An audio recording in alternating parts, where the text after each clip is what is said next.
Well, hello everyone, good morning and welcome back to the Brscc Summer Race Weekend here from Croft. Now we're up in the northeast, but it's been rather warm this weekend. Yesterday was an absolute scorcher. Today here on Sunday, nearly forgot my days then, it's a little bit cooler, but still rather warm in there, particularly if you've got your Nomex on, your race suit, your helmet and everything, and you're out on one of these unbelievable machines. Now we're kicking off today's action here, of course, with the Demon Tweaks Audi TT Cup Championship. They'll be the first heading out on track this morning for racing. Actually, I say this morning, it's nearly 1 o'clock, John. What am I talking about? Out with the Audis first, then it's the Modified Ford Series for their first race of the day.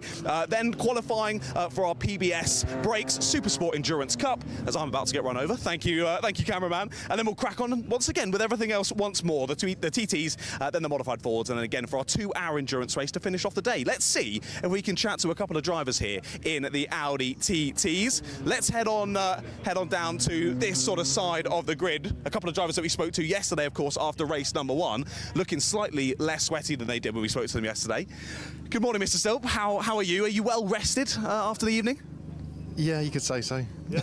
I feel like that cold's got me a little bit more today, so no, it'll be good. The adrenaline will kick in and we'll be fine. Hopefully today will be nicer. It's a lot cooler, so hopefully we'll be a little bit quicker. The cars will stay on it a little bit better. They won't go off as quick, so hopefully it'll be a little bit more better racing, and it'll make it interesting for the final race. Okay, cool. Well, you've got no... I'm not going to believe you on the cold front because you started in second yesterday and won the race, so an amazing drive whether you had a cold or not. Starting pole for this one better. Do you think it was anything yesterday starting on that side of the circuit that helped at all, or did you just get a better launch? No, I just think I just got a little bit lucky. I got a good start, and then Matt didn't get a great start, and then I think he made it a little bit worse, and yeah, I think he missed a gear as well when he went into third, but by that point I was already beside him. So yeah, so hopefully it'll be interesting. It'll be a good race. Hopefully this time it'll be, like I say, a little bit more people involved in it, and I'm not really complaining. If I get a gap, I'll be happy. All right, cool. And is there any, of course, you've got 2 races today. Yeah. Is there any sort of planning, like, right, we need to be a bit careful here to make sure we get through to the next one, or is it just, we'll think about that later? Yeah, I don't think I ever think like that. I think to myself, do you know what, it is what it is, just do what we can do. Cool. And whatever happens, happens. I don't ever really think that too far ahead, but I'm looking forward to it no matter what happens to the final one. I enjoy doing the reverse grid because I think it makes it interesting, throws people around, other people are on the front, and yeah, it's good. It makes it entertaining. Sweet. Yeah, look forward to it. Well, race winner yesterday, pole sitter for today. Best of luck. Cheers, mate. Thank you. Mate. Well done. Thank you. Yeah, both of us getting a bit sidetracked there. We just had a crash down at the first corner while we're having that interview. So some drivers out for the practice sessions getting a little bit too feisty out there. Let's have a chat then. Good morning, sir. Second place on the grid for this one. Yep. You've relieved yourself this morning. You're feeling ready to go for racing action? Ready to go, yeah, a bit lighter, feeling ready for it. Yeah, I'm looking forward to it. Yesterday was frustrating because I feel like I did have the pace to sort of do something with it and get a win. Today's a different day. I still had a great result yesterday. And yeah, I'm going to, goal was the same, try and win the race. Now, of course, your championship leader, at least coming into this weekend, I think there's good 30 or 40 points between the two of you, the driver starting alongside you on the grid. Does that mean you come into the race in a sort of different way to him? Maybe he might be a bit more aggressive to try and gain some points back and you're maybe holding back, or is that complete rubbish? I think at the end of the day, we both want to win the race. Right, discounting the championship, we're both out there to win the race. I think I have slightly more breathing space, so if I have to sit in second and take a second place, I can afford to do that. Whereas I think for Jordan, it's a bit more crucial now for him to start banging in wins. So I think it does play a small part. At the end of the day, we're both out there to win races, so that's what we're going to try and do. Of course. Now, I was chatting with him as well about the race start yesterday. That's where he got you, and then you were struggling to get back past. Everything was overheating. It was so hot yesterday. Is there a different plan going to start today, or was there something key that you messed up yesterday? What happened? I think the car got too hot. I think I sat in a slipstream. Every single time we was going down that back straight, I was sitting in the slipstream thinking, right, now I'm going to do him. And the next lap was like, no, now I'm going to do him. And the whole race I had to sat there with the brakes getting hot and the tyres getting hot, and I should have sort of done a better job of keeping the car cool. I think that would have given me a better chance at the later stages of the race.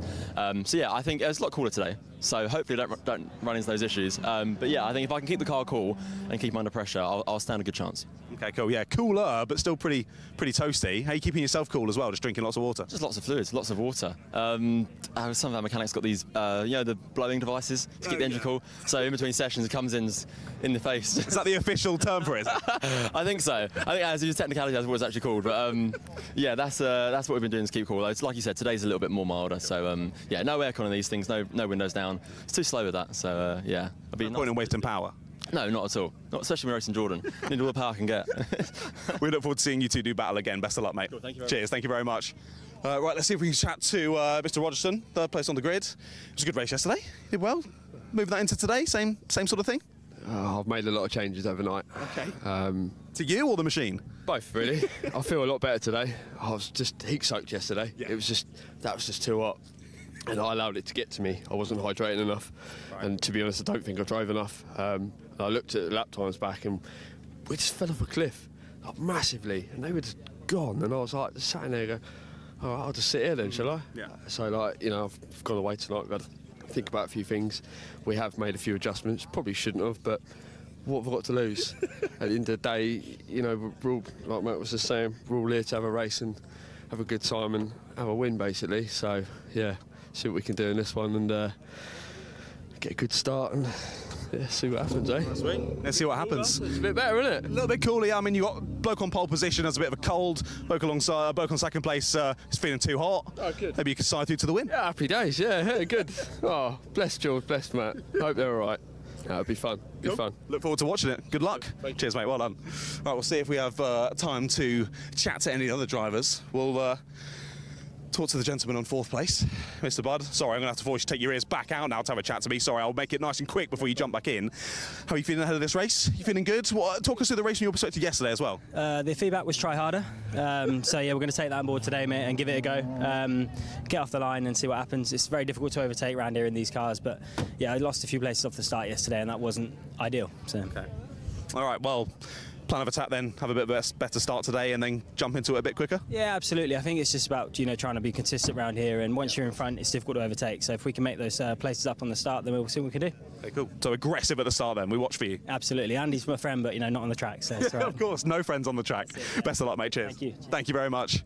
Right, let's see as well. I wanted to see if I could chat to Ross as well, because Ross had a bit of an issue in the race yesterday. Of course, a driver we're used to seeing nearer the sharp end of the order, starting down on the back row of the grid for this one. I'll see if I can chuck the microphone in. He's got the window open, trying to keep cool. Hello, Ross. How are you doing this morning? Warm, but frustrated at our results yesterday. Hopefully we've found the issue and we can make some progress from here. Yeah, I was going to say, because we're used to seeing you up near the sharp end, but had a bit of an issue today. What exactly happened? Can you talk us through it? We were having an intermittent electrical fault where the car just suddenly lost a lot of power. It happened a few times during the race yesterday, most notably on the first lap, and then a few other times, and then I just had a total loss of power. So hopefully moves on from that and we can get into the top 10, then be pole in the reverse grid, and that's the plan. Nice. I like that plan. Yeah, that's less than ideal. Total loss of power usually doesn't really help things. Like you say, coming from the back of the grid today, we didn't see a huge amount of overtakes in the race yesterday. It seemed quite tricky. I think maybe you can put that down to the heat, particularly. You think it might be a bit easier to make some moves today? I think it's just challenging in the championship. The cars are all so closely matched that you really, you know, you have to have a good run on people. But I think I can make some forward progress, so we'll see where we go. Okay, cool. Well, your beautiful Martini-style livery on the car's got to be worth a few tenths, right? Definitely. All right, cool. Best of luck. Cheers for chatting with us. Thanks, Ross. All right, great to hear from Ross. I'm not hearing any chattering in my ears, so I think we're okay to continue to talk to a couple of people. Let's chat to the man alongside him on that row of the grid, Mr. Savage. Good morning, sir. How are you feeling this morning? Literally every single person I've chatted to has gone, yeah, I'm way too hot. Yeah, it's pretty warm in these cars, but actually today's really nice. I'm actually not sweating, which is great. So, yeah, looking forward to this. This is going to be a really fun race. It should be good fun. I mean, you said you're not sweating. I might just correct you and say you're not sweating yet, I think is the key thing. Only 15 minutes, though. Not a crazy long race. You can get out there, give it your all, and then get back in and get some hydration back on board. Yeah, definitely. The thing with these cars and racing with these guys, it's intense from the minute the start goes. It's so close. It's just crazy. It's really enjoyable. It's great. It's great racing. Yeah, it looked fantastic from the commentary box. I'm a bit gutted I'm not out there with you guys. How did that race go for you yesterday? What were the takeaways from it? Yeah, I was racing, my race is with Blake at the moment. We're at the similar time pace, and we had a great race, just battling all the way around. You've got to get a bit of momentum to overtake on here or get off the line really quickly. So, yeah, it should be good fun. It is going to be close at the front, I think, with Luff and those guys. They are so competitive. I love watching them race, so, but I'm at the back, I can't see that. I have to watch the live stream back. You have to hear my annoying voice when you watch it back, so enjoy that, sir. But yeah, what is it? How long have you been racing for then? Are you just getting to grips with things, learning the ropes in these cars? Yeah, so I only started racing about 5 years ago. I started in the City Car Cup with the Brscc, and then a couple of years ago moved to the TT. You know, I learnt my racecraft with the City Car, and now I'm driving this. It's a learning curve. You know, these are massively powerful cars. I'm in a really competitive field, so my driving's improved, but yeah, I've got a long way to go. Yeah, I was going to say, there's a serious bit of power difference between the City Car Cups and these, so quite a difficult beast to tame, I imagine. Yeah, but the great thing about these cars is they're nice and stable, and you can progress through your learning. You know, if you watch Matt Luff, he's drifting around the corners, he keeps the power on, it's really controlled. I'm still learning how to do that. I learnt my racecraft in the City Car, but they teach you about, you know, close racing. This is about control, power, you know, and just building through. They're brilliant cars. If you can have a go, guys, get in one. They're brilliant. Well, there you go. Vote of confidence here from Mr. Savage, but good luck. Thanks for chatting with us, and yeah, we'll see you out on track. Thank you. Well, mate. Cheers. Thank you. Well, there you go. Great to see as well. Drivers graduating up and through different classes within the Brscc space. Of course, if you're watching the stream back at Anglesey, we saw those City Car Cups cars out and battling really well. A little bit more challenging these. We'll see how it goes. I can see the 30-second board up, so I better hand back up to yourself in the box, Mr. Richard John Neal. I'll be up there in a few moments' time. Very much indeed, John, and good afternoon, everybody. Welcome along to our stream. Welcome to everyone that can hear us on the PA as well here at Croft. We are doubling up, so you'll excuse us if we do some sort of non-stream moments as well. And those of you at the track will, I guess, excuse us if we're talking about things you can't see.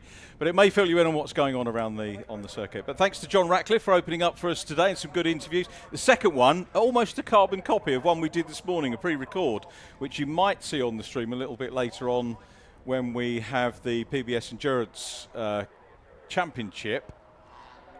The only difference is you'll be able to see what Paul Savage looks like, because we did it without crash helmet earlier on, but similar questions.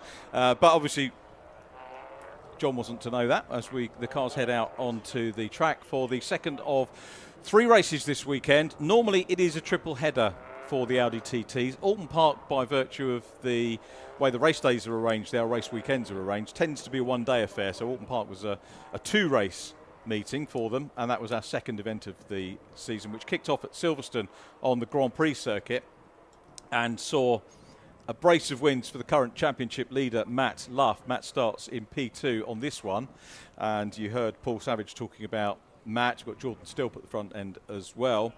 The third race winner at Silverstone was Bradley Burns, the former Clio Cup front runner, who very sadly has departed these shores now. It's a bit of a pity that Bradley has disappeared, but more of that anon. Let's take a look at the grid. Jordan Stilp, yesterday's winner on pole from Matt Luff.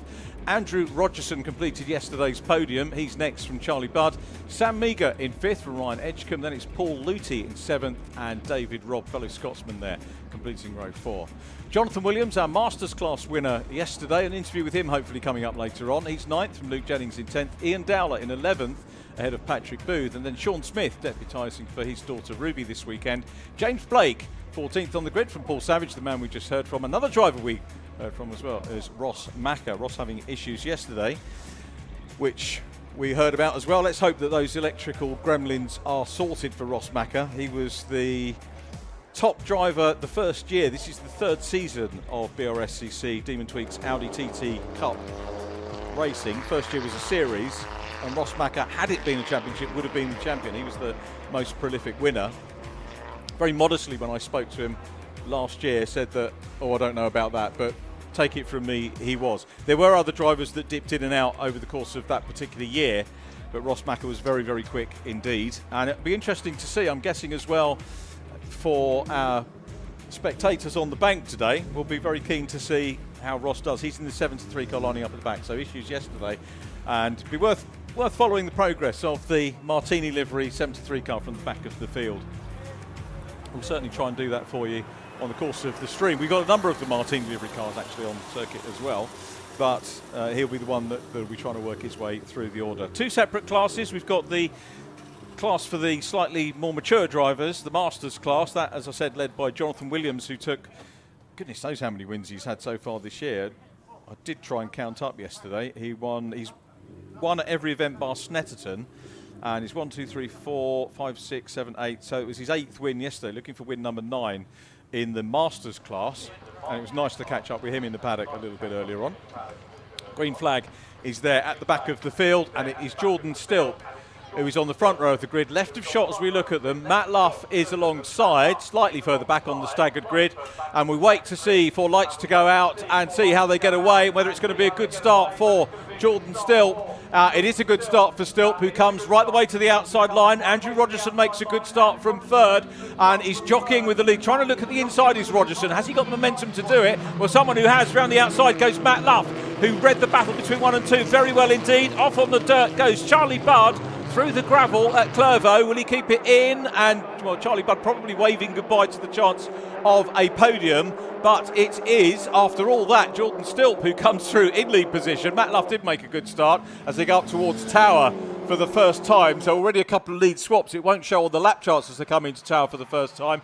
But we know better, having seen it through the first few corners, as we go through the big sort out. There is Sean Smith in the 21 car going on the outside at Tower. Now they head down through the very fast. Jim Clark-S is here on the first lap. Look at this shot. These cars, absolutely amazing. We've only got 2 more events left. 2 races at Brands Hatch and a triple header at Silverstone, which I think is in September, and that wraps up the season. As things stand, this is your last chance to see them on the stream for this season, unless we can persuade someone to get involved as a sponsor. Going up the inside there is Patrick Booth in the 33, the Martini livery car, and Patrick getting stuck in and having a bit of a look at Sean Smith, try and get higher up onto the Masters podium, see whether he can make progress there or not. Sean Smith running with RBR, Rob Boston Racing as they go across the line. It's Jordan Stilp looking to make it a double here as he completes the first lap. Matt Luff in second position. Third place, Andrew Rogerson, who got the better of that start. Charlie Budd is still going. He's down in 6th after his moment in the gravel at turn 1. Charlie Budd, but is there as John joins us. This is where we see how fit John is. Are we out of breath, John? Are we all right? I would be fully out of breath and in a wheelchair, probably. My goodness, it is quite the walk back, isn't it, from there? Wow. You've done well, fella. We're good. Luckily, it's about 10 degrees cooler than it was yesterday, so thank goodness. I was keeping an eye on the stream as I was watching back. It seemed like it was a competition of who could kick up the most dirt on that mobile, wasn't it? All of the leaders heading off the track at some point, but battles continuing on. The 69 straight down the inside of Tower Bend there on the 44. Mainly that 44 car, Charlie Budd, who had his moment on the gravel and didn't he? Kept it in. He kept his foot in, which is the right thing to do. And he has come through in 6th place. Charlie Budd is a podium finisher earlier on in the season, and he will probably, well, he'd love to maintain that, as Jordan still gets the pressure from Matt Luff, the championship leader. In terms of championship points, first to second, the gap is only 3 points. So it's a 20-point gap coming into the meeting, so that would have come down a little bit yesterday, but Matt Luff still has the upper hand. You do drop around, but you're not allowed to drop anything at the last event. So that's to encourage the championship runners to turn up as the race leaders go into the hairpin then for the second time of asking. And Jordan Stilp looking fairly comfortable. He looked comfortable being interviewed yesterday after his win, and he said he was pleased to finally get the win number 2. He was indeed, yeah. Even with a little bit of the sniffles, a little bit of a cold, he still. Oh, he did, didn't he? Yeah, out there, absolutely rapid. He still says he's feeling a little bit under the weather. Did he today. get the night nurse or the paracetamol? Do we know what that was yet? Or yeah, I don't think. I think as in true bloke fashion, he's done absolutely nothing. But he did whinge. He did have the moan about the cold. Classic. So we have to. A man cold, man flu. Exactly. Well, it's not affecting him, is it? At least to our knowledge, anyway. Here up in the commentary box, again leading off at the start. Well, I thought Luff could make that move around the outside, aggressive attempt, but couldn't quite get it done. And had to sit and watch the rear end of your race leader once again of the 92 of Stilp. It was an interesting start. You know, Andrew Rogerson looked the quicker of all of the cars, to be perfectly honest, as Charlie Budd tries to get back on terms there with Paul Luthi. Lovely to see Paul Luthi getting some racing under his belt. And he gets stuck in, does Paul, and there's a little bit of a tag between the two of them. A little bit of smoke off the tyre as it rubs on the side of Luthi's car. Paul Luthi will take no prisoners. I asked him where his little mascot, he had a little mascot bear, which I can't go into the name for politically correct reasons. But it's not in his car anymore, but his daughter's got it now, which is a nice thing. Lovely. Great to see these cars back out. Of course, we thoroughly enjoyed their racing action yesterday. Already one race done. So if you're looking to support someone in the TTs and you haven't caught that up, of course the live stream ready to watch at your leisure. But of course, don't go just yet. Watch the live stream here first and watch that back later. You just pointed out Ross Mackay. He's had a great start in this one. Only a couple of laps in, already up to 10th place. Yeah, Ross Mackay doing a great job coming through the field. He said how difficult it was going to be to overtake. And this was my tip for everybody watching on the banks to see how far he was going to get up the order. We might not always necessarily see overtaking with the front runners, but when you've got someone like Ross Mackay at the back, he's got to deal with the Masters, and he's very much used to doing that. Here's Ross. We did try and go down and grab a word with him this morning, but he was away with his youngster. There's Charlie Budd in the 44. Paul Luthi has made up 2 places on his start, so Luthi running well and up into 5th. Paul Luthi is starting to get to grips with this car. As I mentioned last year, ran with the Tunnocks Caramel livery and very gratefully supplied us with lots of biscuits last year. This year, not sponsoring him, which is a great pity, but if anyone from Tunnocks is listening, we would love you to be involved with us again. Basically, you're saying, please bring more biscuits from the commentary box. What you just of the chocolate variety, yes. More battling there between the 69 and the 44. Again, Bud looking for it. But Luthi doing a great job here, managing the pressure, keeping the 2 drivers in behind, and not getting shaken up by the pressure being applied by them. He's doing a lovely job there. Still sat in the top 5, just about. But Bud clearly having the fire lit under him after that little mistake down at the first couple of corners, trying to find his way back through, but not able to do so just yet. Paul was a little bit wistful yesterday when I was chatting to him in the paddock about how he's not actually in the Masters category yet, but it'll be a few seasons before he winds up in that group of the, I think it's over 45s. It varies from championship to championship. But he was saying that, you know, he can't keep up with the youngsters. And I was saying to him, in a lot of the other Brscc championships, we've got Masters drivers winning outright. I mean, you only got to look at last year with the Fiesta ST150s, where Mike Blackburn, who's one of the greatest club racers in the UK, won that trophy against a lot of young drivers coming in. So he said, maybe I'm in the wrong formula then. But Paul Luthi is a great driver, and I wouldn't be surprised if he does close down on Sam Meagher in 4th place. And we've got a lot more to see out of Paul Luthi in this championship. I hope that he has the budget to do it and the determination to do it, because I think we can see great things of him. If he has a good run to the end of this year, he's going to be, for sure, a front runner next season. He's been cracking on well in this one, hasn't he? And like you say, loads of different Masters across different categories and championships, all doing really, really well. I mean, we saw a few of them out yesterday in the Fun Cup. Of course, the Fun Cup paddock absolutely littered with Masters drivers, because of course they get extra points, I think, for that, so they want to get an older driver involved. But you never see one really crazy off the pace. They're always right there, scrapping it in with the young guys, even when Ted Bradbury and people like that are all coming through, still right in at the sharp end and battling well. So great to see more of that, of course, here in the Audi TTs. They are absolutely still nose to tail. There's been no respite here for the 69 of Paul Luthi. Keeping Bud behind, and then close in chase as well is Ryan Edgecombe. Looks as though we got, is that dust or smoke there down at the double right-hander? I think it must have been a bit of dust. It's all clear as they get to the exit.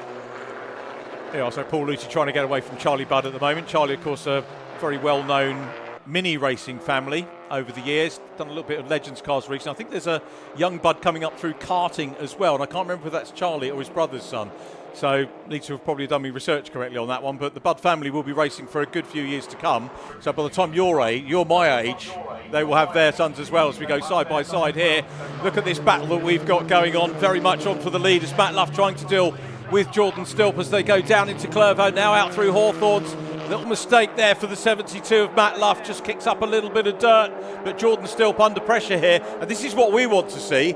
Not that we don't like Jordan, we love Jordan, but we want to see him under a little bit of pressure and have an Audi TT Cup race. But for Matt Luff's point of view, he wants to be back on the top step of the podium. Just having a quick look back, and Matt Luff, he did take race 3 at Donington in the last round, which I think was the same weekend that you guys were at Anglesey with Fun Cup. I think so, yes. So he didn't have a win at Alton Park, Matt Luff, had 2 wins at Snet and 2 wins at Silverstone as well. So he's not going to be able to do a 100% venue winning record, but he wants to go away here with another win and negate the championship points. But there is Jordan Stilp. Oh, still up front. Oh, there was Jordan Stilp. He's gone off, straight off there. In fact, that's down at Sunny, isn't he? He's gone straight wide as the 92, and he looks maybe like he's pulling over. Yeah, I think Matt Luff got through before when I was busy looking at paperwork. So that is a shame for Jordan Stilp. It means that race 3 is going to be from the back of the grid in the Rob Boston Racing. See the RBR livery there. And he'll be having a look at the driver's book of excuse. If it was down to him, he could blame the cold, but it looks mechanical. It does, yeah, sadly. We just look back to that as he was already pulling off. We could see he's up and out of the car already, and he's having a little look round. Yeah, bonnet straight up. So I think we can definitely assume something has gone quite catastrophically wrong there with his Audi TT. Sadly for him, like we were saying, it was a great battle on track yesterday between Luff and Stilp, the two drivers at the front, Luff and Stilp. But sadly, that's been stolen away from us here today. They were so close on pace, it was nip and tuck between them the whole way. It looked to be more of that in this one. Sadly, car gives up the ghost. I was hoping that was going to shape up well. It does change things around. Obviously, we've got Sam Meagher now, probably on for his first podium, which is going to be a nice little moment for him when we get there. But is Paul Luthi going to close down on him and get a podium on his return? We look for the white and blue finish line livery on the car, and we pick up on Sam Meagher there in the number 5. So Sam in a podium position at the moment, having a good run. Paul Luthi not that far behind, but this is really comfortable now for Matt Luff, who's also got the fastest lap. So Matt's got bragging rights on that as well now. Yeah, I think he can be, well, as relaxed as you can be driving an Audi TT round Croft. But with a good 5 second or so gap, he can sort of just let it off a bit, keep putting in some good lap times, and just manage this one all the way to the finish. And of course, we'll try and be saving a bit of tyre life and whatnot as well, ready for the race later on this afternoon.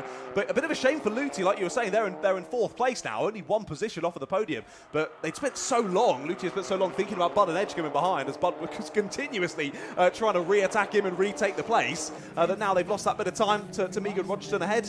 Just means I think they're going to struggle here. Only 4 minutes left to go. That gap is going to be a tough one to close, barring any serious issues for the 2 drivers ahead. Just having a quick look back, it is, you're right, having a quick look back to the Masters battle. We've got Jonathan Williams, who is actually clear of Sean Smith. Sean Smith in P2 actually looks closer on the timing than it does on the track, but Jonathan Williams looking for a 10th win in the Masters category, ahead of Sean Smith. As we said, Sean deputising for his daughter Ruby, who we gather is not too well. Wish you well, as we said yesterday, Ruby.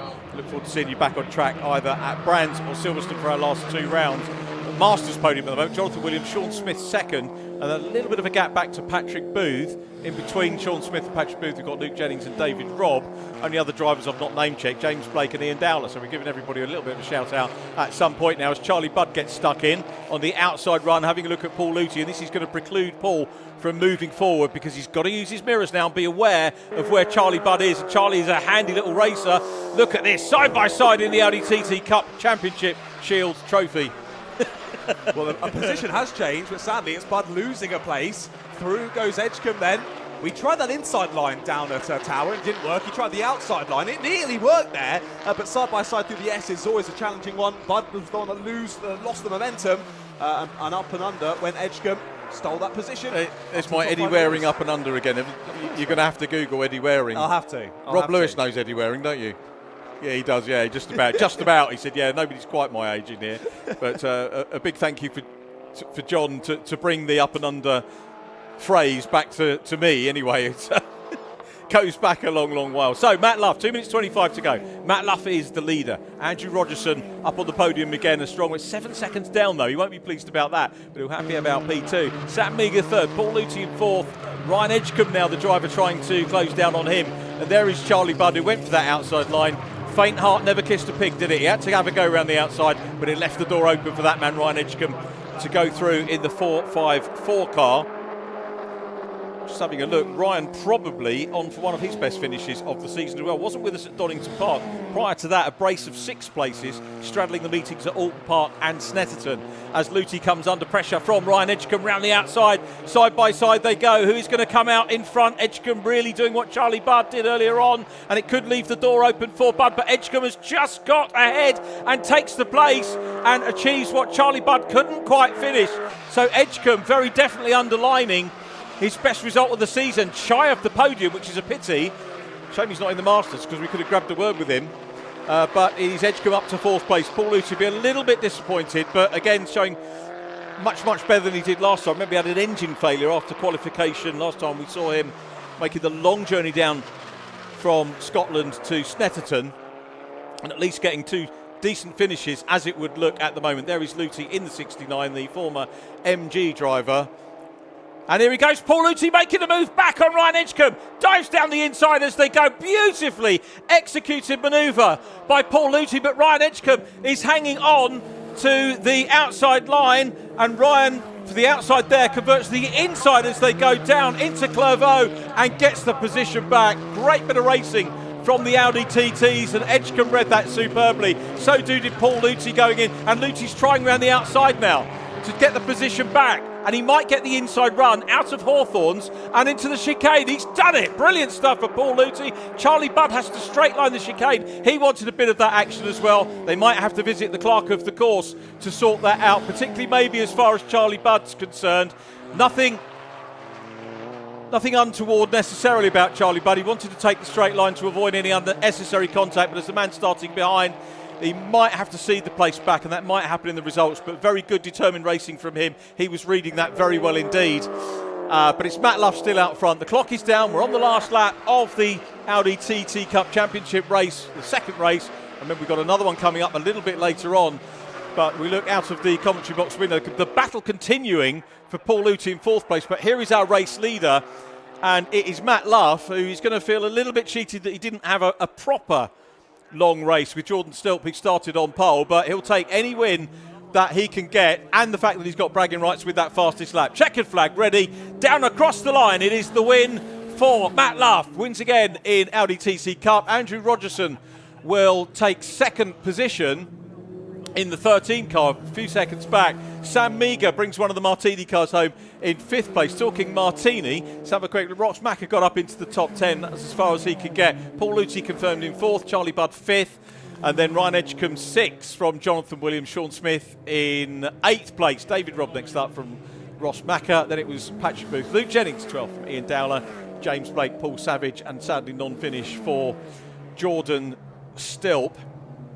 So Matt Luff, I was talking about the championship scenario and the fact that he had, coming into the meeting, a 20-point lead, which was negated by some 3 points in race number one, now adds further to his tally and will extend it back over 20 points. But remember, we have drop scores to take into account, and Matt Luff has some serious scores to drop. The number 72 car, his lowest finish, 7th position in the championship thus far. Here's the result. Matt Luff takes the win and fastest lap. Andrew Rogerson P2 from Sam Meager and Paul Luthi. Charlie Budd in 5th from Ryan Edgecombe and Jonathan Williams. Sean Smith takes 8th from David Robb. Ross Mackay in 10th. Patrick Booth 11th. Luke Jennings in 12th place from Ian Dowler, and James Blake wrapping up our top 14. Paul Savage next up. Issues very sadly for our poleman Jordan Stilp, and just to confirm, fastest lap for Matt Luff, our driver who took the race win. Having a quick look to see where the cars, we managed to rattle through the results. I try and do that quickly. Apologies if you're keeping a written record, although we don't have a race day program here for race fans. I know some of you do write stuff down and do so at the track. The luxury we have these days is that you can go and look at TSL afterwards and write them up on a Monday, and I know a lot of people still do that at the racetrack, so apologies for rattling through that quite quickly. I'm coming to the reason why I did that. It's so we can get a good lengthy interview in Parc Fermé or with our winners in Victory Lane, but I've actually done it so quickly the cars aren't even back in the pit lane yet, so there was a motive for me doing that quickly. I can tell you that our race winner Matt Luff heading down pit lane now, where John Ratcliffe will be ready to do the honours. A second interview of the weekend for Matt Luff and Andrew Rogerson, and I think a first podium for Sam Meager. Might have had one in previous seasons, certainly the first one for this year. Sam Meager making his way down just behind Andrew Rogerson, who's making podiums a real habit now. As you get past the halfway point in the championship, you start to think about the drivers that are now beginning to come good at this stage of the season. Drivers like Paul Luthi, who's getting some regular finishes behind him, getting some pace as well, getting up towards the sharp end. Andrew Rogerson obviously grabbing his first 2 wins last time out, and we think about how they're going to carry that through for the last 2 events of the year and into next season. If you're thinking about racing a great looking race car on a good program, you could do a lot worse than come to the Audi TT Cup Championship, sponsored by Demon Tweaks. And the championship coordinator Andrew Schofield would be delighted to hear from you if you want to find out more. Probably a good bet is to come along to our Brscc event in November, driven by Racing. It's our strapline, but it's also an event that we, the club, run in November at Silverstone. So nice central location where you can come down and try the cars, talk to the people, and actually just have a great day or a couple of days out with us down there in Northampton. Right, I think we're doing the honours down in Parc Ferme, and we'll get the nod from John as soon as he is ready. Obviously, it takes the drivers a little while to derobe. There'll probably be some handshakes and so on and so forth going down there. Haven't got the pictures from Parc Ferme yet with Martin, our cameraman. Thanks to Martin for doing great work with us this weekend as well, with all the rest of the Alpha Live team.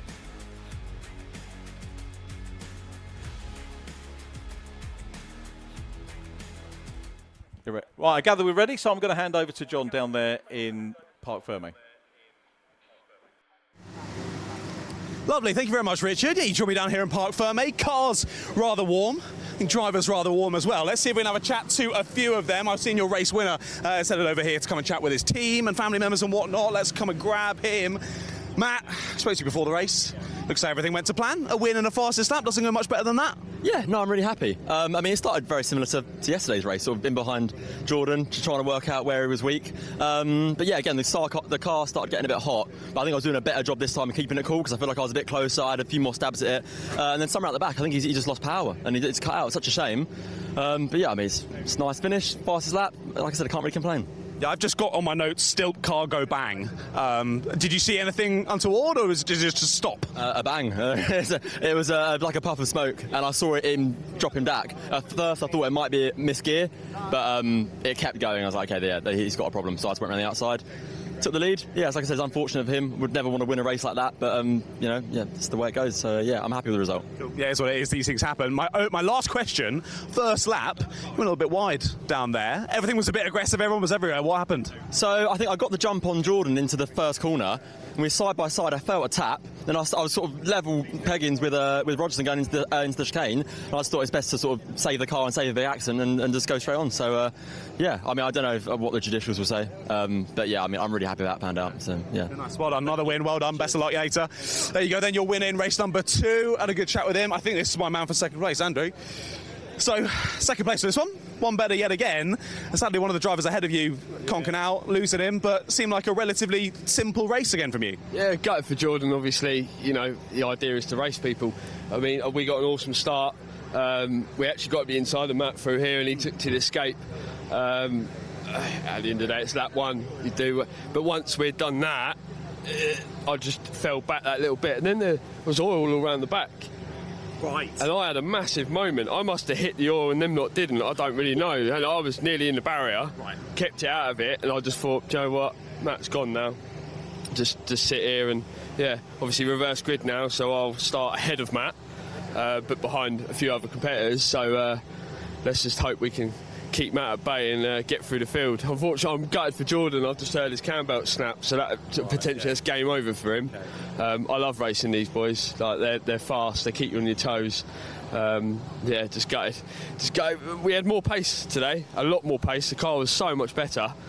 Just a shame that one. Just once they got that gap and they're battling, they seem to be able to just work together and go. I mean, if we'd have stayed there, we'd have been all right. Maybe at the start I should have just slotted in, but we're here to race, aren't we? Go for a gap, innit?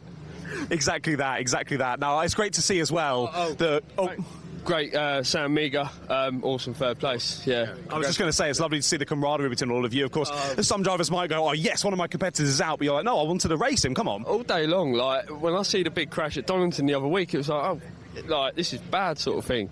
You know, but everyone, we're all here to help everyone. Do you know what I mean? I'm the first person to say, right, George, do you want an engine? Yeah. Let's get it done. We're all here to have fun, you know. We're not here to get anywhere special. We're just here to enjoy ourselves and spend time with the family. The more the merrier. More people to race against the better. Yeah, exactly that. No, well done. Thank you, mate. Would you be able to point me in the direction of Sam? Because I've not spoken with him yet today. Whereabouts is he? Sam? Sam? Thank you. Much appreciated. Have a nice rest of your day. Cheers, mate. Thank you. Sorry, Sam, I had to get him to grab you because I've not spoken with you yet. I might need a stepladder to come and have a chat with you as well. A very good race, though. Podium, well done. Yeah, banging. First podium, so over the moon. Wasn't expecting it, so... Amazing. No, you were battling well. There were some battles going on throughout the pack, but I think you managed to sort of, get a bit clear there, and then sort of managed the race from there. Yeah, just had a good start. I'll be honest, the guys in front were well away, so just sort of held my position. Good. More of the same later on? Fingers crossed, yeah. Be a bit harder, but yeah, we'll see how we go from there. All right, cool. Best of luck, Sam. Cheers. Thanks for chatting with us. Right then, well, as we bring the Audi TTs to a close, I think there's a few modified Fords heading out on track. I'll head back up to the box with Richard. Thanks very much. Oh.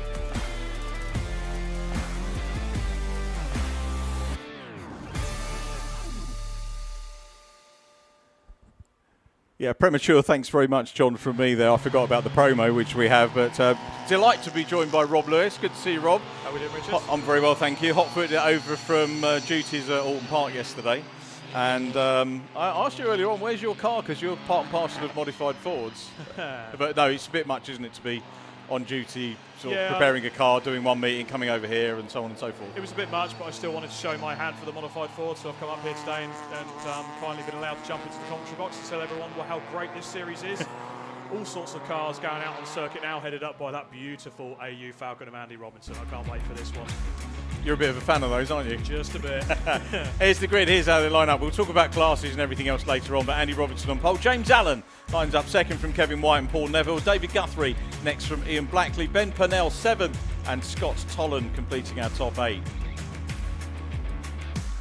9th on the grid, Stefan Marsh. Then it's Dave Cockle, out of position. We'll talk about that a little bit later on.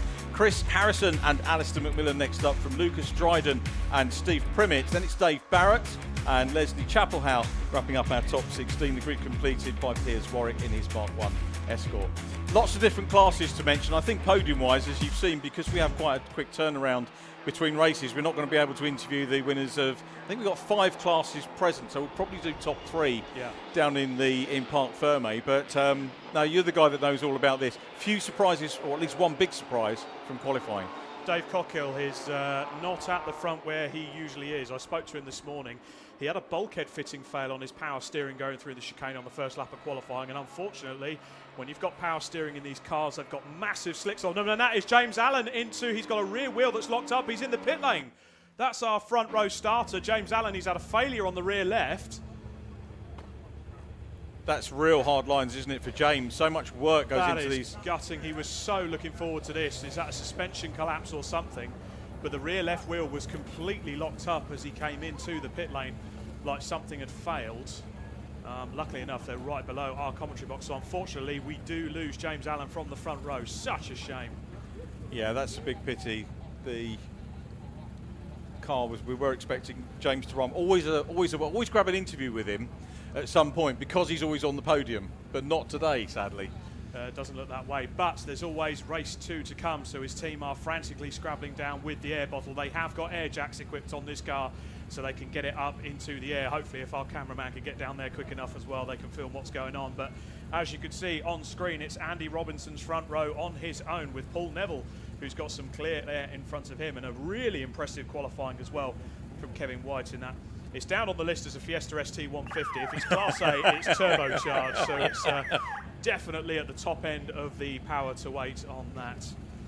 But as you can see in the bottom right of the screen, they're looking at that rear left. Something seems to have collapsed on the car. It just came in completely locked up, so whether a caliper's gone or a part of the suspension, the team are just looking to find out what's happening now. They're rotating the wheel, so it can't be a brake caliper. Potentially looks to be collapsed suspension of some sort. But the field head away now on their green flag lap, headed by Andy Robinson, smoking the rear tyres. And everyone now getting into their weave, getting those slick tyres warmed up. And definitely slick tyre weather today. What a grid, Richard. We could even hear the supercar going through, can't we? Oh, on the back. That is absolutely mega. The great thing about because it's a series, there's no pressure for drivers to do every round. So it gives like yourself the luxury to dial in the requirements of your home life and your work life in and around the racing. So it works well championship-wise, because we get to see different cars at different events. Yes, absolutely. And a lot of people here are business owners, but we have a lot of races as well that are what I would call PAYE races as well. So they, monthly paid workers, and they go racing on their own budget. I'm one of them. So if you can opt out of a couple of rounds like I've done today, and that's such a shame. That's a James Allen car being pushed away. It is free rolling, but clearly there is an issue with that car. He's not going towards the end of the pit lane to potentially take the start. That's a long push for him as well, back to the paddocks on the runway, isn't it? Yeah. And those of you who know Croft will know that's right the way down the end of the pit lane, plus a bit more, turn left, and then a little bit further as well. Just a bit further on. James Allen's out of the car, so that's such a shame. That's a retirement from race 1 already for James Allen. But we saw on screen there as well Piers Warwick, who's bringing up the rear of the grid in his Nissan turbo-powered Mark 1 Escort. He didn't quite get the lap he wanted to yesterday, so look out for him coming through the field. But in the middle there somewhere is Dave Cockhill. He's currently sitting 10th place overall, which turns to 9th now that James has retired from the race, unfortunately. He will be looking to come through, and he's got a bit of skill doing that, as you commentated on a few years ago at Silverstone, Richard. He has. He loves working his way through the field. He went to one of the drivers that went to Mondello. Didn't he get three wins there, or two outrights in a class? Or He got 3 class wins off the top of my head, and he did have one where he came through the field. it was class wins. Jim Hutchinson, Jason Davis and Jim Hutchinson were the outright winners. Yeah. I did the notes, I might as well read them. Absolutely, but James Allen out of his car, we could just see him out the back of our commentary box. He is absolutely gutted, and we're gutted for him, but this race is about to get underway here at Croft. The grid head down into the final hairpin and grid up 2 by 2. A bit like Noah's Ark, as a runyourfleet.com Jaguar safety car comes in. We're about to start this race. Quite sure where Noah's Ark comes into. We haven't had any rain lately, mate, but you're right about Paul Neville, who's got that drop snoot Escort in the that clear space, and he's going to try and get away for our rolling start. I love a rolling start, particularly with such a great diverse grid, and away we go with Andy Robinson, perhaps unsurprisingly getting away in front, but remember lots of class honours to go here, so it's the Super A-class car that leads. Paul Neville in that's a B+ car, not an A+ as on TSL. Definitely a B+ car, but Ian Blackley was looking to get an opportunity there in his Puma turbo-powered Puma, as he's up the rear end of the RSR driven by Ben Purnell, and Stefan Marsh looking to get some extra places as he follows the bright orange Escort Cosworth. I think it was Ali McMillan, that one. There's a pair of Escorts in this field.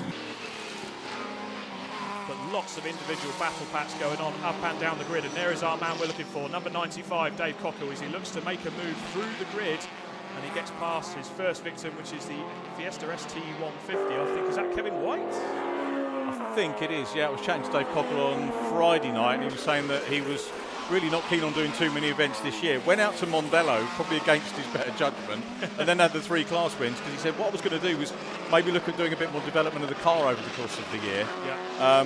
But because he went out there and got the class wins, and he had a good crack, obviously you have at Mondello, and decided to come back, and now he's getting good crack as well because he's working his way through the field. So I know he doesn't want to be that far back, but it's great for a racer, isn't it, to be able to come through some traffic. Fantastic for a racer. I'm just seeing some green flags in the background there, so whether that's just the resumption of the first lap, but Andy Robinson has a clear lead on that first lap from Paul Neville, leading B+ honours, chased by David Guthrie and Ben Parnell on the first of those Sonny Howard built RSRs. Here comes Dave Cockhill down the inside of Ben Parnell and trying to get hold of Dave Guthrie to take 3rd place honours overall. He wants that win, Dave Cockhill. I'll tell you what, Richard, I wouldn't put it past him to grab it off of Andy Robinson before this race is done. We've seen him do that quite a few times, and one of the things again that strikes you when we've just seen the Audi TTS, one make championship, very unusual to see a retirement, particularly the likes of Jordan Stilp, but here a lot of these cars are developed within and that swing of failure, aren't they? Yeah. You take them as far as they can, and that means they can go pop.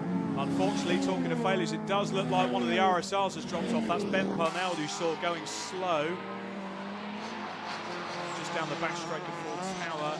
Not looking healthy, that RSR. Now Ben's running in SB, which is, the S can be supercar or space frame, so basically it can look like a Ford, you can run a space frame one. And as you mentioned, one of the Sonny Howard cars that's built, but that's got a slightly less powerful engine because he's in SB. Yes, he will have a lower capacity engine into it. Super A is for your more four-wheel drives and your more extreme turbo engines. So an SB, you can have something like a 1.6 litre eco boost or a smaller naturally aspirated in a silhouette. But what it does, it allows things like silhouettes that are built within the Ford spirit, so they look like the production model they're trying to encapsulate, like the RSRs do, and they can come and race with the modified Fords. I think the RSRs have got there's a big Sonny Howard day, isn't there, coming up at Liddon Hill weekend after next? You're rolling your eyes at me. It does look like it as well, that they're potentially opening up their own grid, but we'll see. We'll see how that goes with the... But you'll be able to use the car for either. Absolutely, yes. I don't think Sonny's going to be running a series or anything like that. But I know he's got a one-off event coming up to celebrate all things Eurocar and all that kind of stuff that Sonny did. But always great to see those RSRs out there. now. Let's keep a look on Dave Cockhill. Where's he got to now? Second. He's in second place. He's past Paul Neville and he's got the eyes on now. He is hunting down Andy Robinson in that Falcon. And a big shout out to Dave Guthrie as well. Not only is he running in 4th place overall, he announced during the week he's expecting twins. So good luck to David. He is, or his wife? No, his wife. Oh, right, okay. Let's just get that sorted out, just in case. You never know these days, to be perfectly honest. Yes, so he's expecting new members of the race team, shall we say. So congratulations to David, and he's out racing this weekend. That's such a shame. Ben Parnell comes into the pit lane indicator on. So great looking car. If you're on the banks and you're near, but go and have a look at some of these cars because they are absolutely mint condition. And so too is what will be, I think, a battle for the lead. It's trying to play catch up at the moment. 10 minutes left. It's well, the progress we've seen from Dave Cockhill so far has been brilliant. Is he going to be out? What do you reckon? He's faster than. He's got the fastest lap. So the two SA class cars, 1 and 2, the gap was well, it was 6 seconds on the last lap. Very clearly, it isn't that now. What's he going to come down to? Cockhill across the line, another 2 seconds out of it. 4.4. 4.4. 10 minutes left. I think he might just be able to do it, Richard. We saw what he was capable of at Silverstone last year, and I really would not put it past him. And he wants to develop the car more. This is the thing when I have the conversation with him. Oh yeah, I want to get a bit more out of it. And you don't have to do that in modified Fords. If you've got people with racing Fords, come and talk to Paul Neville, who's in the paddock, and talk to any of the drivers about getting involved if you want to do that. You don't have to commit to loads of events. You can do a one-off and see how you like it. Chances are, if you do one, you'll probably come back for more, to be perfectly honest. But the point is, you don't have to develop. It's not about doing that. It's about enjoying your track time. You really can, and you can get something as basic as a Fiesta ST 150 Cup car, which you can pick up for £4,000 or £5,000, and you can join the grid in Class B and be reasonably competitive, because different cars will turn up at different race meetings. You're always going to be in the mix. You're always going to be battling with someone. So it is really, a lot of people would say it's not very cost effective. Well, I would say potentially it's an entry-level entrance into motorsport, and if you've got something a bit special, you can come and race it as well.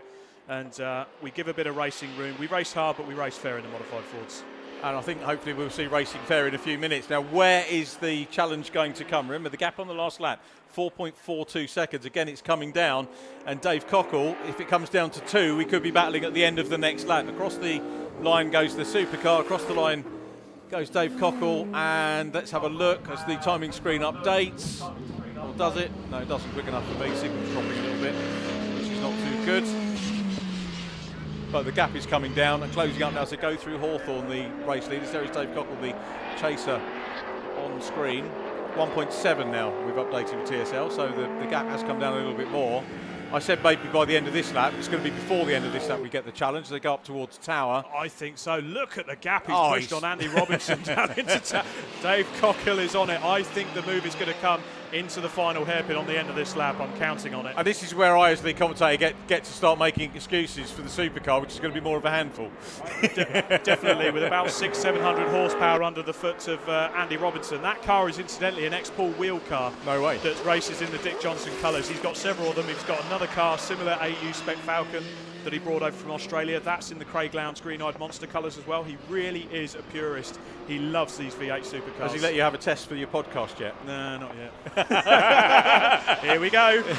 Yeah, battle on for lead position. What a treat for everyone on the banking seeing that. Dave Cockhill going for the absolute racing line on the way into the complex, taking the wide line here as well. He knows he's catching up and he just wants to get the job completed as quickly as possible. For my money, that was inch perfect here. It accelerates down the straight. They go across the line. They're side by side. And Dave Cockhill is going to achieve the inevitable as they go down into Clervaux. And we can hear the clapping from the crowd that he's got the race lead. Fantastic move from Dave Cockhill, and Andy Robinson, I think he can hold his head high as well. He gave everything into defending his lead here, and don't discount him holding onto the back of Dave Cockhill and getting the eyes on as well. He's got the headlights on, those bright yellow headlights in that Dick Johnson liveried Falcon to chase Dave Cockhill down, but Dave has absolutely sent it up the straight. I would say he's got the boost fully turned up on that Escort Cosworth.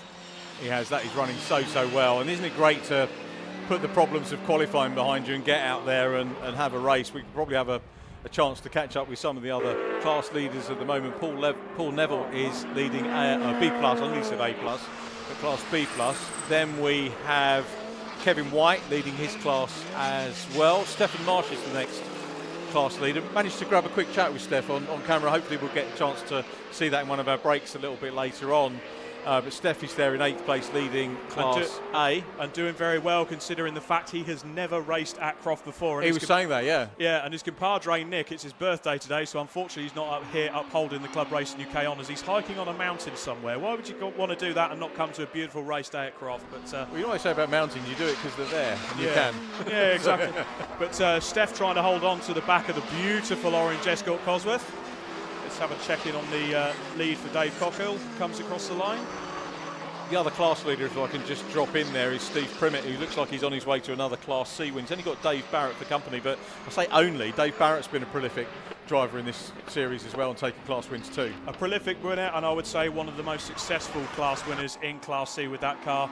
Say for Alex Bone when he was running his car in Class C spec machinery. So Steve Primmett has been an absolute joy to watch race that beautiful historic Mark 1 Escort this year, and he pedals it well, doesn't he? So we have a look back on screen at this battle pack that's forming here. So you've got potentially 3 different classes with Stefan Marsh in Class A. You've got the orange Escort Cosworth, and you've got Ian Blackley that is holding up Class B honours at the moment. He's in 3rd place in Class B+, but he is absolutely giving it to that Escort Cosworth that's belching smoke. I love that. It was such a great shot. Absolutely brilliant. And Stefan Marsh in the background in his front-wheel drive Focus ST saying, "Come on, boys, I want to play too." Yeah, Stefan was telling me the story about the guy he bought it from. He didn't tell him he was going to use it for racing. more on that one in the interview when we catch up with him later. I think so. So if you are watching this telecast and you fancy hearing from Steph Marsh, make sure you listen to him later on. But he's certainly having a good go at Ian Blackley at the moment. He must know the cameras are on him. Funny enough, these are the 2 guys we picked a couple of drivers to interview in the morning for the session later on. And Ian Blackley was the other one who's come down from Scotland. And I'd forgotten that I'd commentated on Ian in the Fiestas in Scotland when I used to do the SMRC commentary as well. And he did very well in that. I think he said he was 4th the first season he did. That was a fair old championship. But he just loves all things Fords. And you get people that have Ford cars and the Ford mark running through their veins. Absolutely, and that's most of the grid here this weekend, and some beautiful cars out there, and they drive them and they race them hard. Now there's more smoke belching from that Escort Cosworth as it comes around the corners, and Stefan is on it. He's dispatched of Ian Blackley. They've gone into the hairpin, onto the exit. He's hopefully going to get a better exit, and he is going to go after that Escort Cosworth. Stefan is on a mission. Go on, fella, let's have a race. I'm not picking favourites here. We just want to see a dice, don't we? That's what we want to see as they go down. What a treat for everyone here at Croft to see the multi. We've got another multi-class race coming up a little bit later on, of course, with the Super Sport Endurance Cup, which we're looking forward to. Now, what's Steph's best chance going to be? I think it's going to be, he will hold on to the back of him through the chicane. He's going to go down the back straight and towards Tower, and I think he's going to get it hard on the brakes down the inside. He's got massive brakes on the front of that Focus, but the Escort pulls a bit of a gap on him, so he doesn't quite have the road to try it down the inside. So it's going to have to be through Sunny Inn. He's got to set it up somewhere. So I'm going to say he'll set it up through here and try for Sunny Inn. I'm going to be completely wrong. Well, he might not do this though. He might do it a little bit later on. But this is like the pattern of these two of kind of resuming the battle they had from qualifying yesterday. Because Steph was chasing his time yesterday. Now he's chasing it for real.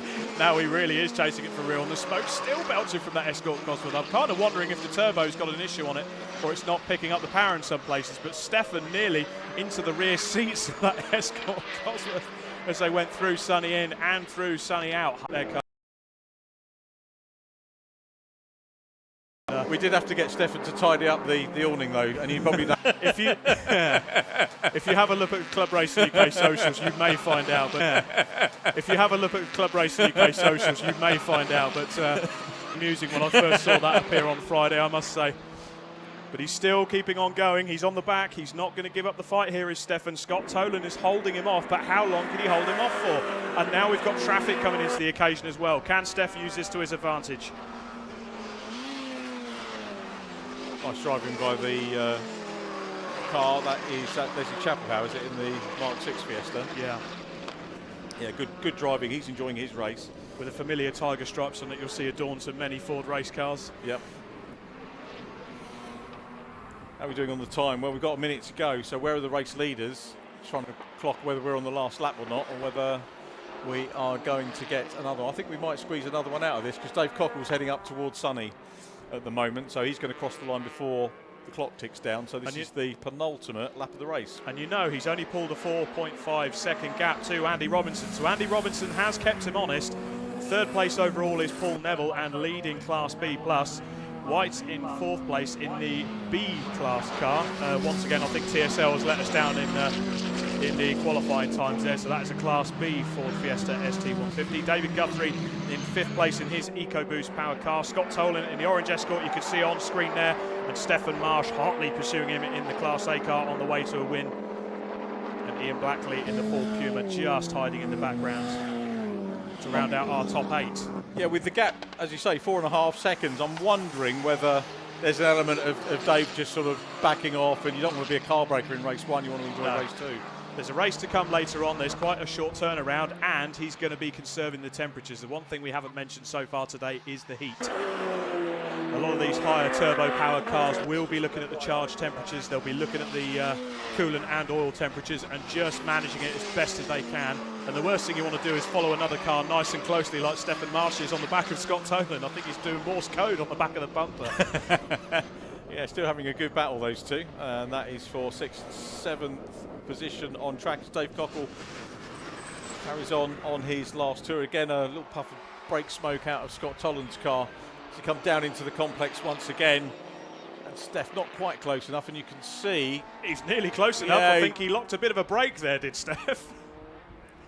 Got one more lap to have a go. Ian Blackley watching that. He's actually having a go now. Comes offline, pokes his nose to the outside. He realises that's going to be the rod to go in.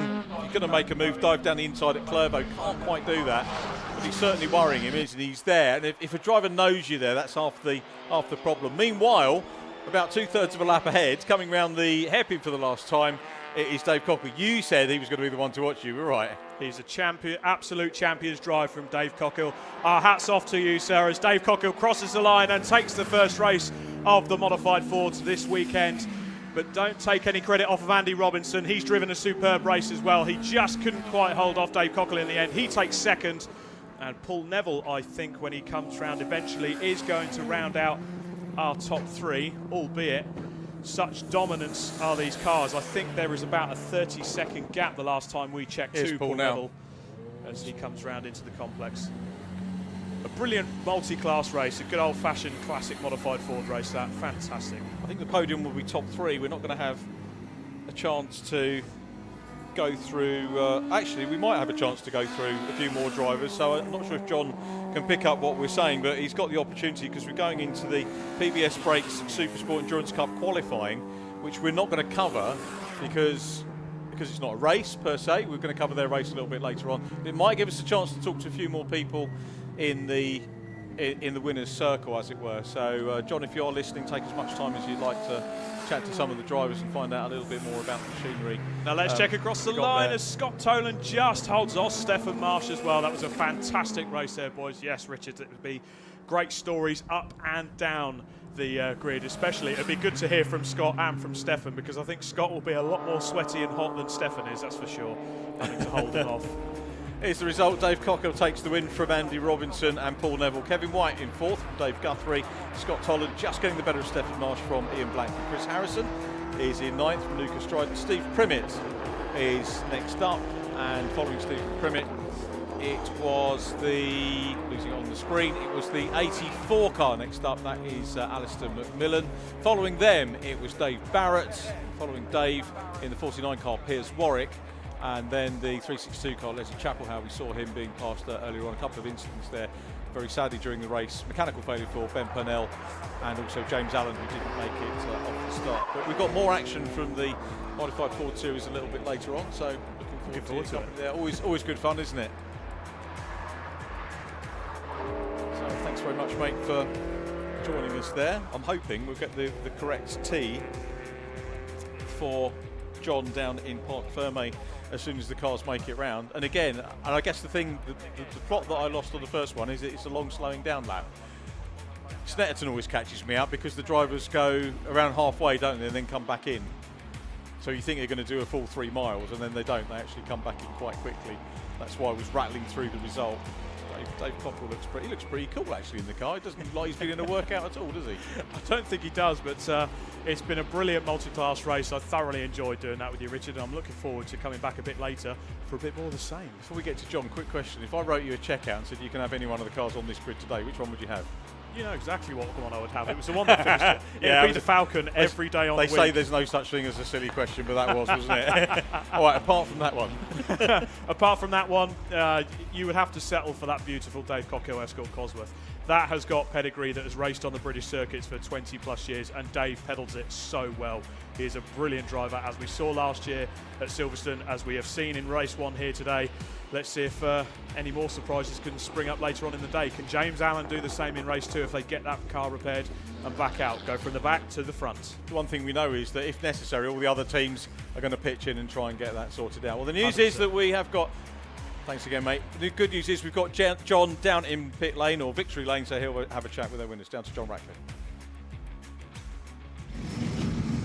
Hello, yes, welcome back. The sun has really come out now. It is getting rather warm down here. It was pretty warm out there on circuit as well. Like was mentioned multiple times on the comms, a multi-class race in that one. You never know really where to look in multi-class, do you? There's so much happening across the fields. So which one do we focus on? Well, let's focus on some of the top drivers from that one to begin with.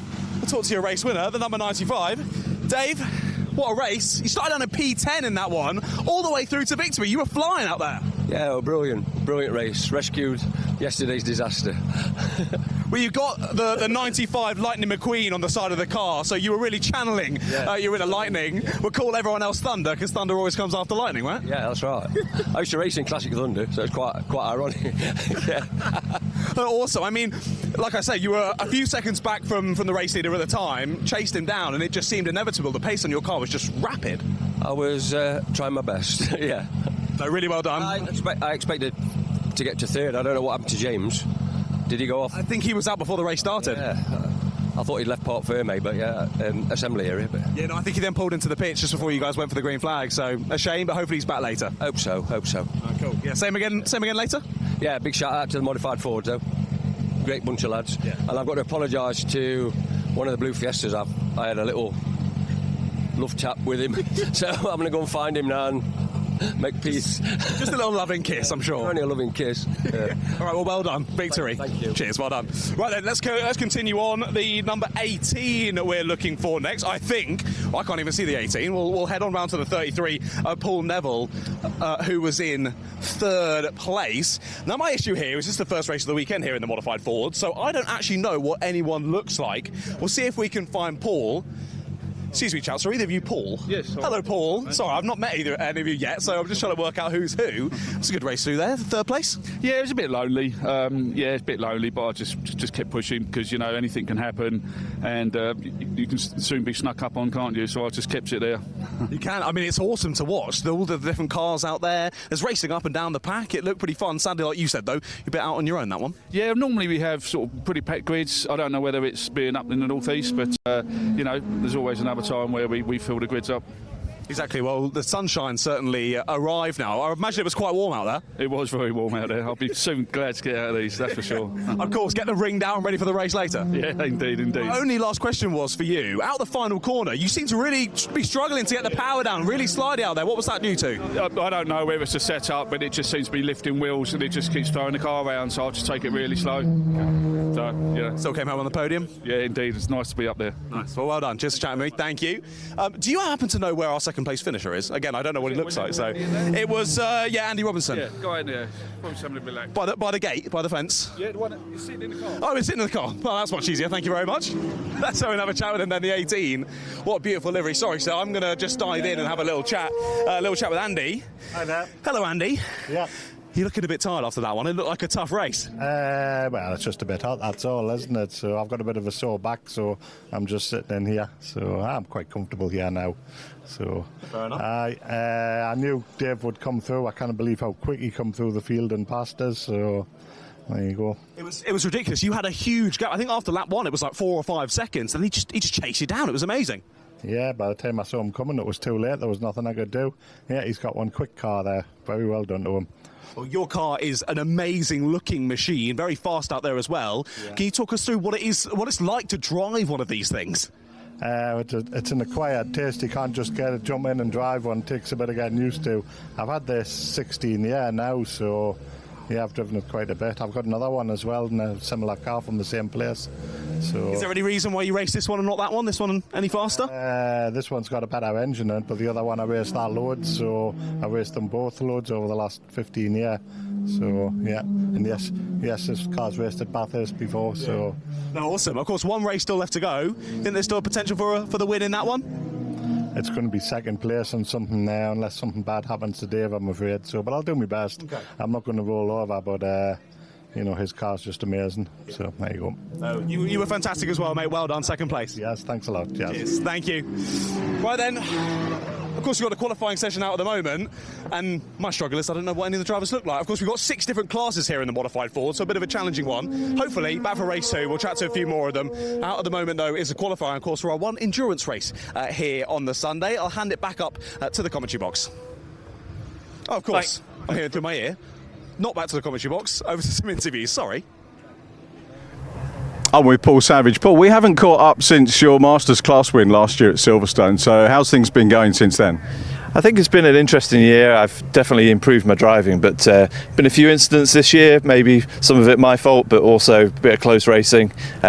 Really enjoying it still, though. It's a really competitive environment, and the car's going really well this weekend, so looking forward to race 2 and race 3 this afternoon. We're getting that vague, a few incidents. Talk us through maybe one specific, what went wrong? Was it someone else's fault? Was it yours? And how's it dealt with? Yeah, no, I got a little bit excited. I'm still learning how to drive, and you know, I think when you're pushing these cars and you're trying to find those extra seconds, you just sometimes touch your back wheel on the grass and then it sends you off. But it's learning, and it's something that when you're racing, these things happen. I'm trying to push the envelope, so yeah, it's really, really enjoyable, but I wish I was a bit more careful at times.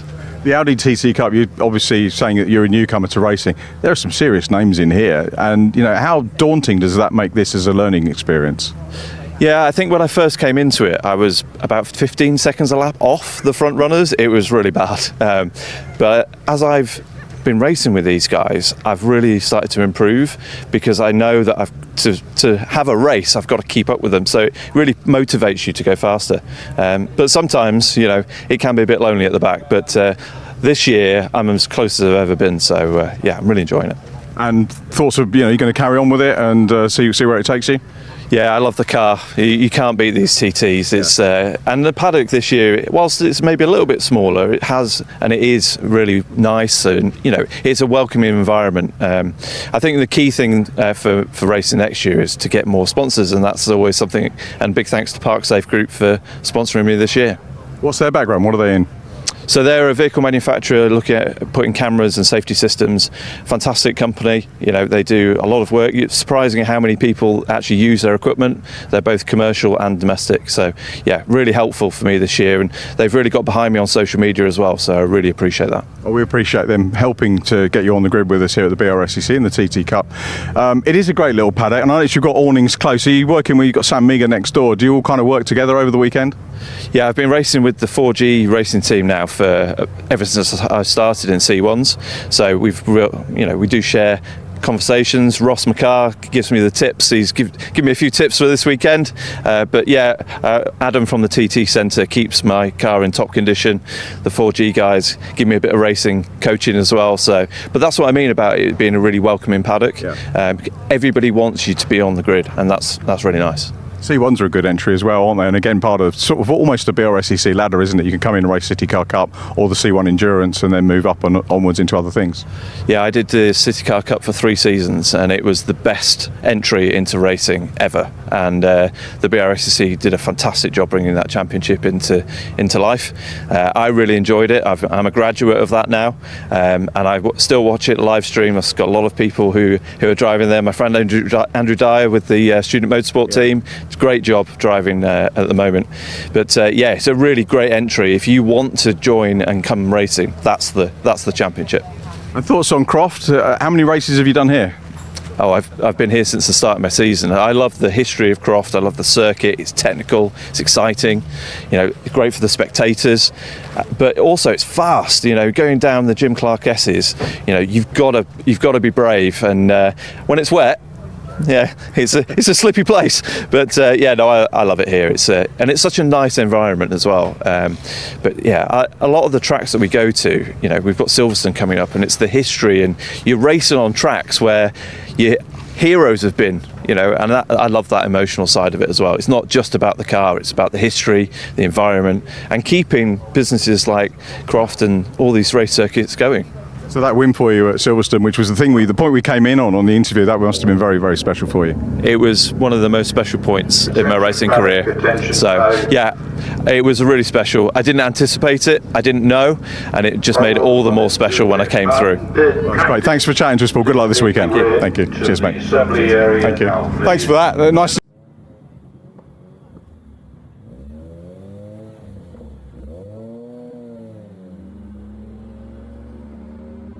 Fantastic to welcome the Modified Ford Series to our meeting here at Croft. And lovely to catch up with Ian Blackley, the driver of this car. Ian, viewers won't know too much about it, so tell us as much as you can. Actually, about the car, and then we'll get on to yourself. Okay.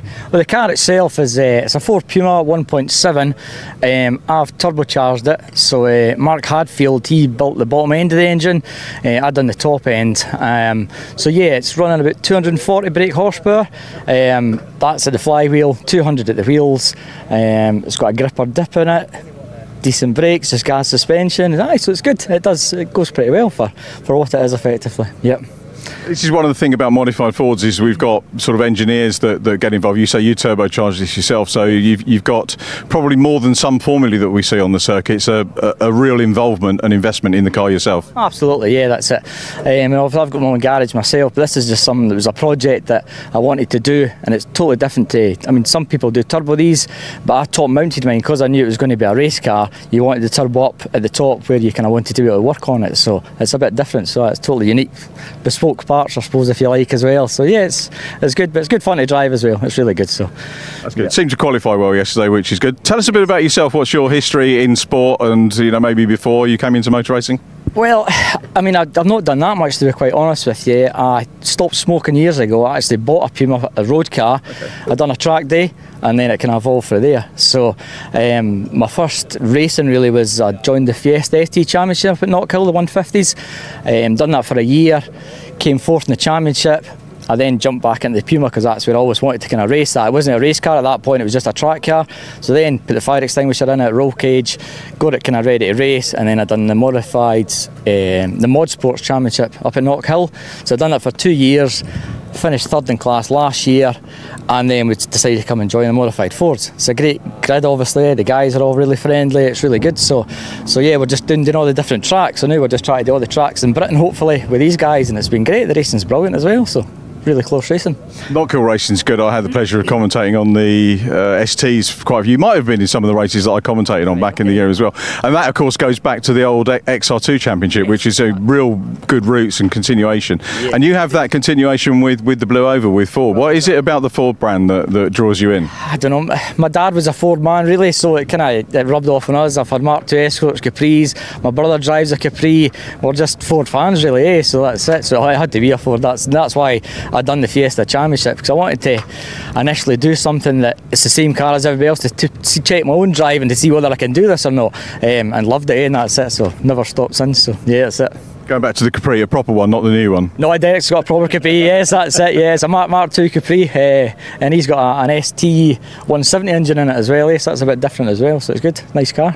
Yeah. Love the livery as well. Did you come up with the idea? So I love the rivets, and it looks absolutely mint. Yeah, that's it. I've done this myself. Just like I say, it was a road car first, so I call it the Rusty Racer, just because it's not mint. I mean, you see some race cars, this was a ride for a road car, so it has been welded a few times. But it's just a great thing, and it's just something different. Advertise my business, and I've got a few sponsors that come on board with us as well. So we've got AC Gold, and it's just good fun, all in all. Croft not too bad for you. Sometimes Croft tends to, we get a few Scottish drivers and marshals coming down and helping us out. Thanks to the marshals, by the way, for their bits and bobs. Are you back to work tomorrow morning? Yes, back to work. As soon as we leave here, that's at home, and then working tomorrow morning. Yeah, that's it. Back to the garage, indeed. Right. Well, I hope you stay safe, enjoy the racing, and thanks for the chat, mate. Appreciate that. Thank you. So let's pick up on our second interview with the Modified Ford Series, Stefan Marsh, and another driver, I think, first visit here. Yeah, it's the first visit here. I've never driven around here before, so it's definitely. I mean, when you watch the touring cars and stuff, it makes the track look really long and big, and then suddenly going around, it's actually quite short, tight, and you have to be pretty committed. So yeah, it was a bit of a learning experience, definitely. All the youngsters today get sim it beforehand. Have you got a sim rig, and did you learn it that way, or literally is it watching things like touring car coverage? I watched the touring car coverage. Obviously, YouTube it. Watched a couple of cars just to get some sort of lap experience from the driver's perspective. But no, I didn't fire up the sim or nothing like that. So just come here and just give it a go and see what happens.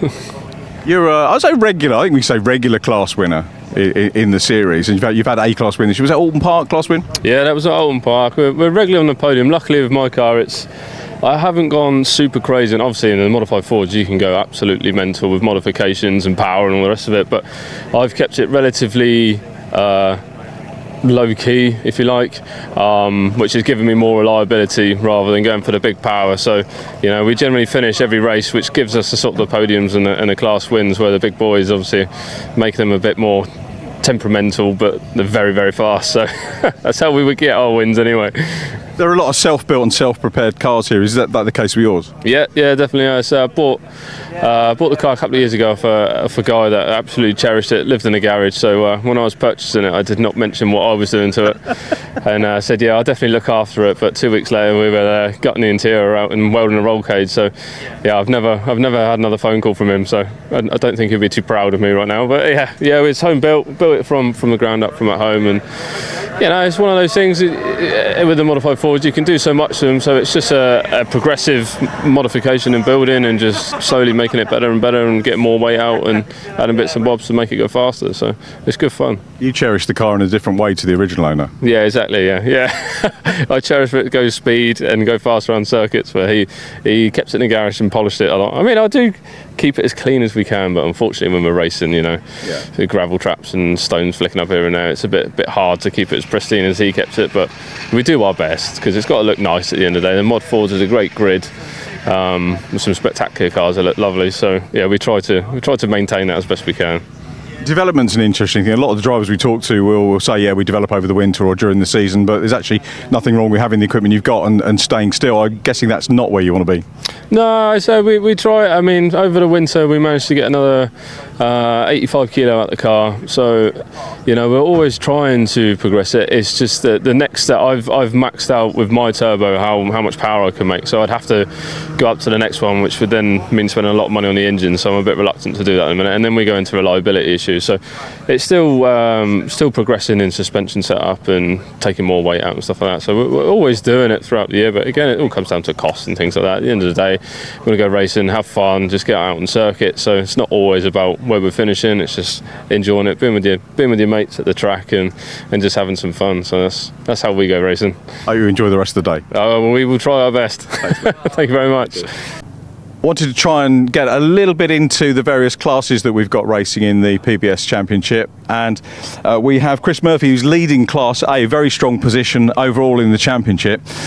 Chris, thanks for taking the time to talk to us. I know you're about to go out and take part in the morning practice, but Championship's going well so far. Yeah, it's been really good fun this year. I've thoroughly enjoyed coming along to the series. It's my first year doing it, and it's been good fun. Thank you. In terms of Croft, is it one of your favourites? Are you looking forward to it? I can't really answer the question. I did come and do a race here my very first year of racing, which we think was 10 years ago. Wow. Did one race, the car broke down on that day, not been back since. So, no idea. Ask me in an hour. I'll let you know. But everyone seems to enjoy this circuit. I'm sure I will too. It's a nice part of the country to come to and a great bit of tarmac, I think, when I've done the track walks. A couple of questions before we let you get out on track. One is, what's the history and spec of the car? This car was built by Woodrow Motorsport 3 years ago, sold to another person that decided to stop racing, so I picked it up, finished it off, or Woodrow finished it off, and we've raced it this year, and it's been good fun. Really enjoying it. And being obviously in Class A, we can hope or expect you to be up the sharp end? Well, we'll see about that. Never count your chickens. And number-wise, I need to ask, it's unusual to see three-digit numbers, particularly in this championship. Is there a reason you picked 721, or was it just given to you? There is a reason. I do tend to run in GT Cup, Brick Car, this championship, plus the Brscc Club Sport, plus 750 Motor Club, a few other bits and pieces. Yeah. 72, we're always changing to 127 or that variation. So I ended up going 721. No one else seems to have got that number, and that makes life easy. Simple as that. That's a really good straight answer, isn't it? And it's it's a number that resonates with me for different reasons over the years, going back with short track racing, things like that. Car looks great, and you feeling all right this morning? The temperature's slightly better than yesterday, but not a lot cooler, to be honest. Well, obviously the weather's a concern, the heat's a concern. We did do Thruxton last weekend in this car. It was again very, very hot. Yeah. But it was a 45-minute race rather than a 2 hours. So we've installed a drink system for this week. It's also my 40th wedding anniversary today, so we dragged the wife up for a special treat for the day, which she's very impressed with. Wife's name? Sharon. Yeah, so she's sat at the back of the pits, and I'm sure she'll be glad to talk to you. That's brilliant. We wish Chris and Sharon all the very best for their wedding anniversary, and hope it's a safer, successful day and you get to celebrate properly a little bit later, or maybe later in the week. Yeah, thank you very much. Cheers. Thank you. Thanks for chatting to us, Chris. Very much appreciate that. Thank you, guys. Appreciate that.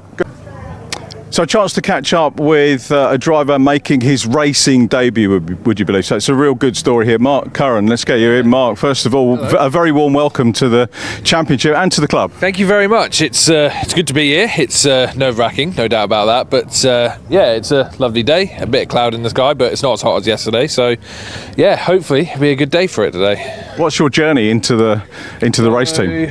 Met these guys when we went to Driven by Racing in November.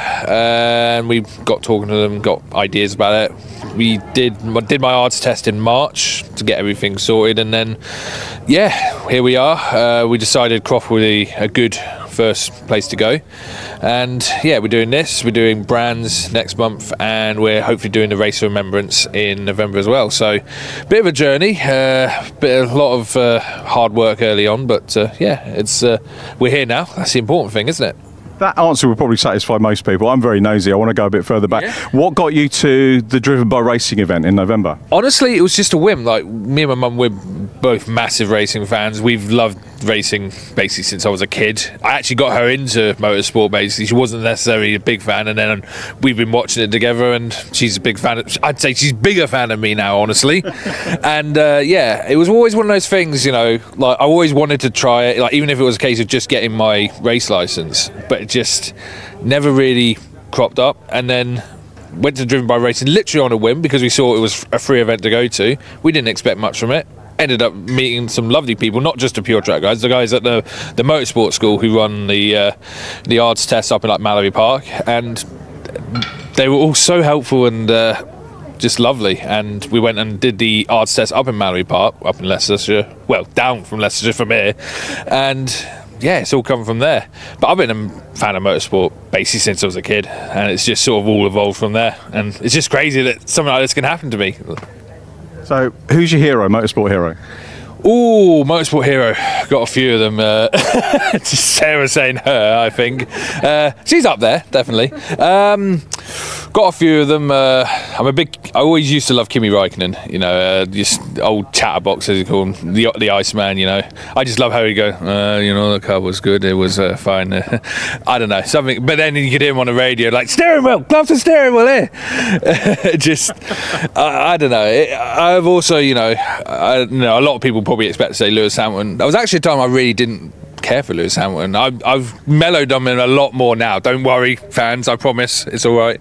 But yeah, I was also a big fan of Daniel Ricciardo back in his day, Mark Webber. I like the sort of straight talking Aussies, and same with Oscar Piastri. I actually see Oscar Piastri as like an Australian Iceman, so to speak. But yeah, Kimi Räikkönen. I always liked Jensen as well, Jensen Button. Sort of drivers like that, like the cool-headed drivers, I would say, are my sort of style.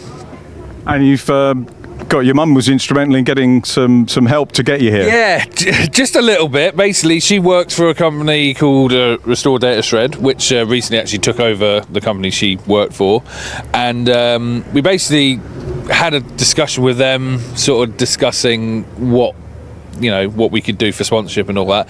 And initially, before the takeover happened, it was probably going to be like maybe 200, 300 quid. Still would have been helpful, obviously.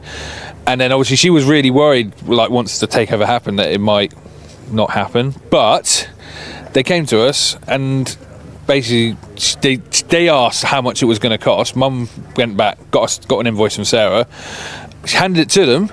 They went and looked at it, handed it back. It's been paid for. It's been all okayed. And I was like, wow. When she told me, I was like, you're joking me, right?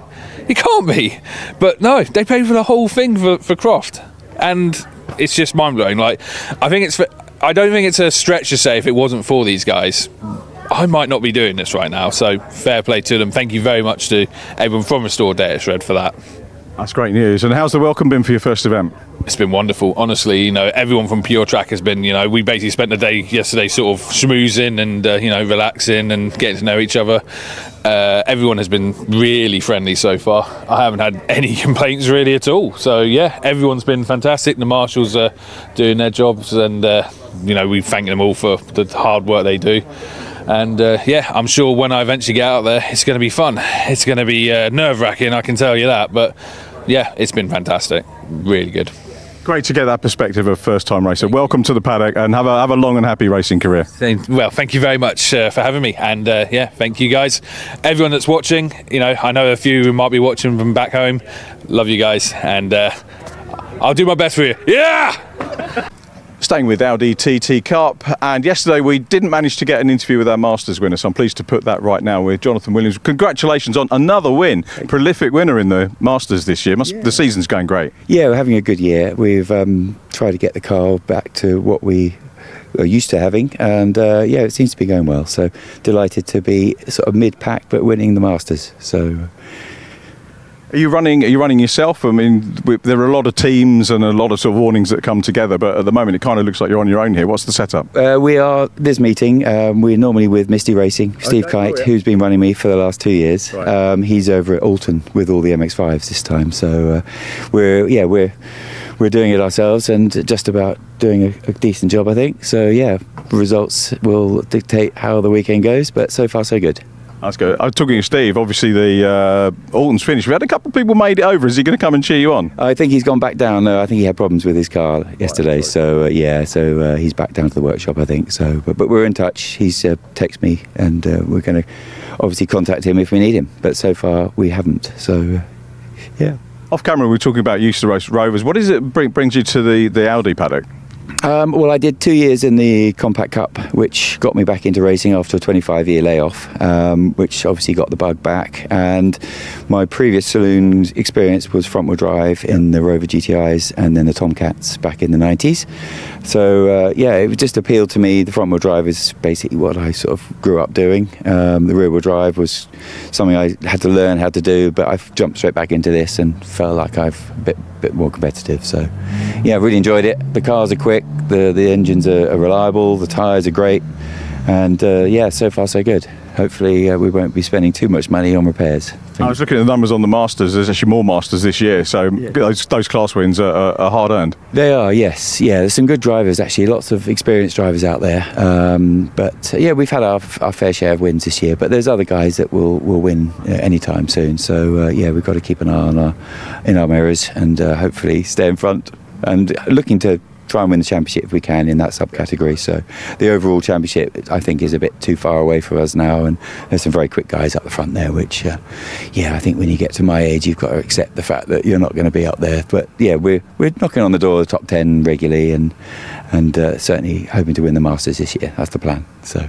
As you said, great win yesterday, and again, congratulations on that. What's the prep overnight going into race 2? Have you had to do much on the car, or is it fairly low maintenance? No, this is one of the appeals of the championship, really, for me. It was the fact that we haven't got to keep stripping the car every time. We can generally just keep an eye on the brake pads and tyres, give it a good clean, and hopefully she stays in one piece. But there's not huge amounts of work needed to be done in between rounds. I could be wrong, and other people could be doing lots, but maybe that's where we're going wrong. But no, we're quite happy with the car and the condition and the way it all stays together. So it's one of the things about the budgets is that you don't want something that's going to cost thousands every time you go out. So we're hanging in there and hopefully have another good day today. Well, very best of luck, and thanks for chatting to us. Lovely, nice to talk to you. Thanks.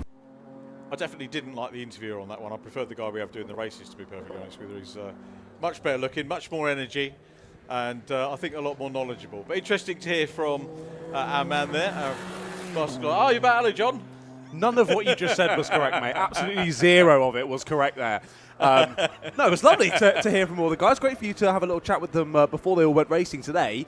But of course, a few updates already. Drivers all have now gone out for at least a session so far today. Just finalising the qualifying session. Of course, we'll see all these guys on your screen at the moment out for 2 hours later on, so plenty of time to see them out on the black stuff as well. But we're about to go round again, basically, and see all of the drivers that we've already seen today out on track once more. That's a good point, yep. So we're familiar now with everybody, apart from the cars that are on track now, which I think our circuit viewers out on the banking are getting used to. Pole position at the moment, Peter Moulsdale, oh, beg your pardon, it's changed, isn't it? It's William Lynch and Ryan Hooker who are on pole position. Pretty much a BMW strong grid this. The only interloper in the top 6 at the moment is the Lee Collins Coachman, which is running in Pro B pole. I think we've only got the one entry in Pro B. We'll talk a little bit more about the classes once we get into the race, but this is the tail end of qualifying for the PBS Brake Super Sport Endurance Cup. 2-hour race coming up, as we said, to round out the day, which will be great fun, including, if you're watching the stream, one of the new drivers that we have, Mark Curran, who's currently in a very strong position propping up the timing table from the bottom.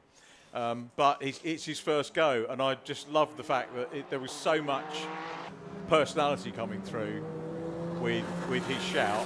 Probably didn't need me as an interview. I could have just left the camera on him and got on with it. Actually, that's not true, because A, he nearly forgot to mention his sponsor, which was a key part of the story, and B, I wanted to get him to talk about the Driven by Racing event, which Brscc run as a signature event towards the end of the year, probably in November. I'm not sure if they've announced it yet. We've got the date coming up, but that's how he got involved and just went on a whim, and he's kind of gone from this turning up at a track event that we saw advertised to getting his ARDS test done with the motorsport people down at Mallory Park, and now getting on the grid. So it's a great story, and you know, there could be somebody here on the bank today that's watching, or somebody watching the stream that thinks, you know what, I fancy getting involved, and I'm not sure, and you could just take those steps. Whether it was Fun Cup as we saw yesterday, it doesn't matter. If you're a newcomer, you can come and race in any class, and it's expensive. We know it's going to be a commitment money-wise, but it's achievable, it's doable, and it might be in something like C1 just to get you going, or coming into this, coming into endurance race. I'll tell you what, for me, I would be apprehensive, I think is the phrase, if I was coming into an endurance race with the likes of Kevin Clark on board, because I've watched Kevin Clark for many years racing. Kevin and Aldo Riti, late entrance into this meeting. There's some quality drivers in this field, and I would be a little bit in awe of that. But we've got the class structure to cater with it here. So whereas we have one make racing yesterday, and you've got the Masters class for the older drivers, but here you've got different power levels, so you can come in a less powerful car. Still got to be mindful of the fast guys coming through. Of course. Yeah, you've got to keep looking in your mirrors. I don't want to get in the way of anyone. But yeah, like you say, cheap is never really a word used in motorsport. I think affordable is the word that we try to use. It's said about my commentary, to be perfectly honest, but apart from that, no. It's lovely to see as well, amongst all the different classes, all the different drivers I've spoken to, in British Club Level Racing, it is very much everyone wants everyone else to be having a good time as well. Of course, there's no friends out on the racetrack. You're all battling in amongst it and wanting to do the best that you can, but equally, if something goes wrong for a competitor, they're always the first one to jump in and say, is there anything I can do to help? Can I offer you this? Can I do this? I want you back in the race. Is leading the championship by Yeah, no, you're right. It is very much. And even in that scenario, I've seen quite a few drivers, you know, pitch in and help other drivers even when they're leading. It is about getting everyone value for money. Here's what we've got to look forward to. So a quick run through. Mostly the Pro A runners at the top end. You can see we've got colour coded with the yellow coding. And pole position in that one going to William Lynch and Ryan Hooker. Second position going to Peter Moulsdale and Stephen Kent in their BMW M2. Then it's Evan Hudson's part. I'll do the surnames because we've got to get onto Audis.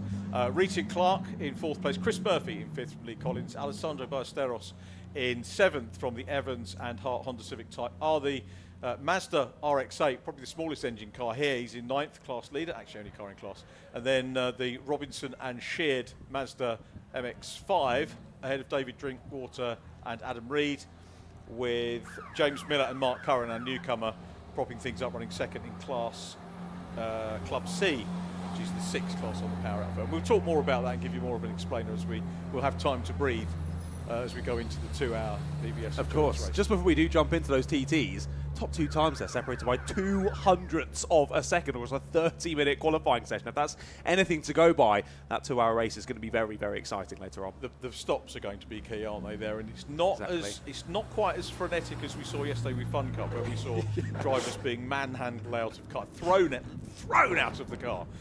It's a little bit more pace than that because they have a set amount of time, but we'll come on to that a little bit later on. But the stops are going to be crucial because where you're not physically having to get people in and out quickly, you have to time it right. There's a time that you have to respect rather than full foul of that and the race is over. That's it. So anyway, we'll come to that and look forward to that. But in the meantime, it's our third and final race of the Audi TT Cup for the weekend. And I think it's fair to say we've had a couple of good races. We've had 2 different winners for it so far, and we'll tell you a little bit more about it in just a minute.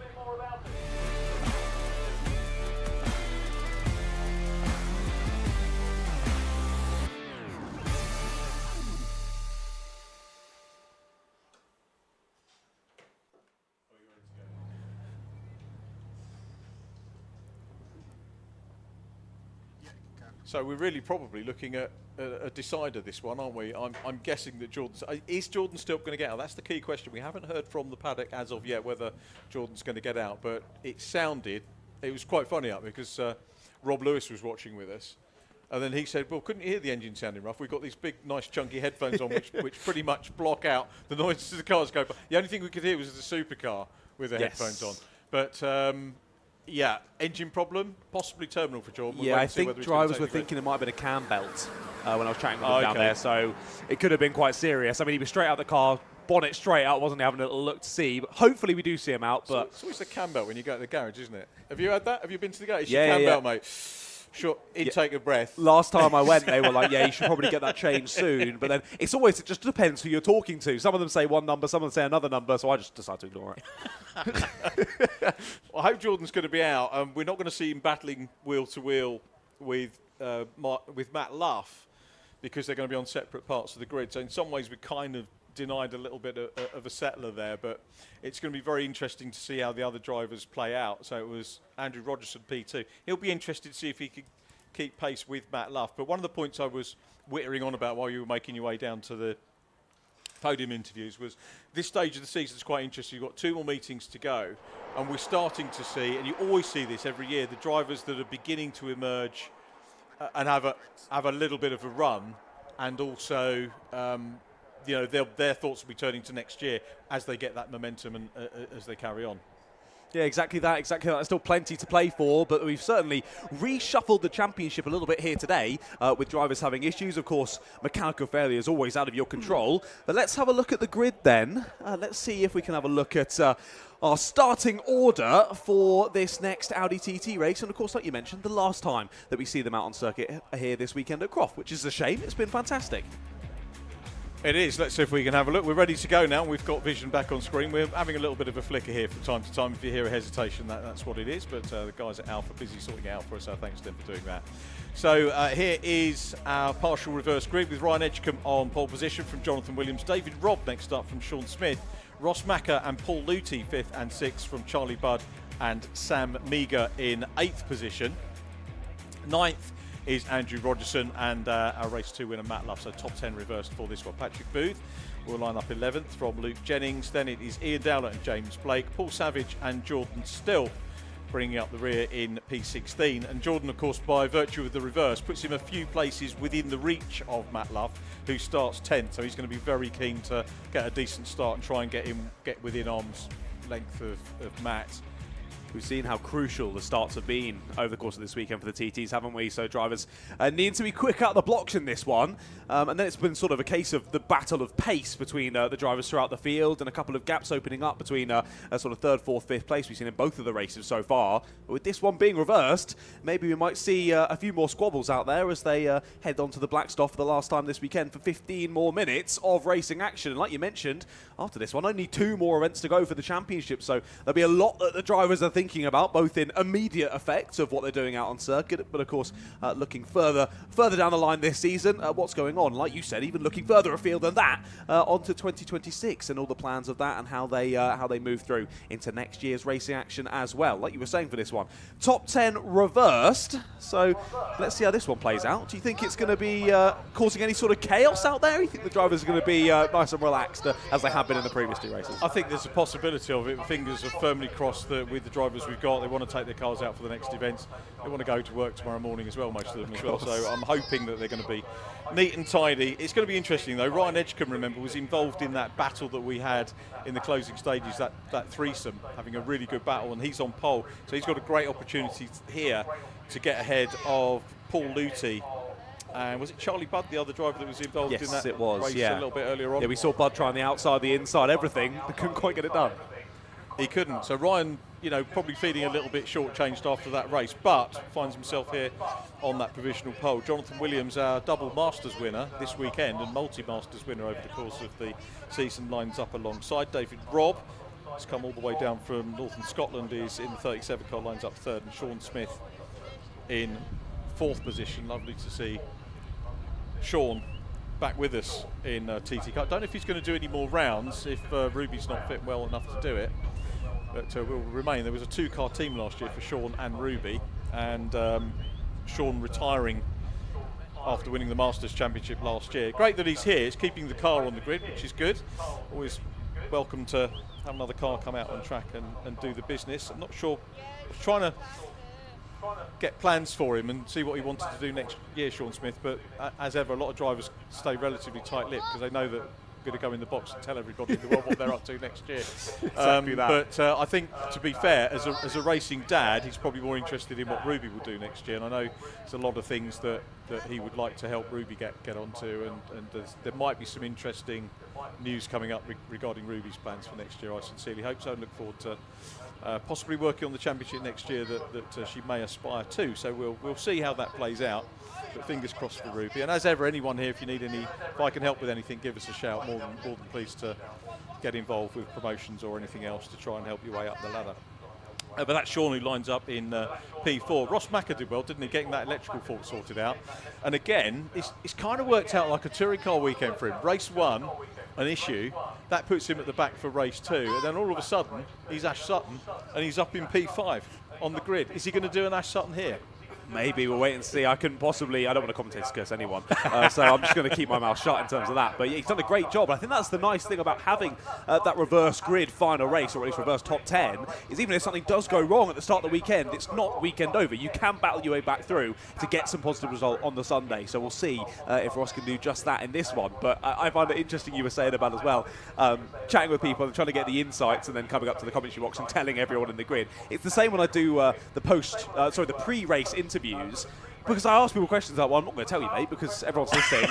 Just leave me alone. I'm like, okay, sorry. The one that I've been very, very lucky with the interviews that we do, most people know. Some people will tell me stuff in confidence, and they know that will stay in confidence, because as soon as I was to do something untoward, I would not be trusted. So people know if they, and I've heard a couple of things this weekend in confidence, really exciting news, which I'm absolutely bursting to tell the world, but I'll have to wait for the press releases. But equally, if you have got news, then tell us and let's get it out there and ping it. We had a lovely one the other week. We were doing some esports midweek, and one of the young lads there, and I know a lot of the media people will tell him off for doing it, but he announced that he's going onto the Ginetta Junior grid for next year. And as I say, I know a lot of media professionals will be like having kittens. Oh, we shouldn't have announced it live on there. And actually, it doesn't matter because we've got a little bit of buzz going on there. And he could still put his press release out and do his social media and everything else. But actually, a local guy to hear, Thomas Puffer. I don't know if he's around actually today, but Thomas, if you are here, I know you'll probably be watching the screen. You might know him from karting. I do indeed, yeah. I don't think I've ever actually spoken to him in person, but yeah, I know him. Him and his sister both run some pretty decently sized social media accounts, so I think they're well known across the karting sphere. They are, and Thomas is a good lad. Kat's doing well with her racing as well. Funny thing was, they were here last year, and they came to meet Andy McEwen at the Fun Cup meeting last year. And the funny story, 30-second board's going in the paddock there, so the cars will be on track soon. And anyway, so Thomas was there because he's not even aged to race a junior car yet. He's not allowed in the pit lane, and he was kind of shouting at me from when I was doing the pit lane interviews. And I said, hang on to the end of the day, we'll get you up and we'll introduce you to Andy McEwen, who is, by the way, ladies, he's a regular Fun Cup commentator, but he's elsewhere this weekend. Anyway, so we get to the end of the meeting, and I saw Thomas. We did the wrap-up from pit lane, said goodbye, thanks for coming for everybody. Thomas, we'll take you up to the commentary box and introduce you to Andy. We got to the commentary box. Andy'd gone home. Classic. Oh, unfortunate. I mean, Andy McEwen, he's the fastest person to exit honestly, a commentary box. I've never seen someone so quick. At Anglesey, it was like a race to get out the door, and he very much won. I'm glad he's keeping up his tradition. So he did it with you as well, did he?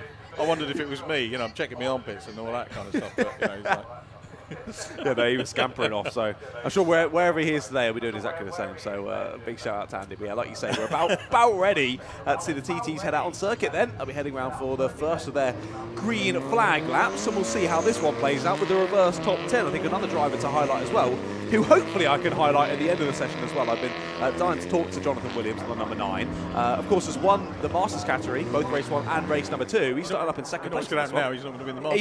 He's going to crash now, isn't he? He's going to DNF in this one. I hope not. But we'll see if we can speak to Jonathan after the race. But like I say, starting up on the front row of the grid, he'll be pretty happy about that one. Yeah, we'll see what he can do. I'm wondering if there was an amended result, because Ryan Edgecombe wasn't 10th, was he, in the previous race? I think I wrote it down. He was 6th behind Charlie Budd and Paul Luton, so maybe there was a judicial or something going on. Thankfully, John is a lot quicker on his computer than I am, which is an age thing as much as anything else. Have a little look. Was there an amended result? result? No, that is the official result there with Edgecombe in 6th place. So we've got the 6th place man. Oh, maybe it's okay. So what it is, I think what they do is it's a partial, it's a reverse, but a partial within 6 to 10, if that makes sense. So I think the top 10 get reversed, and then the first 4 or first 6 then draw within that. I don't know. It's right. Okay. Anyway, it is what it is, and we've got a grid. I'm not going to reason it any more than that. But it's Ryan Edgecombe on pole, and it's probably another championship regulation I should have looked at. It's my first Audi TT on the comms box this year, so that's my excuse. I'm sticking to it. Yeah, same with me here, mate. I'll just stand behind you. You can take the flak for that one. That's fine. But yeah, all new championships to me this weekend, apart from the Fun Cup. So it's been very exciting to be in the commentary box for all of these. The TTs have been great. Of course, I missed a little bit of the Fords, but it's been lovely to watch those from the sidelines, and I'm excited for that 2-hour endurance race. I think we're going to have quite a bit to talk about in that one. It's the same with the Fun Cup. We always say, like, as you say, people will ask you, how do you keep talking for that long? There's always stuff to talk about. It's always exciting. It's fascinating. That's how we get involved, isn't it, going to tracks, and because there's enough to watch on track to keep. The only thing that's missing this weekend is single-seaters.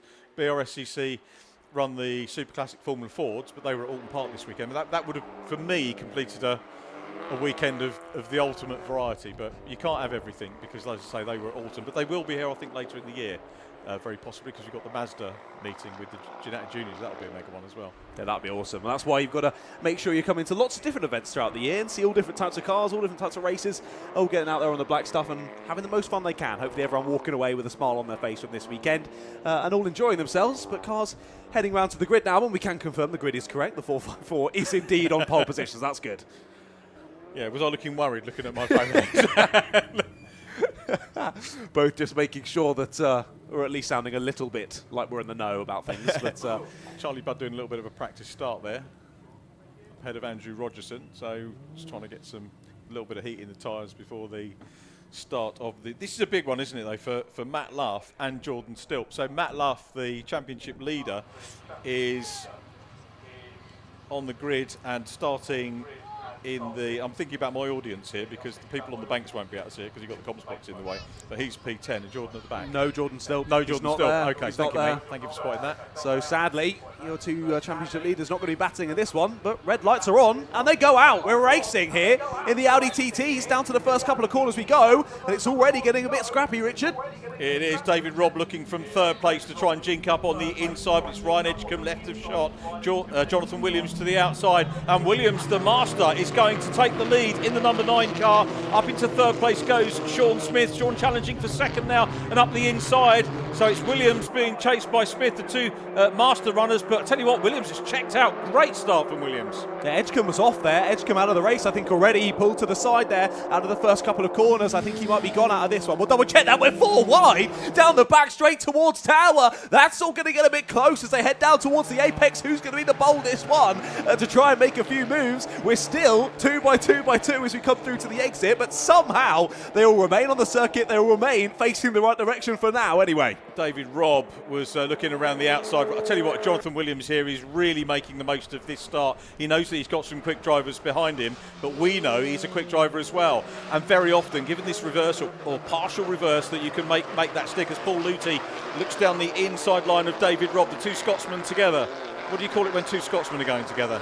Is there a phrase for that? I don't know. We'll think of one. Answers on a postcard. He goes through. Another one, Ross Mackay, goes through as well. So David Robb relegated by Luthi and Mackay. Great to see those two racing hard with each other as the race leaders are already up at the complex for the first time, headed by Jonathan Williams. Second position is, as they come through, I was hedging my bets there. It's actually Andrew Rogerson from 9th on the grid. So that big pack that you described, wow, coming down the back straight towards Tower, Andrew Rogerson made all of the capital there, and he's up into P2. I said who was going to be the most bold. Well, there's clearly your answer. As there, sadly, we do have a driver off. Is that the 55? It is. The 55 Dowler is parked up. Now we'll see whether they're able to get that car off of the circuit and back to safety, or whether we do have to go to a safety car for this one. We'll keep our eye out, but for the moment, still green flag racing, and there is a battle on for the lead. Rogerson's thinking about it. Rogerson's down the inside into Tower. Can he get it stopped under braking? There's a lot of debris now down there into the braking zone, all kicked up on that first lap, but he gets the move done and moves into first place. Jonathan Williams was looking closely at trying to tag onto him, and Jonathan here can use the opportunity either to fight back or learn a little bit more from Andrew Rogerson. Both of them have form in other championships. You may have heard in the interlude interview that we did with Jonathan Williams, raced Rovers back in the day as well. Very accomplished driver and a modest driver as well, chatting to him on the interview earlier on as they head down into the complex again. Wait for the cars to appear with us. And this again, as it was a good opportunity for Jonathan Williams to get away in front, it's now a good opportunity for Andrew Rogerson from P9. So it's Rogerson that's got the lead. He's got about 2 lengths as we look at them going into the hairpin. Sean Smith still in 3rd place. Paul Luthi is back where he was in race 2, which is 4th place, trying to close down on Sean Smith.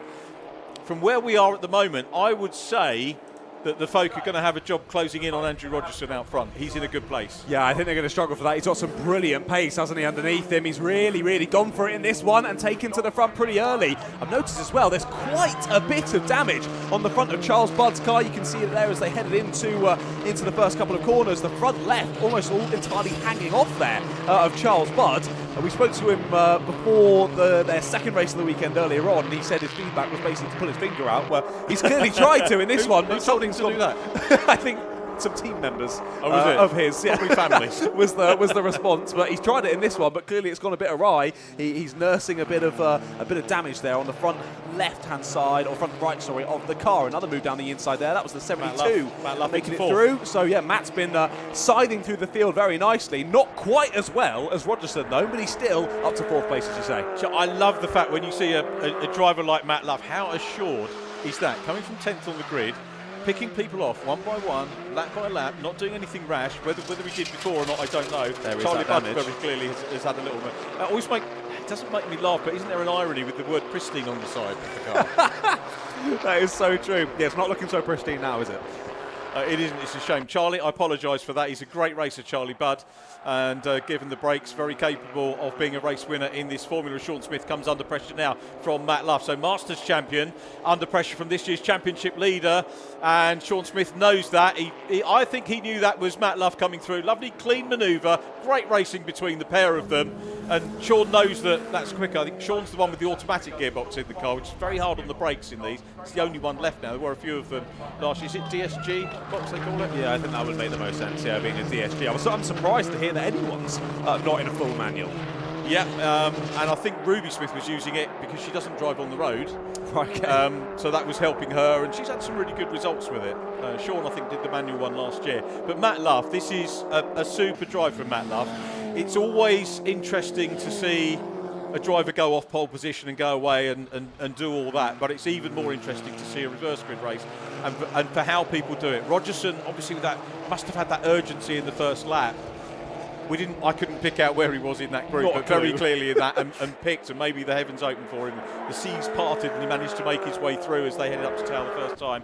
So he's got the lead, and Matt Luff is actually only 2.5 seconds behind him. So, whereas earlier on I said there was no chance of Matt Luff getting up for a win, I think there probably is. Yeah, they're proving you wrong, aren't they? Side by side. out of Sunny. That is the 72 just trying to stick the nose in there. That's Luff continuing to try and make more places. We've got a mechanical flag for the 44 of Charlie Budd. So that's a bit of damage there. Clearly being picked up by the officials here, and he's been forced to come back into the pit. So that'll be Charlie. Because you see entertainment, and you see people like Matt Luff coming through the field from 10th on the grid and proving why he's a championship leader.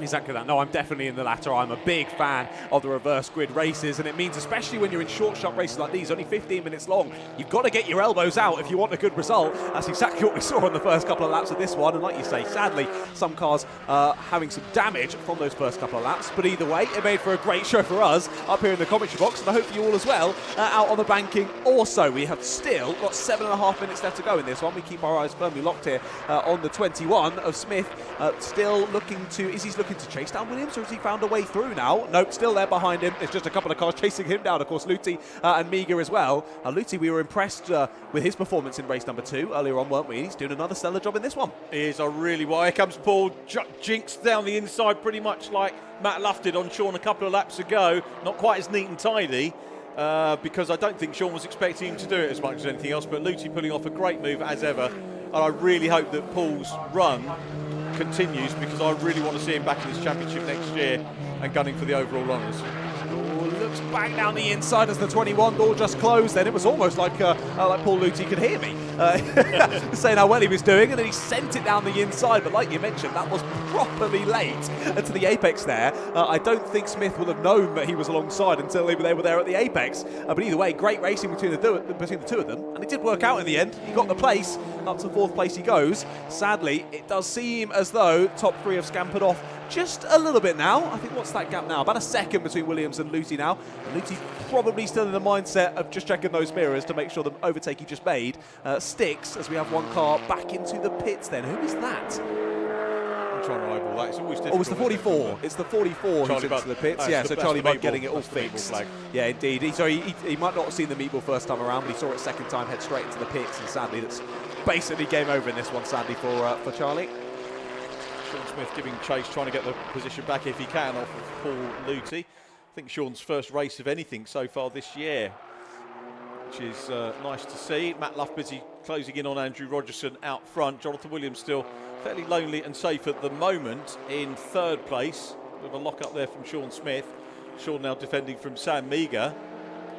Charlie Budd still showing as 7th on the timing screen as across the line go our front 2 once again. It's Rogerson out front, the yellow and black, down into Clervaux. Matt Luff is very focused now. He's got the gap down to just over half a second with 5 minutes to go.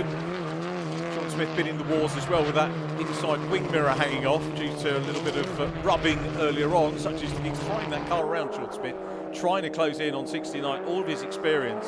If you'd have asked me a couple of years ago whether I'd see the likes of Sean Smith and Paul Luthi racing together, because their respective backgrounds totally different. Sean, short oval driver in super stocks, which is a wonderful formula. If you're down at near Eastbourne on Wednesday night, they've got a meeting down there for the super stocks. As through goes Sam Miga. Miga passes Sean Smith. So Sean was, again, probably that's a little bit of a repercussion for trying to close in on Paul Luthi again, but Sean Smith loses out. Back to the point I was making, Sean and Paul completely different paths motor racing wise, but if you said to me a couple of years ago, oh, you'll see Sean Smith racing with Paul Luthi, I'd have thought, right, yeah, that'll be good. And there they are doing it. But here are Andrew Rogerson and Matt Luff having a battle for the lead. How much of a battle is it going to be? I'm not sure. Matt Luff all over him. He's got the quicker times. Now feeds the car up the inside. Nothing quite doing there. Wrong part. Watch this. This is a classic overtake place here as we come at Croft. He's going to try the outside run here. Is he going to go for the switchback on the inside, or maybe get the run down towards Clervaux? Rogerson hangs on to it for the moment, but Matt Luff has got the pace, trying to tee up the inside as he go to Clervaux. Indeed, yeah. I thought it was a mistake on the entry there for Rogerson, but I actually think he was just keeping Luff behind him on the line he didn't want to be on, so he could hold it through the final corner. And perfectly placed there from Robinson to keep Luff behind through the final corner and make sure that he didn't get that good exit to get the run down into the first couple of corners. Clervaux, he holds on to it as well. Same through the S's then, but we continue on nose to tail. Can Robinson finally snatch the win event at Croft. It's eluded him so far this weekend. Luff's had plenty though, and he'll be thinking, come on Matt, just let me have this one please. But Matt's not going to listen to him. Tries it once again, down into Tower, but Robinson once more perfectly places the car, and at the moment anyway holds on to the lead. Yeah, there's got half a gap there. Matt Luff just jinks over towards the right. Tries to show in the mirrors. Now we go through the Jim Clark S's. You have to be very, very brave to make a move there. So it's all going to be about the run into Sunny. And he's looking for it. Matt Luff looking for a gap on the inside, which isn't quite there. Now he's going to try and fire it up the inside with a great run into Sunny. Can't quite do it, but all over the back of the rear spoiler of the lead car of Andrew Rogerson, who carries on in lead position. They make their way out of Sunny, back towards the complex they go again. 2 minutes 49 of this race to go. What an entertaining event this has been. Now, into the complex they go. Rogerson, championship leader, Matt Luff right behind him. Luff goes wide, going into the hairpin. This is all about getting extra momentum through on the inside, but he's going to be on the outside for the run down towards Clervaux. There they go, across the line. And has he got the momentum? His nose was in front as they came in front of the commentary box. Can he chop across and grab the line into Clervaux, or is it going to be Andrew Rogerson on the inside? It is Rogerson. Snakes under braking, takes the lead back. There's a little tap on the back end of the 72 from the 72 car on the 13 car out front. Matt Luff actually led as they went across the line, but Rogerson knew that by having the inside line going down to Clervaux, he could get the lead back, and Matt Luff is thwarted for the moment. He now goes to the outside again as they go up towards Tower. You can see it's not quite a back straight, which I've been calling it. There is a curve as they head very slightly round to the left and then to the right as they go through the 90-degree bend at Tower Corner. And now Matt Luff is going to have a go as they head down towards the Jim Clark S's. It's the exit of Tower Corner. Still can't quite do it, and it's the yellow and black of Matt Luff that is busy. Sorry, the yellow and black of Rogerson being the man out front from Matt Luff in P2. And here he comes again, tries the same move, and this time gets more momentum, dives down the inside at Sunny. A perfectly executed manoeuvre there by Matt Luff, the championship leader, showing everybody on the stream and indeed here at Croft why he's leading this championship. And from 10th on the grid, fair play to Andrew Rogerson for a great defence and a great opening lap coming through to the top of the stack here. But Matt Luff has got him. The question is now, can Andrew Rogerson claw things back? They're coming down. There's a minute to go on the clock. One more lap to go in our final lap of the Audi TT Cup Championship. Across the line they go, and it's Matt Luff out front. Rogerson second. Jonathan Williams still there in third and leading the Masters. Paul Luthi is fourth. Williams has got a good lead, and it could be an outright podium, another significant event for our top master in this one. Is he going to be able to secure that? There is Paul Luthi under pressure from Sam Meagher. Looks like we've lost Sean Smith from the battle. In fact, timing screen confirms he's a lap down, so Sean Smith, game over for him. So Meagher and Luthi, this could almost be about, assuming if we were to lose Matt Luff, maybe to move on elsewhere, as his management team will probably want to do.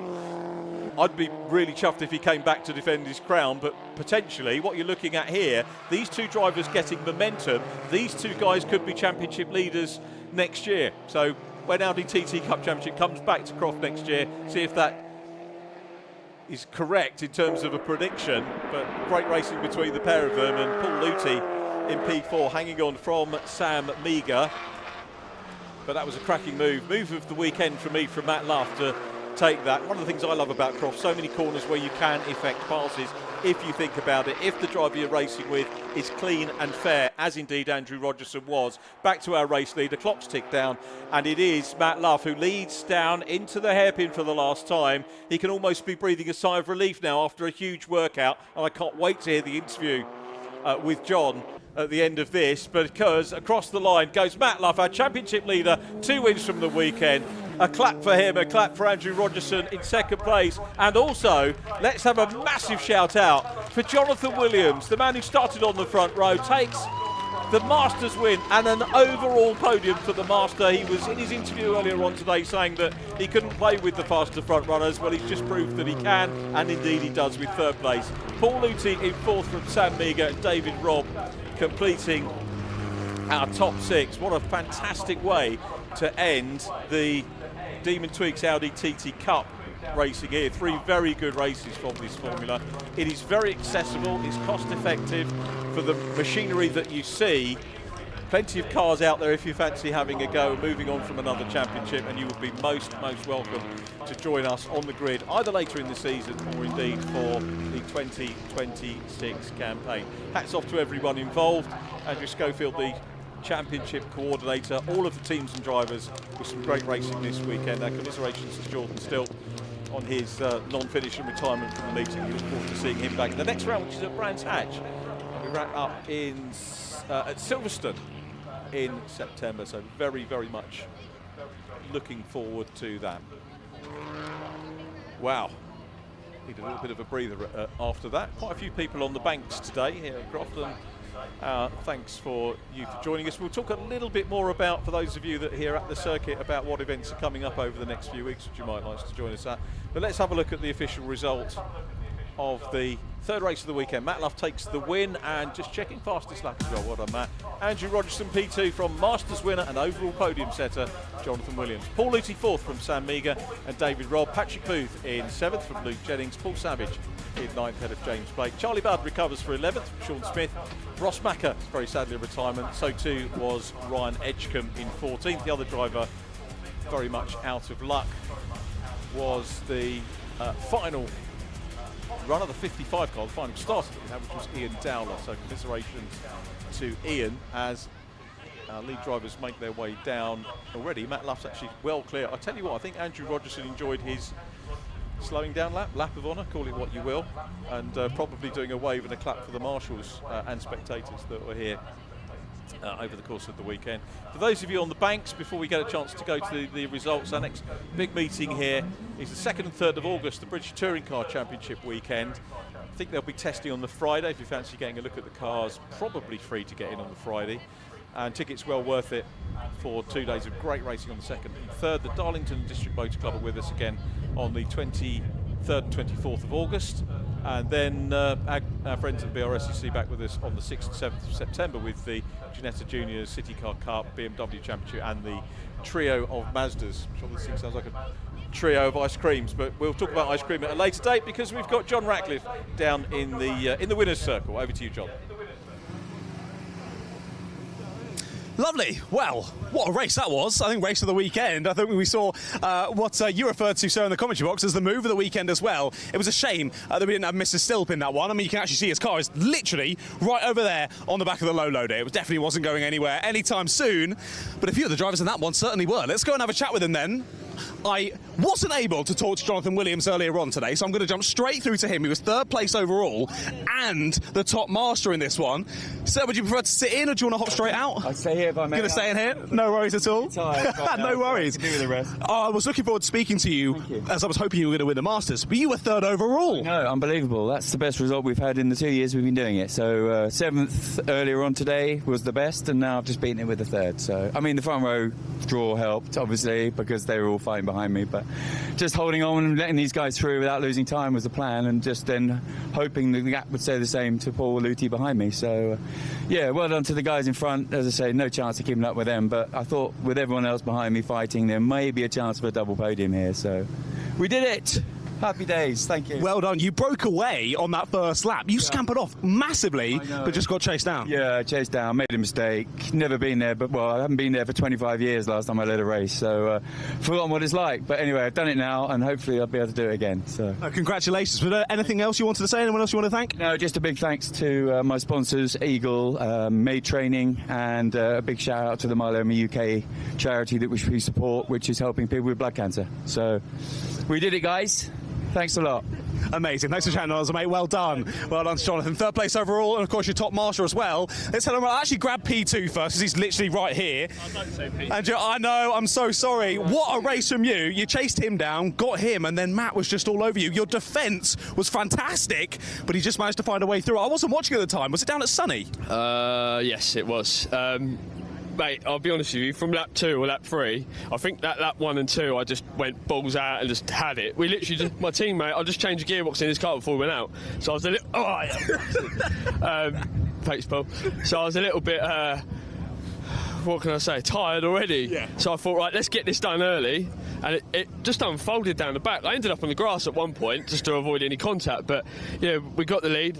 Fair play to Williams, you know, he didn't put up a hard fight, and he stayed with me, and I was trying to conserve the tyres. I see Matt now, I thought, no, he won't. And then, like, I hit the brakes at one point, I think it was at the left-hander, and the thing just went straight on. I was like, right, okay, I really need to rein this back. Then when Matt was there, he must have had a bit more brakes than me, because I had nothing. But yeah, it was great to battle with Matt. Congratulations to him. Congratulations to all my team that are here. Yeah, mate, it was epic to watch. Still a P2, well done. Yeah, that first lap was pandemonium. It's always fun coming from the back, isn't it? It's like karting days all over again, isn't it? Well done, mate. Cheers. Thank you very much. Sweaty hands as well. I'm sure he does as well. Let's have a chat with your race winner then. I don't think even you thought that was going to happen, mate. P10 to the win, and he was certainly trying to make sure you wouldn't get that win. I mean, at the start of the race, I thought if I could keep with Rogerson and went through with him, we might stand a chance. But I think end of lap 1, I was still in P10. So such a scrappy start, I couldn't find my way through. And I saw Rogerson in second or third. I think it was like, oh, it's going to be a battle now. But yeah, one by one, picked him off, stayed consistent, come away with the win. So yeah, I mean, it was a great race between me and Rogerson towards the end. Sort of 3 or 4 laps of some really good fighting. Yeah, it was good. Mate, it was awesome to watch from the box. I had to dash off, obviously, to come down here, but I heard in my ear, I think Richard called it the move of the weekend so far, your overtake for the league. Can you talk us through it? I mean, yeah, I was trying to find out where I could get past him, but he was pretty solid everywhere. But yeah, out the back, I think I saw his car getting hot, made him defend, and he's run too deep, and that was that. Perfect. Up the inside, nice and clean, got it done. Nice stuff. Well done. Another race win. Congratulations. Thank you very much. Cheers. Well done. There we go then. Like was mentioned, move of the weekend, race of the weekend there. We've still got a couple to come your way though. Up next will be our second and final race today for the Modified Ford Series.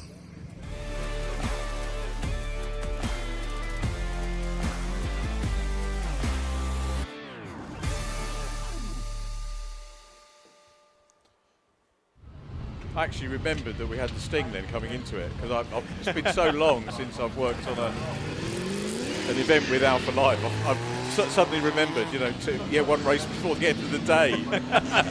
So apologies to everyone at Alpha for being a little bit rusty on those. But we've got Rob Lewis back with us. First of all, Rob, did you play the trump cards yet? I haven't played the trump cards yet. I had a good look at them, and no, but for people listening at home, Richard John Neal's famous trump cards, his racing cards, I've got a set at home.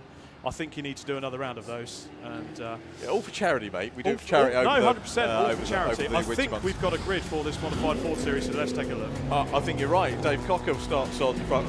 He doesn't. He is out. He's There's out. more to come We'll on come to that. Andy Robinson then, front row. Paul Neville and Kevin White on row 2. Dave Guthrie and Scott Tolland, who will resume battle with Stefan Marsh, who lines up 7th on the grid. Ian Blackley will be trying to get in amongst them as well in the 333 Puma, completing our top 16. Chris Harrison in his RSR next up. Lucas Stride and Steve Primmett in that lovely classic Mark 1 Escort ahead of Alistair McMillan.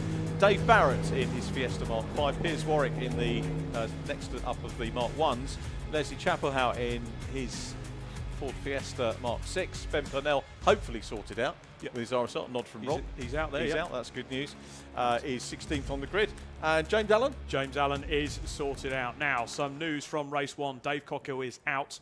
4th gear, unfortunately, has lost a tooth on the gearbox, and he cannot afford for it to detonate the rest of the gearbox. So Dave Cockhill is out of this race. So he wasn't hedging at the end of the race, thinking, yeah, I got in the lead, that's what the issue was. I think that was him starting to feel the gearbox go. So unfortunately, gearbox issues for Dave Cockhill. And at the back of the grid, we've got another one to look for coming from the back to the front, because James Allen had some line lock issues in race 1. Unfortunately, it's one of those, he put his hands up, admitted to it, I made a complete error. He left the line lock on, being rushed coming out of assembly, and unfortunately it cooked 2 tyres and locked the brakes hard on the rear. Hang on, a driver owning up to something? Yep.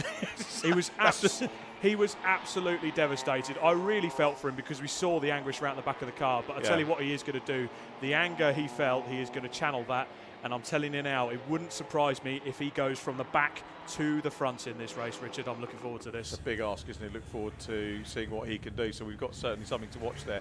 Going back to the breakage on Dave Cocker, we're not going to be able to talk about Dave too much in this race, but is it, as I said in race 1, that there's a lot of development, and some of these cars on the edge mechanically that they're more prone to failure than a one maker where you've got all the standard parts? The way to think about it, including cars like this on the screen, like the AU Falcon, so that Escort Cosworth of Dave Cocker's has got so many highly strung parts, you know, the dog box that, and they're running so much power, eventually they will start to develop hours on them, they will start to wear. Now, club racers like ourselves in the Modified Ford Series, we're not like professional teams, so we don't log those hours and everything like that, and we check for failures as much as we can. So it's just a case of we'll run them, we'll check them, we'll service them, but occasionally parts will fail. It looks like that's what's happened on the Dave Cockhill car. And a lot of the cars that are made on, parts that are made on these cars are bespoke stuff that's on Paul Neville's car. He's actually fabricated himself. He's a fabricator by trade. So it's always that mixture of running OEM parts on the car to make it go faster, or whether you design and make something yourself, as some people do, or if you have factory-built cars like the AU Falcon back in the day, made by the likes of Dick Johnson Racing and other Ford teams like Ford Performance Racing, all bespoke touring car parts, very hard to get hold of now, but they still run those cars effectively on the beer money as we get underway for the green flag lap. On the beer money. Literally on the beer money. Absolutely amazing. Yeah, green flag. Rolling start, of course, which is another treat that we get here on our event. I can't believe how we've zipped through the course of the weekend. It's the penultimate race of the weekend for us. And is Dave gone, or will he be watching this one? He's got himself a cold bottle of Peroni and he is watching from the bank. So Dave, if you are there, it was a mega race in race one. Well done. And it's a shame you're not out there on the grid. And I want to give a shout out as well. Third place currently, as you see it on the screen, that blue Fiesta just ahead of Dave Guthrie. Kevin White drove an absolutely fantastic race. That car on screen there, car number 99, that is a 2-litre naturally aspirated car with a sequential gearbox, and he drives it like he stole it. That was a fantastic, well-driven race. He certainly drives it a lot quicker than some of the more powerful I always cars. take issue with that one, because if you stole a car, if you drive slower, you're less likely to draw attention to yourself. That's a very Alan Partridge comment, I have to say. But do you not agree? Well, that's one way of doing it. But to be fair with the C1s, right? So, you know, we go to our C1s out that are out at next week at SNET. But I was always told you need to drive one of those like you've literally just got into the car and you're trying to get away up the A12. Right, but you wouldn't steal a C1, would you, to be honest? I would rather steal the Sierra Cosworth. Exactly. It would be a Cosy over a C1. And again, but just to anyway. clarify that, we are not advocating any form of crime. No. just to clear that up. We do not advocate crime on the Alpha Live broadcast. Apologies to anyone listening. And again, before we get started, a big shout out for the sponsors of the Modified Fords this weekend, both with Club Racing UK, DC Automotive Services, and Ian Blackley as well, his automotive company based up in Scotland, and MTS Motorsport have all chipped in to sponsor this round of the Modified Fords as we get ready for race start as they come around the complex now. There we go. So that's Ian Blackley Automotive there in the yellow Puma, one of the sponsors for the round this weekend. Grateful thanks to anyone who's chipped in. We really do appreciate it. It's great to see these cars. Now, what's Paul Neville going to do? The white Chop Snoop Escort showing quite nicely there on that second row. So he's going to be gunning. Again, lots to talk about, as Rob said, as we look at Stefan Marsh, who's already slotted himself between two cars. He's taken one place up already and made the start. So a cracking start for him, but it's the Ford Falcon. Unsurprisingly, it gets away with Paul Neville in second position as they have a good sort out behind. And Stefan Marsh sideways into the second corner. He unfortunately, there's contact again. Unfortunately, he's had contact with Scott Tolan in the Escort Cosworth, who he was battling with in race one. It looks like he got a loose back end on the Focus with cold tyres, and he looked to take the advantage, but unfortunately it resulted in a bit of contact. They've carried on going as everyone battles line to stern. Now let's have a look out for James Allen on the first few corners. He's gained 1, 2, 3, 4, 5, 6, 7 or 8 spots. I can tell that he's gained there. Could he get it into second position before the end of lap 1? That would be a huge arse, wouldn't it, for him? Again, as we've been sort of encouraging our crowds on the banks to watch the cars making their way through the field. And James Allen making good progress there, passes the Puma that you were talking about. So a bit of a shout out for our sponsor, co-sponsor of the meeting. James Allen on his way, but the Falcon already, Andy Robinson already at the complex with Paul Neville in pursuit. Definitely. Not that far back, is he, James Allen? No, he is not. He is already dispatched of another sponsor of the round in Stefan Marsh in the Club Racing UK back Focus, and he is already on the back of the Escort Cosworth as they go into the hairpin. I have a feeling he's going to try and make a move on the back straight here now, although the car doesn't have the same massive horsepower as your likes of Dave Cockhill and your Andy Robinson. That car is so highly strung. Effectively, it is built like a touring car. It's a fantastic bit of kit, set up really well, and when James gets the hammer down, he can pedal it. Look at the times coming through. He did a 140 on that lap as as opposed to Andy Robinson, who got a 1:31, and he is gapping the rest of the field, trying to get enough space between him because he knows James Allen's coming. He's doing so well. The other thing about this, a lot of these self-engineered cars, and of course it's one thing to be a quick driver, but when you're the engineer of that car as well, there aren't too many classes where you see great engineers stroke builders racing those cars as well, but we do in Modified Ford Series. Absolutely. It almost reminds you of the days of the old school Thunder Saloons, doesn't it? So. Oh, yeah. Isn't that still sort of being mentioned in... Is there talk? This is effectively it, though, isn't it? Effectively, yes. There is another Thunder Saloon Championship available on a different package, but no, the Modified Ford Series. So Leo Stefan Marsh down the inside of Scott Toland, and he gets the move done into Sunny End. What he couldn't do in race 1, he's managed to do here. Now, the question is, can he hold that position? And has the Cosworth got a problem, because he gained a lot of ground there? He had that clatter earlier on. I was going to ask at the time, Rob, whether that little coming together would have affected them at all.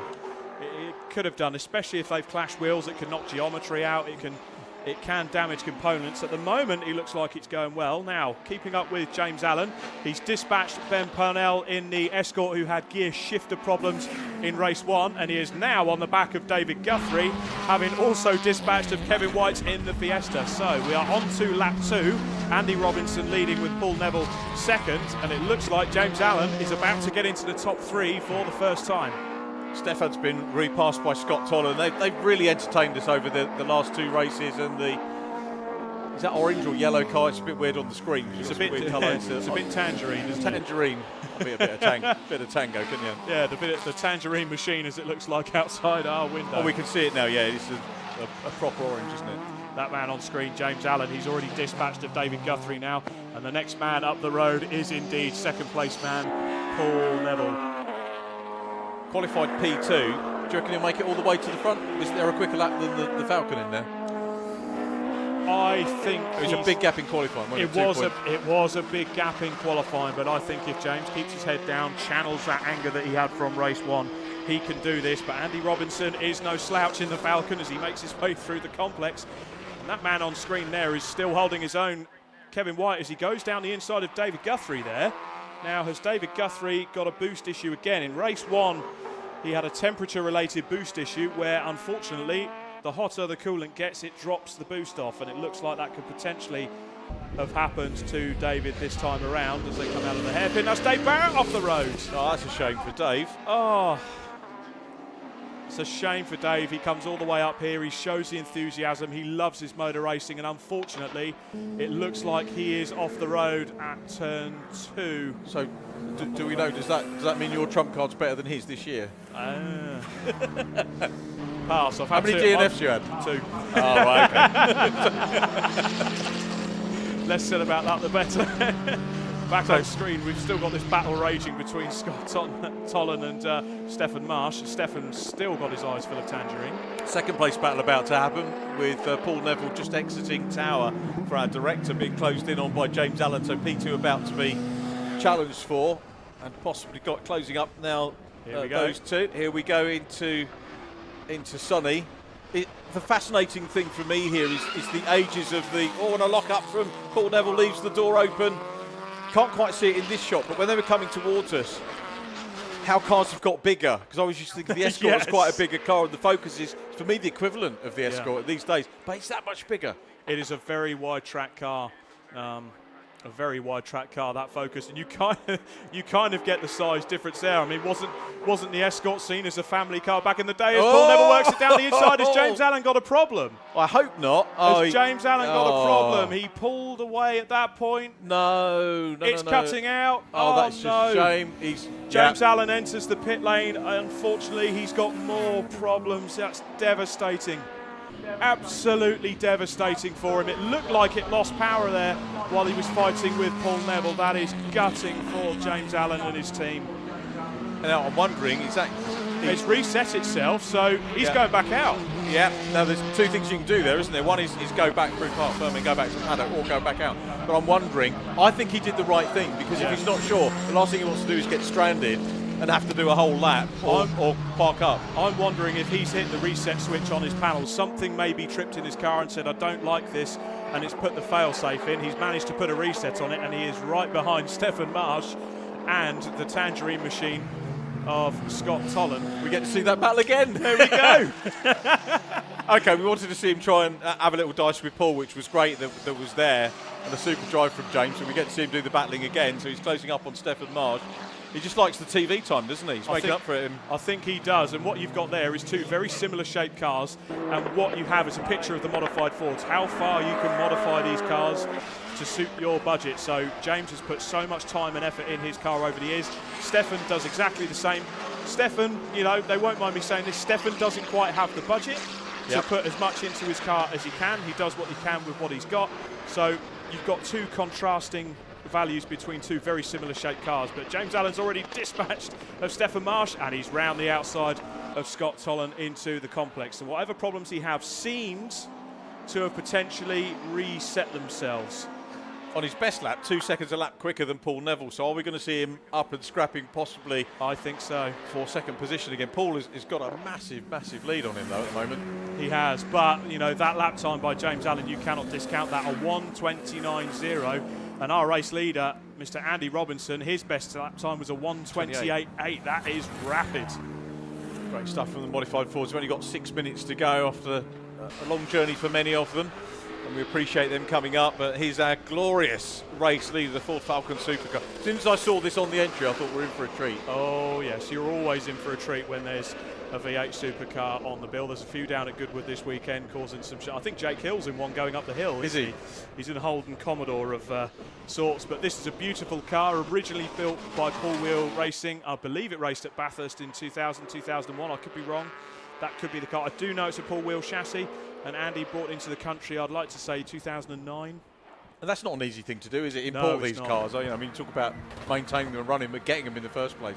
Getting it here and getting the parts in, it is a fabulous car to watch, and it looks like it is a fabulous car to drive. I mean, look at it, how could you not? So, and Andy's a great guy as well, very, very friendly. So if you're ever in the modified Ford paddock and Andy's out racing with us, he's always happy to show you around this beautiful car on screen. And at the moment, he leads quite handsomely from Paul Neville. Now let's check up on James Allen. And it looks like he hasn't managed to get away from the Cosworth again. He's got the same problem again. Oh, that's gutting. Seems to on that part, doesn't he? He's not going to pit again, I don't think, this time. It's almost like he has to hit a reset switch. Almost like he turns the ignition off and on again to reset everything and gets going. Right, I'm going to ask you a question. James Allen Interiors, what does he do?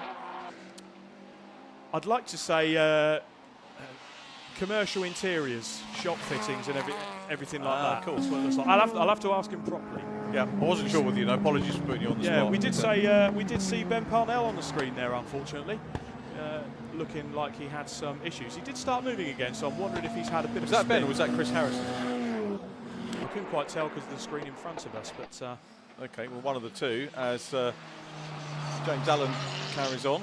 Is that a bit of bodywork hanging off the back of the... Yeah, it looks like there's a bit of bodywork hanging on the back of the Escort going through, so I'm wondering if that is from the tap with Stefan Marsh earlier, or perhaps a new bit of contact, unfortunately. A bit of orange peel. Very good, very good. A bit of orange peel on the car there. That's good. That's about as good as you get. I'm going home now. That's it. I like that, good effort. Paul Neville, he's well clear, is he? Paul might be able to hang on to second here because, yeah, Stefan, as we said, has had that repeating problem. But done well when you come up into sixth place, so a cracking drive. Do you have a driver of the round or anything that we award on these? Or I am due to pick one. Are you? And that is always the poison chalice, isn't it? It is always the poison chalice. I'm going to wait for the results of this race. I've got a couple in mind. You don't have to do it on air. You can mull it over a little bit later on. I did think that was going to get a bit... And James Allen's cut out again. Whatever problems he's got, it's around that hairpin. It's almost like he's losing oil pressure or something. He has to reset the ECU and go again. See, I would not know that. This is why it's great to have you with the technical knowledge. I'll be honest, I know, my but best guess. But that's what we need. You know, you need to. What could it be? And Well, that's it great only ever provide. seems to happen around that complex. So I'm wondering if the turn right and then the turn left is moving the oil and then losing pressure somewhere. Something's not happy. He can then reset the ECU, or something then cuts back in and he can go again. But James Allen, unfortunately, only holding 7th at the moment after being the second quickest car in terms of lap time all race. He was on for that second place overall, and indeed looked like he was going to be chasing down for the win. but he currently sits 7th behind these two dicing pair again. Now these cars have to be a certain age, don't they? Because you're not allowed newer Fords in this. Anything pre-2013 we allow. Does that mean that the spares getting into sort of current classic or recent classic status are more expensive? They can be if you're smart about it. Look at Stefan Marsh. Stefan Marsh down the inside. God, Steph, he's had a great move down the inside. James Allen's going to have a go as well. And he gets alongside the Tangerine Dream. Oh, they were a band, weren't they? You probably don't really... Oh, he's sideways. Just tried to get down the inside of Stefan Marsh. There, and he tries again, and he hits Stefan Marsh. Tolan tags him. Oh, that's such a shame. Are they mates? They were. They were. We'll have to see what happens afterwards, but unfortunately, a bit of contact there. That's a shame. That is a massive, massive shame. That's definitely stuffed. Well, I thought that stuffed. No, he's going again. He's just going to check the back of the car, make sure everything's wiggling as it should. And James Allen following it. It's almost every lap now on that same part of the circuit that James Allen has to reset the car and then go again. But Scott Tolan, I think, was going for a gap that was always going to close from Steph turning in. And James Allen was there and around 2, and unfortunately it resulted in a bit of contact for the Escort Cosworth. Luckily, they're still going. A bit more orange peel on the Tangerine Dream as they go down the straight. James Allen getting a little bit comfy on the outside. James looking to the outside as they go through Tower Bend, and if he can hold on to that line, he may... Well, he's not going to do that, so it might be a cutback instead, but again, just struggling on that corner. He's not going to, we know he's not going to be able to do anything on past form coming into the complex a little bit later on. Stefan Marsh still struggles on behind them. It's still Andy Robinson from Paul Neville and Ben Purnell who is next up. And Scott Tolan having a bit of a grassy moment there as well. I'm wondering if he's now struggling with the handling of that car. He may have bent a bit of the steering with the contact that he had with Steph, but it certainly rotated Stefan round. It doesn't look like Stefan's got any issues with his car, but he's following a bit further behind now, and James Allen able to get going. Now let's have a look at James going into the hairpin. There's the Scott Tolan Escort Cosworth, but just up the road. So James turns into the hairpin. Can he get on the power coming out? No, it's done exactly the same thing again. It's cutting out. It's always around that left-hander. Loses a shed load of places. It's a shame for James Allen. What an entertaining drive we had from him from the back of the grid. The team have worked so hard, and I'm guessing other people in the paddock to try and help get him out. He's always got a good team of people there with him and working away on the car to get him ready at each round. All immaculately dressed. I think he's got them all uniforms and everything with his logo on. Always immaculately prepared car and team from James Allen. But here is our man as the clock counts down to 3 seconds to go, 2, 1. We're going to get our race winner here on screen. That's Andy Robinson in that beautiful V8 supercar, a worthy winner of race 2 here in the modified Fords as it screams towards the line and takes the checkered flag. So our winner for race 2 for the modified Ford series is Andy Robinson. Paul Neville's going to get second. He's just negotiating the hairpin at the moment. Lovely to hear some warm applause for him. Paul Neville goes rally crossing and gets the back end of the car out, but collects it all up. Goodness me. He definitely put the rally sport into RS then, didn't he? He did. Fantastic result. And Ben Parnell takes 3rd place after having gear shift issues in race 1. He'll be really pleased with that, with a 3rd overall in the RSR Ford Escort. And Kevin White with a brilliant drive, 4th place. And for me, there's more contact. James Allen's around, and that is Scott Tolan. They've had more contacts around the complex at the back, and Stefan Marsh goes through to take the place. So it looks like there's been some further contact round. James Allen's car is stationary, and Scott Tolan has managed to get underway. Stefan Marsh is going to come through and take 5th overall, but unfortunately, it looked like there was some further contact on that last lap.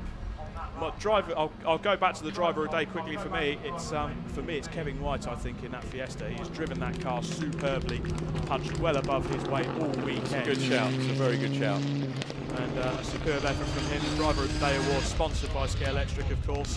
But thank you for all of our sponsors for this weekend. Once again, we've got Club Racing UK, DC Dancowan Auto Services Limited. We've got Ian Blackley Automotive Services, and we've got MTS Motorsport as well. So thank you to our sponsors, to the Modified Fords. But a worthy winner there on our screen, Richard. Absolutely right. Well done to Andy Robinson. We'll hear again from in with John Ratcliffe in the victory lane a little bit later on. You were saying about Scale Extra being a sponsor. There are a couple of cars in the series that you could get as well. Yes, absolutely. I think there's 7 or 8 cars you can get now. Is that many? Mostly Escorts. I will admit. I keep meaning to buy the Tony Paxman one because I go back a long way with Hopefully, Paul we will but see Mr. Paxman out with us soon.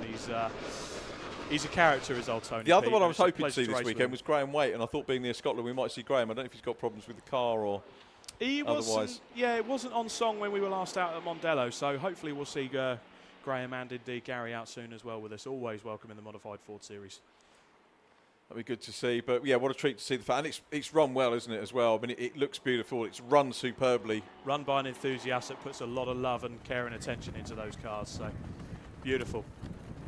So, Andy, well done, Andy Robinson. Paul Neville as well, the man who looks after the series, does such a fantastic job with the series, and hope that we get them to visit Croft again very, very soon indeed. We'll run through the results. The cars are coming down into pit lane, so we'll be able to go and talk to the winners in a moment, but a quick recap for you of how they finished on their second race of the weekend. Andy Robinson takes the outright win in the supercar Ford Falcon, with Paul Neville in second, taking the class win in second. Ben Purnell is class winner as well. Kevin White, our driver of the weekend, is in fourth place from Stefan Marsh. Scott Tolland did recover ultimately for sixth place from Chris Harrison. Ian Blackley in eighth from Steve Primmett. Good drive into ninth from Steve Primmett. James Allen in 10th, Manister McMillan. Piers Warwick next up from Lucas Dryden. And Leslie Chapelhow in 14th.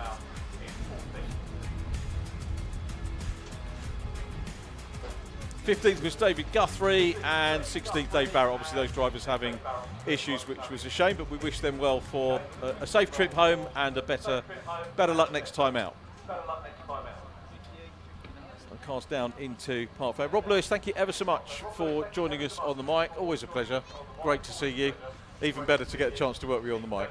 Always a pleasure, Richard. Thank you to everyone for tuning in and watching this, and it's going to be a great Super Sport endurance race later on. Yeah, we're looking forward to that. When do we see you in Modified Fords again? We are out at Cadwell Park in mid-August, but if you head to modifiedfords.co.uk, all the information about the series will be on there, including all the entry lists, so you're able to go on there and actually see who's committing to enter the next So you can few see rounds. what cars you're going to be able to see.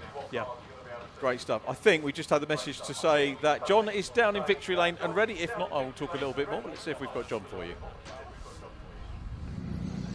Well then, another cracking race here at Croft. Great to see the Modified Fords out yet again. Of course, sadly, the last time we see them out today, but don't be sad that we won't. Be happy that it happened and what racing we saw out there on circuit. Let's go and try and chat to some of our drivers then. We'll see if we can grab our winner overall and, of course, class winner as well. Got the leaf blower out already. Is that for you or the car? That's for me. The car can wait. Well, what a race yet again. Of course, sadly, we didn't get the pole sitter starting the race, but it meant P2 in the first race, P1 in the second race. Should be pretty happy with that. Walk in the park. Walk in the park. I just had to watch my mirrors and there was nobody coming, so yeah, I'll take that one. Sorry to see Dave not out though, but he probably would have won, but he got to be in it to win it, so... We'll try not to get run over. But yeah, exactly. You were in it and you won it, so well done. Thank you, Seb. Cheers, thank you. And I was just going to say as well, I spoke to you about how amazing your car looks after the previous race. I was able to stand on the pit wall for that one. It sounds epic as well. Oh, well, sounds good from inside as well. Yeah. Hope you got some good earplugs. Yes, we have, yeah. Okay, good. Well done, mate. Yes. P1. Cheers, well done. Right, let's crack on then. I think the other two were slightly further down. Who's over here? Thank you. With the cooling there from the Milwaukee fan. I think some cooling really needed in that one, to be fair. Absolutely, yeah. It's Paul, isn't it, Paul? Paul, cracking again. Again, seeming like you were a little bit far away from everyone else. A bit no man's land again, but I just keep it pinned, and you know I sort of try and better my times or try and learn a line. So there's always something to be gained out of racing, you know, of doing what you do. So yeah, it's good. I've finished in one piece, no drama. So yeah, I'm good with that. Exactly. Yeah, should be happy with that. And how do you think about this Croft track as well? Of course, it's been a bit of a hot one, but the circuit itself, is it one you enjoy? The weather's been great. You know, I'm not afraid of the weather. It's a bit hot, but that's fine. But the track's good. It's really good. The only thing I'd like to cut out is that stupid hairpin. I just can't get around it. I could walk quick around that hairpin. Honestly, yeah. I've raced it previously in the Fun Cups that were on the bill yesterday, and it feels like an age before you can get up the throttle. And if you go a bit too early, you just run out wide, don't you? Yeah, definitely. So, but the rest of it's great. It's fantastic. Awesome. Really good. Glad you enjoyed it. Well done. done, P2. Cracking, well done.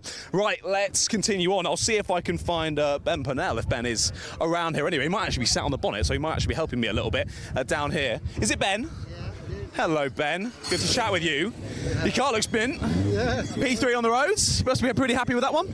I was, considering I started second from the back. Yeah, so yeah, it wasn't bad, but I've just had issue after issue after issue. So, but same old, and everyone gets that. So, but exactly. That's what happens with these kind of cars. But I mean, like I was going to say, P16, I think it was on the grid, all the way through to the podium. What's it like cutting through a field like this? Yeah, it was a bit tricky. Just don't want to do anyone any damage. Do you know what I mean? And just try and keep it on the track. So, yeah, it's good crack, mate. Yeah, it's good. Exactly. Can you talk us through? I mean, it's a beautiful car. What's it like to drive one of these things? It's fairly easy, to be honest with you. It's quite a forgiving car, you know. So, just got to be on it. Just take your time and practice, isn't it? Are those full slick tyres? Yeah, they are, mate. Yeah, everyone runs slick, so yeah, it's banging. Epic. Good. Epic. A lot of grip on a day like today, a lot less when it's maybe more British weather. They'd gone off a bit. It was starting to slide around a bit, but they got too hot, like, so, but Of course. it's all right. Lots of fun to drive and a P3 overall. Yeah, thank you very much. Well done, mate. Cheers. Thank you very much. Right then, no cars just out on track just yet, but sadly, there's only one race to go so far on the bill here today, of course. Now, this is a long name, so I'm going to have to refer back to my booklet. The PBS Brakes Super Sport Endurance Cup is up next for their 2-hour endurance race as we finalise the weekend here at Croft. I'll hand it back up to Richard John Neal in the commentary box.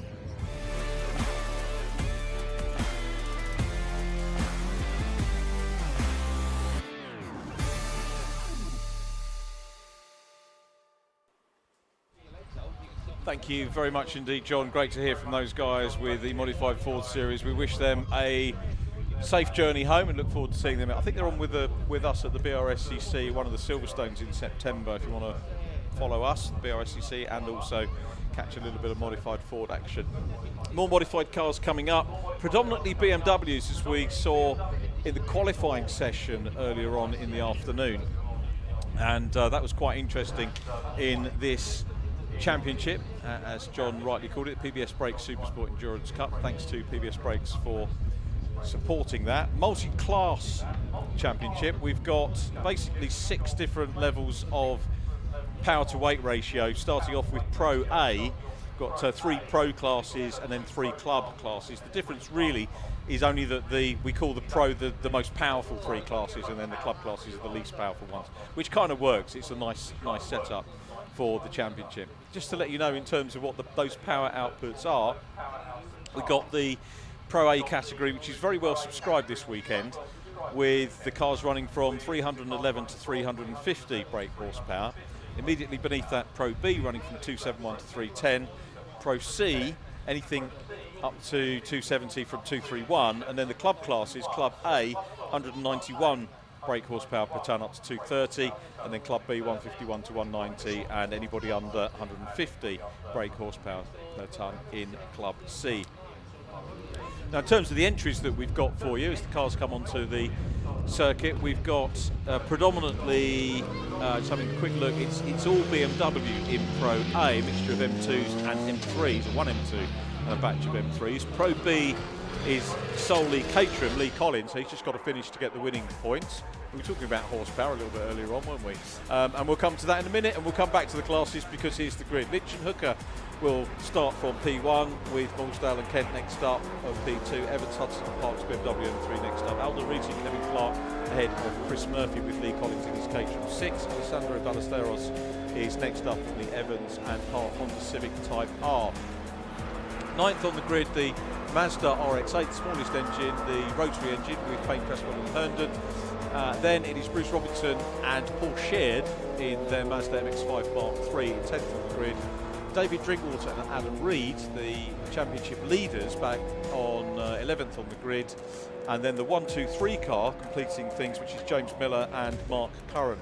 You might have seen the interview with Mark, newcomer to racing, having his racing debut, and I believe starting the car. I don't have to hand a list of drivers that are starting the cars, so I will be referring to them in the plural, and I can't see, and I don't know indeed, crash helmet colours to be able to identify drivers in the cars. So if there is a starting list, I've got to say, normally, if I'm pit lane, I normally think to go and do a quick recce beforehand, but we haven't got anyone to be able to do that. There is the Intersport BMW of Kevin Clark and Aldo Riti.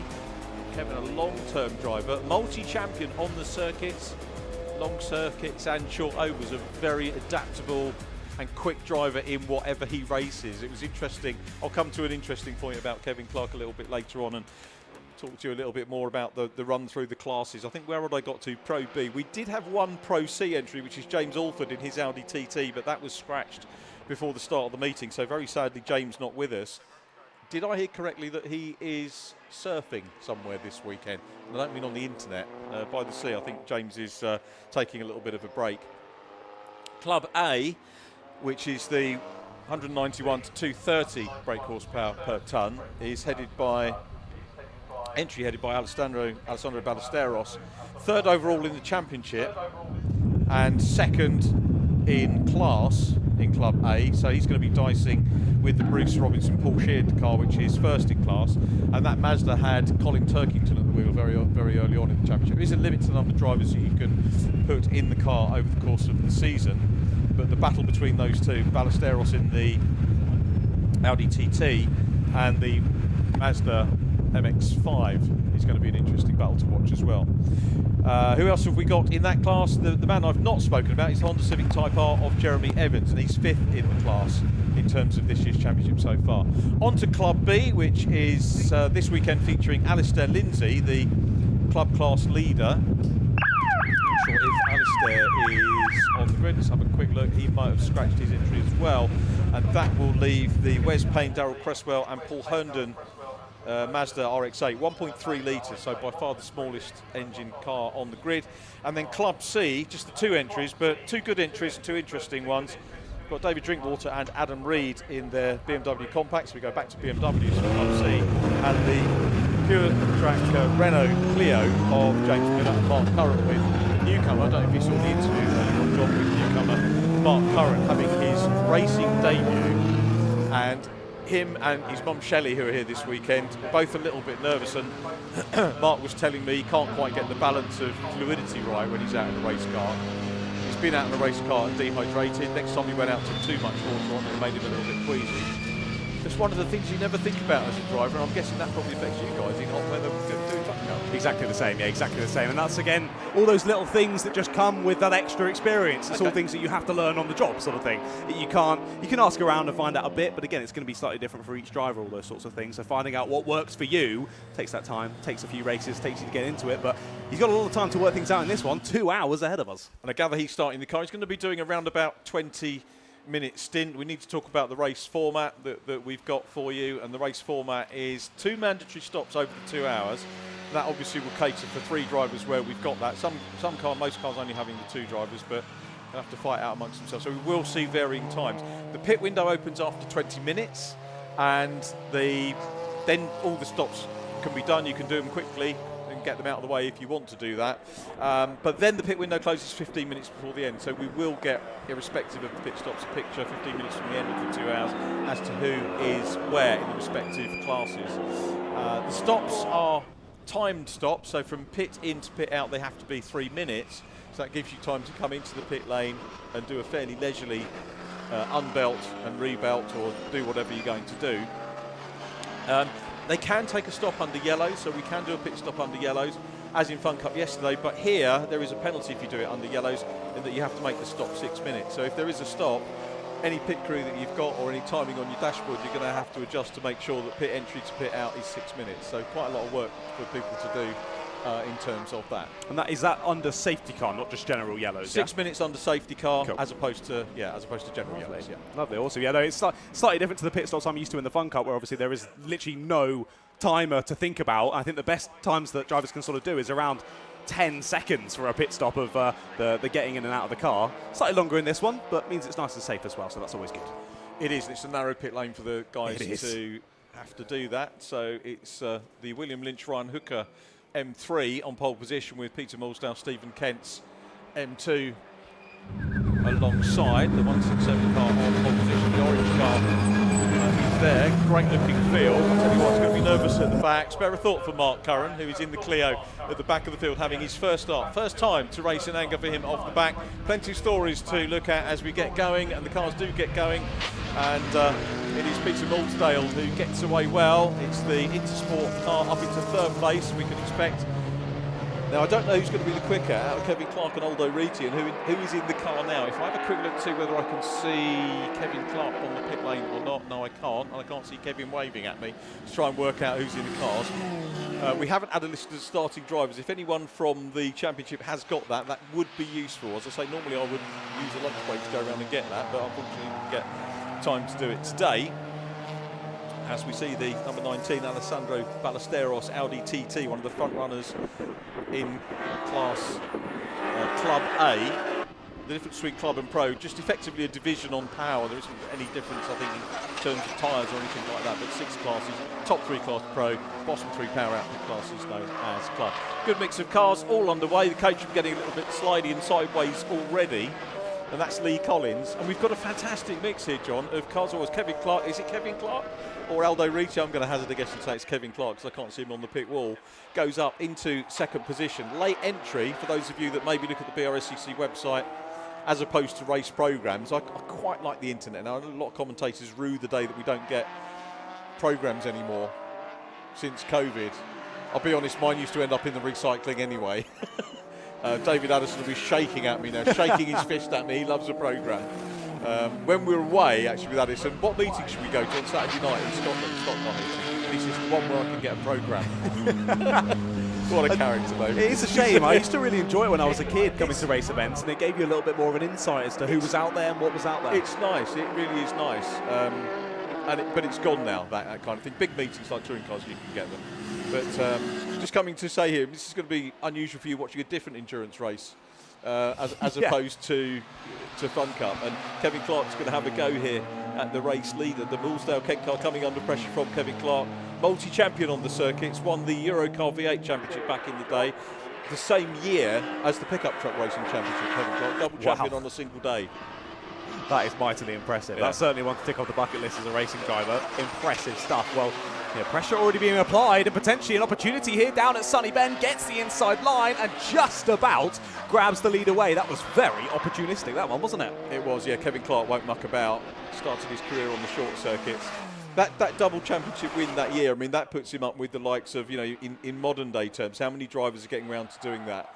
There's the youngster that we've got coming up now into touring cars. Mikey Doble won Ginettas and BMWs in 1 year. So look how good he is now in touring cars. He's doing a good job in touring cars. Kevin Clark, if he'd have had the budget, would have been a star touring car driver, no doubt about that. Oh yeah, no, for sure. He clearly got the pace, he's clearly got the talent. Like you mentioned about Mikey Doble as well. Great to see him going from strength to strength. It was lovely to chat to some of his family members, some of his younger family members at Anglesey as well, racing in the lower sort of Fiesta classes, all things like that. So it was great to see as well the whole family dynamic and them all pushing to the fore in terms of British motorsport. It's lovely to see. Yeah, Isaac Doble, wasn't it, in the he was quality. He was great.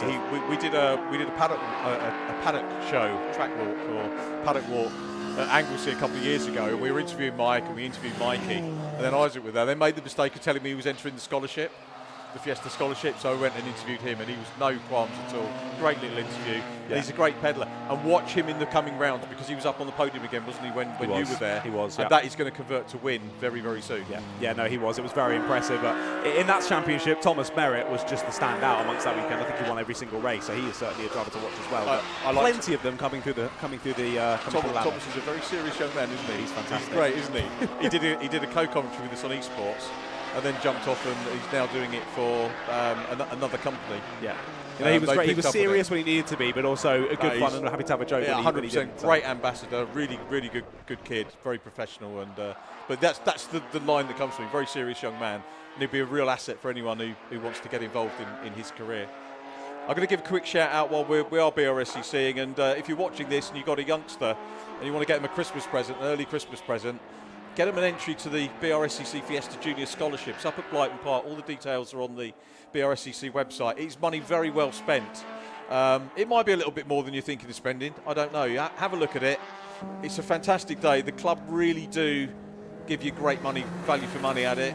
All you need to do is have a little bit of experience of driving. You don't have to have any racing experience. You could come away as a winner. It is genuinely a completely open scholarship championship to win, and it's a fantastic 3 days for us to work on. I'm not sure if I'm working on it this year. They haven't asked me. I wonder if that's a portent. Janetta have. I'm working on the Janetta one. I haven't officially been. There's a hint there for anyone BRSCC. The diary will be open tomorrow. Give me a ring. Little hint, nudge there from Richard. But yeah, no, honestly, what an amazing thing to have for young drivers to get that opportunity to press on into proper motorsport. Like you say, it isn't cheap, but it is affordable racing for young people to move their way up the motorsport ladder. And the racing that we saw at Anglesey was second to none. It was just awesome. Nip and tuck, and of course a lot of young drivers, they have a lot less, well, let's be honest, fear of death. So they're more likely to just send a move, just crack on and go for it. That's pretty blatant, John. Well, it is. It's the same in the Fun Cup. This is what Adam Reed car. On the left-hand side there as I went into the complex, the final part of the circuit, spun off to the left. So maybe was that grabbing too much of the inside curve, touching the grass and it spinning round. I didn't see anyone around him when that happened, but maybe he was helped into it. I'm not so sure. David Drinkwater was on social media yesterday saying that he'd like to have a go in the Legends car. One of those weird things. Sorry, I'll probably paraphrase that. Weird, I think, was there. And funny enough, that actually reminded me of a Legends car spinning at that point a couple of years ago at the Token. Mind you, Legends cars spin everywhere, don't they, to be perfectly honest. I'll get it in the neck from Legends UK about that. But they're down there at the Three Amigos team, busy trying to sort that out quickly. Lad on the left loud, really good chap with today, electrical engineer. Take the splitter off. Lots of cars over the years getting stuck in. Now does this mean that Mark Curran, who's in his debut, if they get that Pure Track Clio to the line, he's got a really good chance of getting a class win on his motor racing debut. How happy is Mark Curran about that? Super happy, yeah, that would be amazing, wouldn't it? First time of asking, you step on top of the class podium. This looks like a bit of a serious job here down in the pit lane to get that one sorted. I'm sort of umming and ahhing, driver staying in the car, whether I nip down and go and see if I can find out what's going on down there. But this obviously depends on how quickly they're going to get that straight back out of the pit lane. You're welcome to if you want to. If you want to take a breather and nip down. Why not? We've got 2 hours. I'll go and see if I can find any more information. John, you're a gent. Well done, mate. Top man. So John will nip down and get the news from the team. And it is a big story, that one, because it's the championship leaders that have got the issue that's gone on there very early doors. So a little bit of drama to our, I was going to say opening race. It's not the opening race, it's the race of the weekend for the Supersport Endurance Cup. The 5th round of 7 events that we have for this year.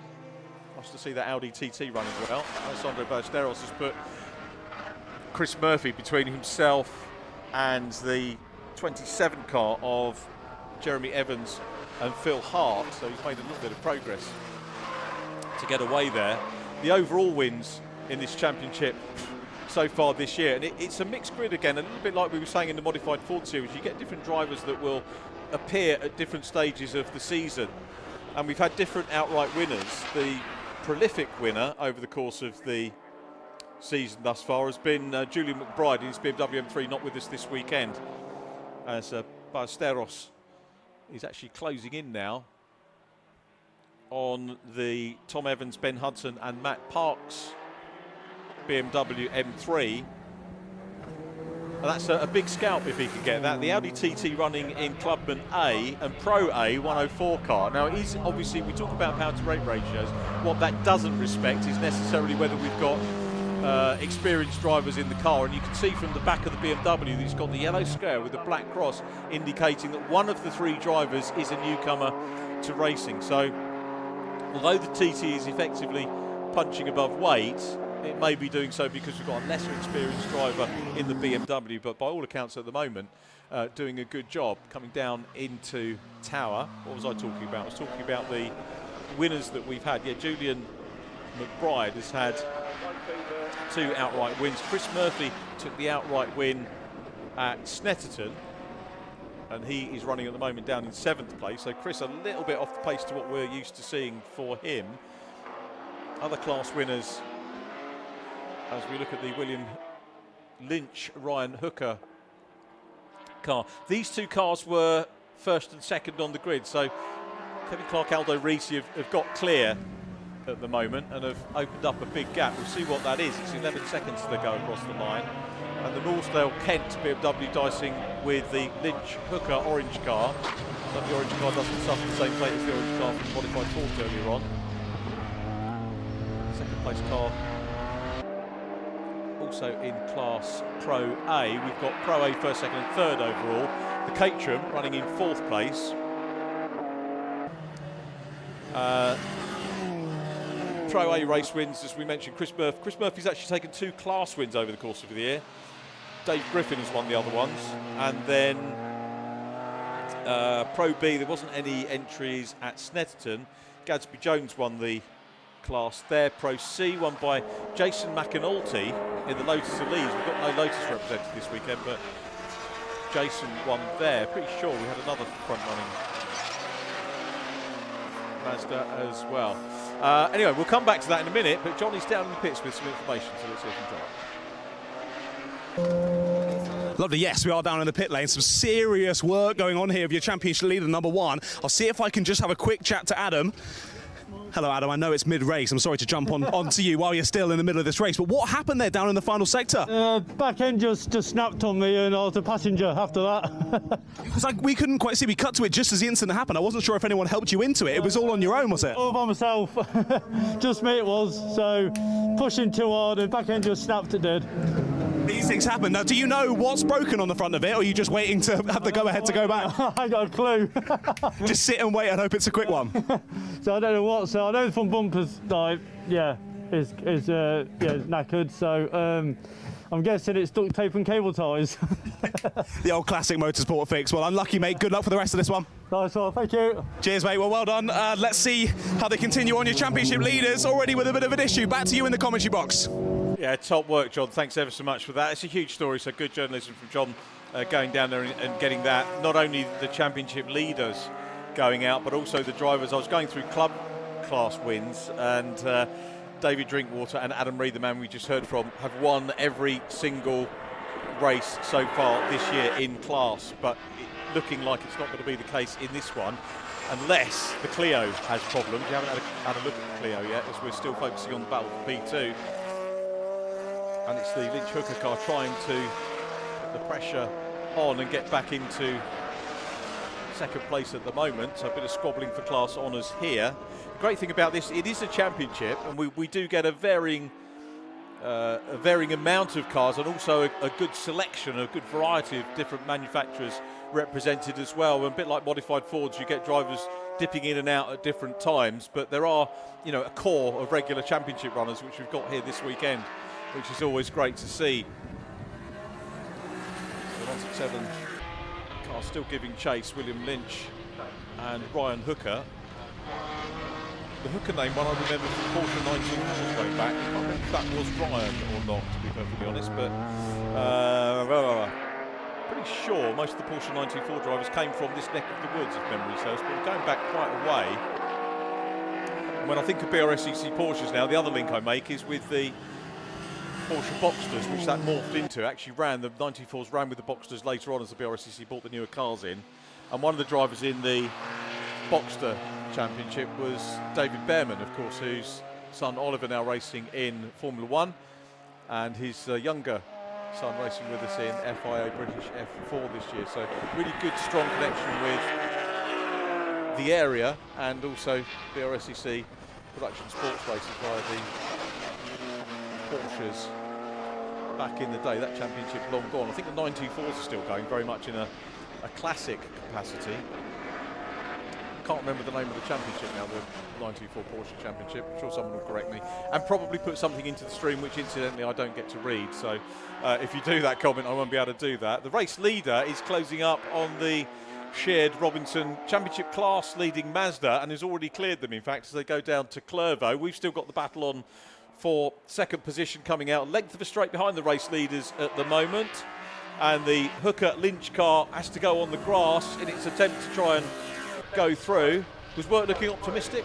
John's back with us. Thanks for that. It's great work down there. You know, it's good. Are they optimistic they're going to get back out? I don't really know yet. Of course, we heard from the driver and them saying that I don't know what's wrong with it. I'm just waiting. I'm just sitting here waiting hopefully for them to getting get the on with thumbs it. up, yeah, to go out again. But it looked like a serious bit of work going on in that car. But like we heard as well, interesting to hear, it was just all on his own. It was just trying a little bit too hard, made one little mistake, and that can cause big ramifications on occasion. And it has this time. What was he saying? What were we saying yesterday about Olympian GRD and the bad luck will happen at some point? Yeah. That car has won its class in every race this year, and then RJN's on the commentary, and what happens? it all goes pear-shaped.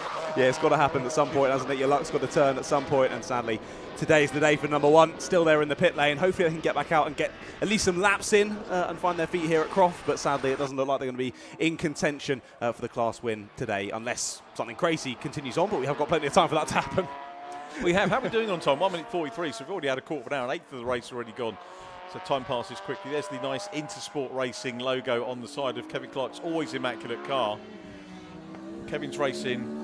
I spoke about pickups and Eurocar, where he won the V8 championship. Pretty sure Kevin won they had a big shootout once. We had a big meeting for Eurocar at Brands Hatch, and it was something like 50 grand. Wow. We were talking about the cash yesterday, the bounty on the. And the guy that sponsored it was a Danish businessman called Lars Christian Brscc. He's actually Danish Parliament now. Sorry, I do witter on about tangents and everything. Crack on, but anyway, Lars Christian turned up and he had the suitcase full of money and the photo opportunity he was opening it up and Kevin Clark won that. Fair Won play. that suitcase. Were those real notes in the suitcase is the question? Oh yeah, wow. Yeah, he's an investment banker. Lars Christian, lovely man, ran a team. Got Giorgio Pantano up into Formula 1 testing as part of his management program. Ran a lot of drivers, Jesper Carlson back in the day, Jackie van der Ende in Formula Palmer Audi, and really, so there was a connection. Kevin Clark actually was one of Lars Christian Brsc's drivers. And I'll come back to Kevin when we see him, because one more little bit of info I'll give you about Kevin and what he's been up to recently. I was speculating whether it's Ryan Hooker or William Lynch in the chasing car, the orange one, going for third place at the moment. And I don't know if you heard whether you had the feed on, what was talking about Ryan Hooker. Was it the same Ryan Hooker that was in the 49 going back in the day?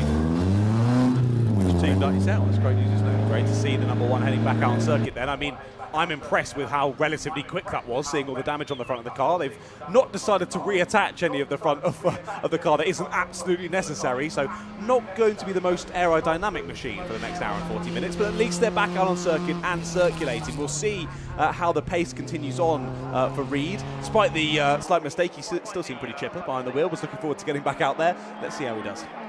I tell you what, this is going to make the nerves jangle. And we're talking about clubs here, and it doesn't matter what class you're in, because there are little battles going all the way down there.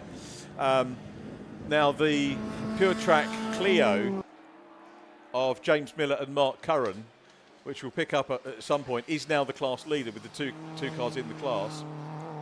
And they are now going to be very concerned about making sure they keep going. Now, I don't know if you know Sarah Dennis is with that one. We had a similar meeting here last year with the Fun Cup, and it was me on pit lane duty for the duration of this one. And they had a Clio, I think the other Clio, they got a McGann as well, they run at Pure Track. And Sarah was getting ready for her stint, and we got to this point in the season, she had not had any racing time in the car. It had not behaved it. They are going to be worried that Clio is going to go the same way here. Well, hopefully not. Fingers crossed. Yeah, it'd be nice for Mark Curran. Well, they've got, is it 6 laps, I think, maybe even 7 now. I think it will be 6 once the number one comes around to finish the end of this one. So 6 laps clear. I think on fastest lap so far in this race anyway, it was about 3 seconds or so, 2.5 seconds the difference between ultimate pace. And with them doing about 1 minute 30-second lap times, it'll be a while for them to chase down that 6 laps. But again, in endurance racing, you just never know. Things could just happen in the blink of an eye, and suddenly the whole racing order changes. Yeah, and as we did see with the number one, look good to see they've not come straight back into the pits. They're round onto the second lap, so at least things looking positive for the moment. They are getting the coverage. SkegnessTyres.co.uk. We do a bit of voice. We do a voiceover for them. No, certainly not in the accent needed for the Skegness Tyres. Right, what's the Skegness accent? I don't actually know. Is that Lincolnshire Skegging? I don't actually know. Skeg Vegas, we call it. Yeah, that's all I know it is. Yeah. Skegness Tyres. All your tyre requirements. There we go, there's a freebie for them. There's the Mazda getting past as well. Mazda running well. Lovely to see an RX-8. It is. Yeah. rotary engine, those things can be notoriously difficult to maintain and race. Yeah, I think shown by how few cars they've ended up in is that they're so difficult to run, aren't they? But they give that such a unique sound, don't they, as well, the rotary engines. They just sound fantastic. So it's great to see us, just as we talk about him, he makes a lock up there into the final corner. But either way, lovely to see them out and racing it hard as well in that beautiful car. Yeah, like say, share Wes Payne, Darryl Cresswell, Paul Herndon racing in the Mazda. Where's the challenge? Try and grab out where they are. Between your many sheets of paper. Oh, for goodness, yeah, there's so many, you want them in all sorts of different orders, don't you? See, I can minimise my pieces of paper and maximise them again. It's quite useful. Yeah, I suppose so. What would you do? If you'd handwritten it, would you scan it or would you? No, I usually keep the pre-notes to the laptop, and anything during the day is in my notepad. As you can see in all my interviews, I'm holding it there. It's that's a good idea. My trusty notepad, so I try not to. I usually have a folded bit of paper, and then I'm unfolding it and trying to find out. And then where's my bit of paper? I can't find. A pad's a good idea. I like learning from young people. The pad is good. I was out in Norway for some commentary last weekend. Norway? Yeah, indeed. It was lovely. But the issue was, during all the podium presentations, they'd given me sheets of paper, and it started raining. Was that carts? So it was indeed, yeah, carts. So all the pieces of paper just started falling apart. So I was trying to make it not run and read out the results. Did you learn any hurdy-gurdy while you were out there? I did not learn any. No, not at all. It was straight to the kart track. I was mostly just trying to pronounce their names. That was the most difficult part of the weekend. Oh, well, they're all. So yeah, all from Norway, Sweden, Denmark, and Iceland. Danish I can cope with, and everyone knows we go. Oh God, he's going off for the Danish trip again. Skal det ha et øl? Not a clue. Would you like a beer? Oh, then yes is the answer to that question. Back to Danish again, and last Christian Brscc with Kevin Clark. He was great stuff. Great Danish lad, as I say, Danish Parliament now. And there's been lots of Danish coverage so far. I have an affinity with the Danes. They're a great race. We had they make some great pastries, I've got to say. Danish pastries, yeah, that's good. Make good lager as well. The top story, which will probably wait for another day, and Kevin Clark will probably remember, we had there's Kevin just across the line. Little Chris Murphy just running well as well. You'll have heard of Tom Christensen? Yes, of course. Multiple Le Mans winner, and knew his late father, very well indeed. And we had Tom's brother come over and race Legends with us at Donington, and boy was he quick. Yeah. And they had to start with Legends. You got a thing, if you come into it, you have to start at the back. Right. Okay. And he was like top 5 every race, even starting from the back. And they're just such a quick family. Yeah. Super quick. I guess he's having a bit of fun as well, isn't he? I'll start at the back. Yeah, go on then. I'll cut through the field. and loads of stories with Carl Eric. What an absolute legend he was. Really lovely man. Yeah, when you're that experienced, you got that much talent in amongst the family blood as well. I feel like that's it's like turning the racing game down to easy mode. He's like, yeah, start me at the back, I'll turn it down to easy, I'll fly through. Not taking anything away from the other drivers that were out there, but he's just that family, another cut above the rest, aren't they? Amazing. Carl Eric, and he did the thing about the Danes and the Scandinavians. I don't know if you found this when you were out in Norway last week. We'll get onto the race in a minute. I know people know. Sorry. Is that they do humour in English as well. They get it. So we all went out for a curry at the famous curry house near Donington. If you've ever been to that one. I think so. There's a really good one out there. Anyway, so we're sitting there having the thing, and Carl Eric, the little Indian guy, comes up and says, "Are you finished?" He says, "No, we are Danish." As in, have you finished? Yeah, I got it. But he did the jokes. And Carl Eric, the Danes are great. You know? Everyone was apologising to me about their English, and I was like, well, your English is absolutely perfect. Yeah, it's a bit better than that. Than just Scandinavian. Slightly bit better. Yeah, it's just ever so slightly better. But no, super impressive. Lovely country, lovely people. Can't wait to go back. But I very much like being in the UK as well, and particularly here at Croft. This race has been fantastic so far. Drivers continuing to squabble. Of course, that pit lane is now open. Pit window is now open. Of course, 20 minutes into the race. We're now almost 25 minutes into this one. Haven't seen any drivers making the stops just yet, like you mentioned earlier. 2 mandatory stops between 20 minutes in and 15 minutes to go. And then we will see how that all pans out. And we'll see how the strategy plays out as well, because of course with Fun Cup, with the specific pit windows, it really does come down to strategy, a lot of it. But again, with these pit windows and having to come in for a certain amount of time, maybe it won't be quite as key in terms of the race, but will still be a massive part of it, of course. It's great. It adds a little bit of strategy. It's nice for the single drivers to be able to do that, and they've got to work it out. It always amazes me when you come down and interview the drivers on this one, and very often a singleton driver doesn't have any crew with them, so a lot of drivers rock up, and I don't know whether it's here's a stop coming up as well. Just as I said, we haven't had one yet. Which is Chris. I'm hoping that's not a problem for Chris Murphy, but he's coming in. We'll see what's going to happen. Goes in at the appropriate angle into pit lane. We're making Martin run all the way. Martin, I'm so sorry, mate. Making you run all the way down there to get it. He's done an absolute sterling job, Martin, in the pit lane. But there is, as you can see, the Woodrow Motorsport 721 car. Give you the thumbs up. When you're on your own, they have got, obviously there's a crew around this guy, but some of the drivers I'm talking about will literally turn up with the car on the trailer, which you can do, and be on their own. And many a driver I've spoken to, I've said, how do you time it? And some of them have got a timer on the dash, which they use, and others will say, well, I just guess. That's one way of doing it, for sure. And what I'm saying is that, yeah, a lot of people treat, this is a serious championship, a lot of people will treat it like that, but you can also treat it like track time. Yeah, exactly that, and you're out there with similar cars as well. You're able to have a bit of a scrap, which of course you definitely cannot do on track days and test days and whatnot. So it gives you that opportunity. But tapping, yeah, some banging going on, isn't it? What are they trying to reattach there in the cockpit? I'm not 100% sure. Either way, whatever it was, it's done. The door is closed. Yeah, I can't say guessing the time is a very good way about going about things. I think 99% of the time you're going to be very wrong, whether that's way over or way under. Way not ideal.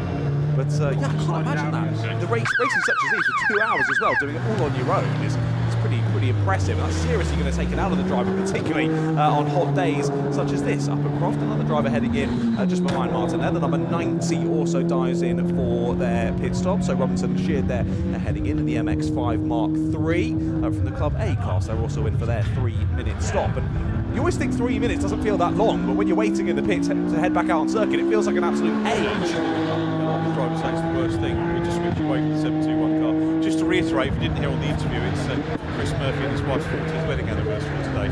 He's out racing, so he's got to buy her a big dinner. Go to the racetrack for the weekend. Sorry to force you to come to the racetrack on our anniversary. I'm sure she loves it.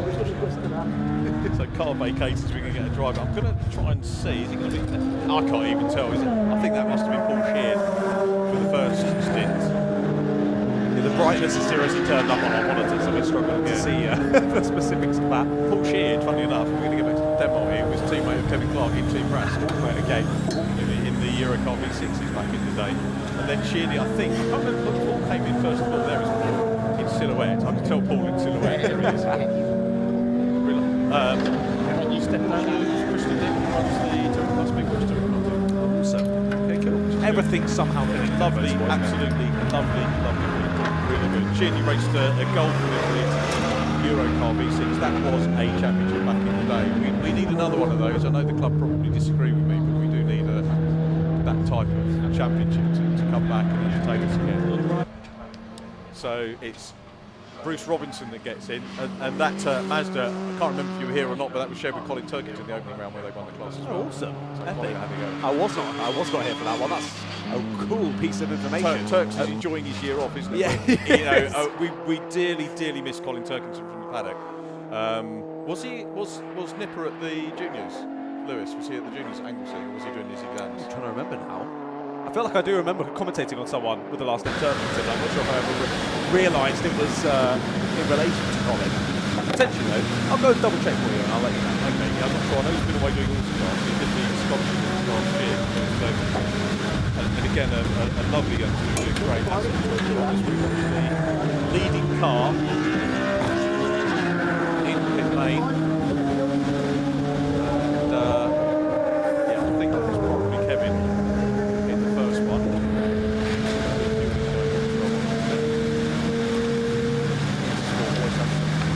Great livery. John's busy looking up. You're looking at the input. So there's the refueling going on, the Intersport car. It's really good shots of what's involved in these stops. You don't have to refuel. Not mandatory. It's only the 2 stops that are mandatory, but they've decided to have a go, get out, get the first pit stop done. A lot of drivers going for the early one. Yeah, I found it. Lewis Turkington. He was on my commentary notes. He was Anglesey, so he was there. Yeah. He didn't do very well at the first round. There's Kevin doing the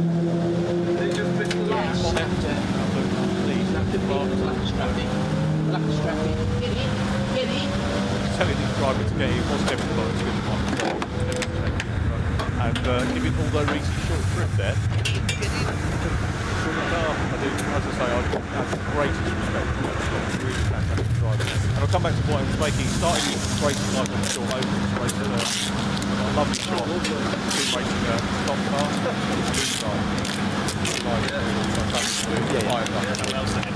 And he was champion in that.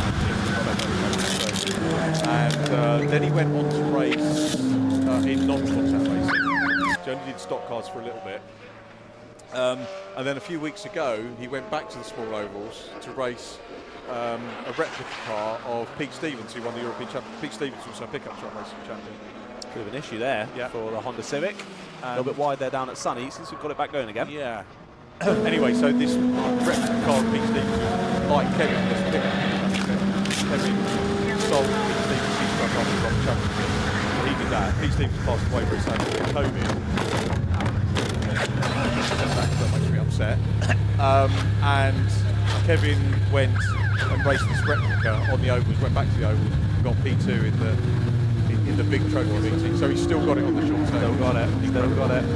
Yeah. The old dog still got the tricks out there on the short oval. I always love going and watching the short oval racing. It's so different to big tracks such as this. Always provides excitement and action. So let's hear at Croft. Right then, the pit lane's quite busy actually now. We've got a good few cars into pit lane as that one heads back out. Now here's a good place. I was going to say, if the Clio is in, it's a good place to stop at the Clio, because I'm told that was going to be a comedy stop. I'm not sure if they're just in quite yet. Maybe Barton's running back, so maybe it is in.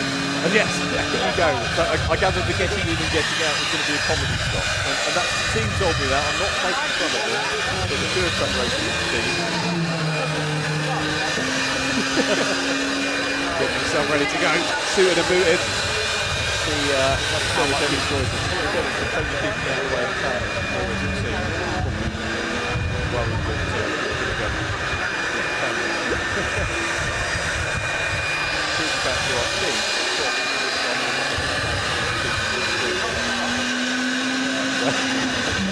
The side eye. The side eye. Of course, they met earlier on. Martin met earlier on. He's ready for the first race. So maybe to do the first stint. I thought he was going to do the first stint. So maybe it was James Phillips for the first stint. Yeah, they came up to me letting me know which way round it was, and I was like, cool, I'll make sure I let you know in the comments as well. And then I realised I didn't ask what team it was, so I had no idea who I'd just spoken to. But it was these guys who were chatting with me, letting me know that it was that way round. This is the race debut then for Mark Curran going out. So a brand new car. The massive story here, and the story, if you saw the video, goes that he was just interested in doing some racing, saw that the Brscc were running an event at Silverstone which was driven by racing, which is also the Black One Club, and went along, met some teams, looked at it, did his arts course, and just left racing still there. Mallory Park, if you want to do your arts course, go and talk to Pete Edwards at Mallory. They're the best people in the world for doing that. I'm sure other ones are available, but Pete and his family are lovely.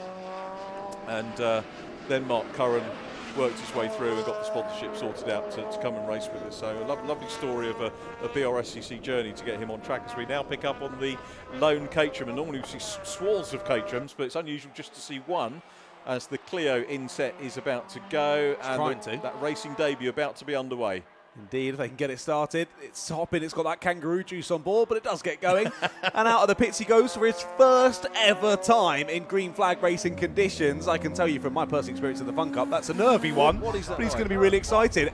Honestly, it's just trying to get the butterflies all flying in the right direction in your tummy. And you just, also as well, you don't want to bin the car. Firstly for your wallet, and secondly for the other drivers you're sharing the car with. You think, let's just get it back in one piece, keep out of trouble, and learn lots. He's going to do so much learning across this stint. Firstly, just being on track and getting faster, but secondly, having cars around him and dealing with that, because to begin with, it's so much to compute. You're having to really think about every single thing you're doing. It's only as you get more experience down the line, you can sort of start to do driving the car without thinking, and then you can put all of your brain power to actually racing out there. But getting to that point is a difficult learning curve, but he's about to start it as we watch him go down tower for the first time. Nice bit of history. I hope he's going to clip this video and show it to his sponsors. They've done him proud, really. They've done some team wear. They've done a little banner as well, and yeah, really good job, and that's why we've got the black cross on the back of the car. Sarah Dennis nearly got involved in the pushing there as well. She did arrive on scene in camera. I'm not sure she actually did any pushing, but it looked like she was helping out. I'll get some stick from her. She can claim she was thinking of helping at least in that one. So Yeah. no, the whole team coming together in that to get it sorted and back out on circuit, and we'll see how he carries on. Like you were mentioning though, I'm so happy to see the Caterham out there on circuit as well. I mentioned to you, obviously my father raced Caterhams from the 90s, so I was always around them as a kid. I was always around all different sort of championships in the Caterhams. That's a fantastic grounding to be, because It was Caterham awesome. racing is fantastic, isn't it? Yeah, absolutely. just brilliant. Yeah. I loved going to the races. I loved watching my dad racing out at the sharp end of all different championships in the Caterhams, and they always provided epic racing as well. So it was a lovely way to spend the childhood weekends off at different motor racing circuits. Yeah, I would have loved that myself. I didn't get to see Caterham's till much later, but yeah, absolutely superb. We had a great supporting slot at the Brands Touring Car meeting this year with some phenomenal racing. I mean, they always are. They always are great. There's always a build-up to it, and a lot of people say, yeah, but they swap on that all the way through the race. So why get, they do that all the time, but that's what's great about them. What? What's That's wrong why with I like that? it. Yeah. The nip and tuck racing is always epic in the Caterhams, and that's why we love shouting about it. You've got to think, we were talking about the game of chess, weren't we? And yeah. Caterham's very much like, and we had this fascinating one at Brands where people were making the run off of Clark Curve, out of clearways onto Clark Curve, and trying to time it so they got their nose in front at the flag. Yeah. And lap after lap, the lead car held onto the lead across the line. Wow. So someone had to time the move earlier to get, and it just all that thinking, that would do my head in. I couldn't do that. As well as timing, getting the laps and getting the road right and the lines right and everything else was far too much to compute. Yeah, like I was saying, of course, when you're just starting to learn, you have to use 200% brain power to even just drive the thing. And as you start to get more used to it, you can sort of be on the pace without thinking about it too much, and then really start thinking about the racing. Like you were saying, with the chess moves, thinking 2, 3, 4 moves ahead. That's exactly what you're doing out there on circuit, thinking 2, 3, 4 corners ahead, trying to plan moves. And especially with those Caterhams, it's very rarely just 2 people batting for position. It's usually 6, 8, 10, and you're having to manage where everyone is. Yeah, wonderful stuff. So it is good to see that Caterham out here. But these two BMWs have been glued together since the get-go. I mean, this has not stopped, and we are, 40-odd minutes in? It is. Yep, nearly 40 minutes into this one. We've still got nose-to-tail action here. And I think that's going to continue through the next hour and 22 as well. Of course, 2 mandatory pit stops, so we'll see when these two decide to time this one as well. Having said that, they're flashing into they're different cars now, aren't they? Because that's the... It is, they're not on. They're not for position, these two, I don't think. No, sadly not, but still... 167 has pitted, just coming to that. He is down in the Lynch Hooker car, is in 7th. Well, that would make sense then, because if he's 2 laps down, but he's right on the back of the other driver. They're doing about 1.5 minute lap times, and it was a 3-minute pit stop. So effectively, they are still battling here for position. You're just waiting for one to do the other stop. Hang on, what are you doing there? Have you had your stop then? That's my question as well. I don't even know if you'll know this information, whether they have pit to car radio in these or not, whether the driver will know, oh, he's made his pit stop, I don't need to run too much. Or whether it will be like, oh my goodness, he's right behind me. The Pure Track guys I'm speaking to didn't, so I don't know whether that is standard across, but whether that is kit you can bring in. Of course, they'll still have pit boards and things where they can communicate a little bit of information, but it's not quite as useful as the... No, never. We don't really put them out in Fun Cup because we've got the pit to car in our ears. Sure. So we can just tell any information we want. But we did have a couple of races over the last couple of years where it stopped working. And that made it very challenging, especially for knowing when to come in for a pit stop. You really have to be watching the board. Was that your radio or the whole system? The whole system for our car. Right. Okay. So yeah, for none of the drivers it worked. It was a break in the car, not in the headphones themselves. We did have that as well, but again, more expense to be added on. But yeah, that's when those pit boards really do come into their own, and trying to get a bit of information to the driver, particularly get into the pit lane now, was usually the one with some choice words on that as well, but I won't go into detail on those. These two still squabbling though, despite being 2 laps different at the moment. Still super close on pace, battling well. Yeah, they will battle because it's relevant, isn't it? By the It time is. the car that's in front has had its stop, at the moment 27 seconds clear of the 82 car, the Lee Collins Caterham, which is in 2nd. Look for the move there to the 167. Tried it around the outside into the complex. Now gets forced to the outside into the final hairpin. Will it be an up and under, or will they just try to hang it round? They do just hang it round the outside. Get the power down. Not sure it's a good enough exit to think about it down into Clervaux this time anyway, but continuing to keep the number 4 right on their toes, aren't they here? Making sure any mistake it will be punished. Yeah, you've got to do that right away to go down to once again. Pro A cars all being split up now by non-stoppers. Ballesteros and Evans and Hart in the mix as well. The gap now, Drinkwater Reed, that was before the mandatory stops, wasn't it? So they've got 2 more stops to make. He's made the move. But they are within 5. Yeah, he has. Gone for it, down into tower, then round the outside. It was a great exit off the S's for the 167. Makes the move, and now crucially, this is the crucial part of the race here for the 167, trying to make a gap over the number 4, get as much time between them as possible, and then when the number 4 does come in for that first scheduled stop, 167 will be hoping that they can jump them. We'll wait and see, I guess. I'm hoping that's the, what we don't know is when they will take the stops. They might possibly just ping them in just before the last quarter of an hour, so they might leave it, get a good stint. I'm guessing not, because you've got the 2 driver cars here. Alessandro Ballesteros, the second of the single drivers' entries. Lee Collins might do his later on as well, and just wait for an appropriate time. You don't even have to communicate with anyone, do you, if you're in a singleton in the car, unless you're refueling. No, of course. But yeah, we'll see how that continues. I assume none of these cars will be able to run the full 2 hours without putting a little dribble at least into the tank. All of them will need to come in at some point for some addition of gasoline. One driver there gets into the pits and hops up and out of the car. Bonnet up though, which is not usually an ideal sign, but no feddling just yet, so maybe just some checks. Let's make sure all is okay and then get back out. That's the Mazda, of course. I think Wes Payne was that's a name I know from Caterham, actually, one of the Mazda drivers. Okay. Unless there was another Wes. Don't know. I'm pretty sure there was a Wes Payne. Probably wrong. One of our only 2-3 driver teams. That one on the number 8 coming in, so they will more than likely, as been shown by 45 minutes done in this one, just be keeping it to pretty much identical stints between the 3 of them, you would have thought. And that's their 2 stops, isn't it? Effectively a driver change each time. Yeah. And then they're done. Exactly that. Looks as though the 167 putting a bit of fresh air between himself and the 4. Now that he's finally found a way through, he's pressing on very nicely. Is the 167, Lynch and Hooker's car, pressing on well. That BMW there, just flirting with the grass there through the complex. Yeah, it was Aldo Risi, wasn't it? We know that from Kevin Clark, having changed him over. So I'm wondering if Aldo will do the longer second stint. That was the race leader of the Intersport car, the black and orange, the orange checkers on the back, was the original race leader. At the moment, with 1 stop, I'm guessing is actually still the lead car. Oh, they've got the Hallsdale Kent car now, number 4 car in the pits as well. Yeah, they're still waiting down there, aren't they? Is this going to pan out with the Aldo Reed Kevin Clark car in the lead after the first pit stops? We'll see once that is done. Aldo's certainly no slouch in the car as well.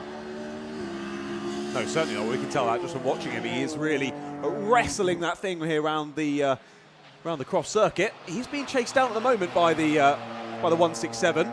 So, of course, this is almost effectively a battle for the race lead at the moment between these two. The 167 can chase them down, and then at the end of this lap, we'll see when the 4 peels out of the pit lane and whether he joins the fray of this one as well. He's closing up big time here. This was well picked up by you and our directors.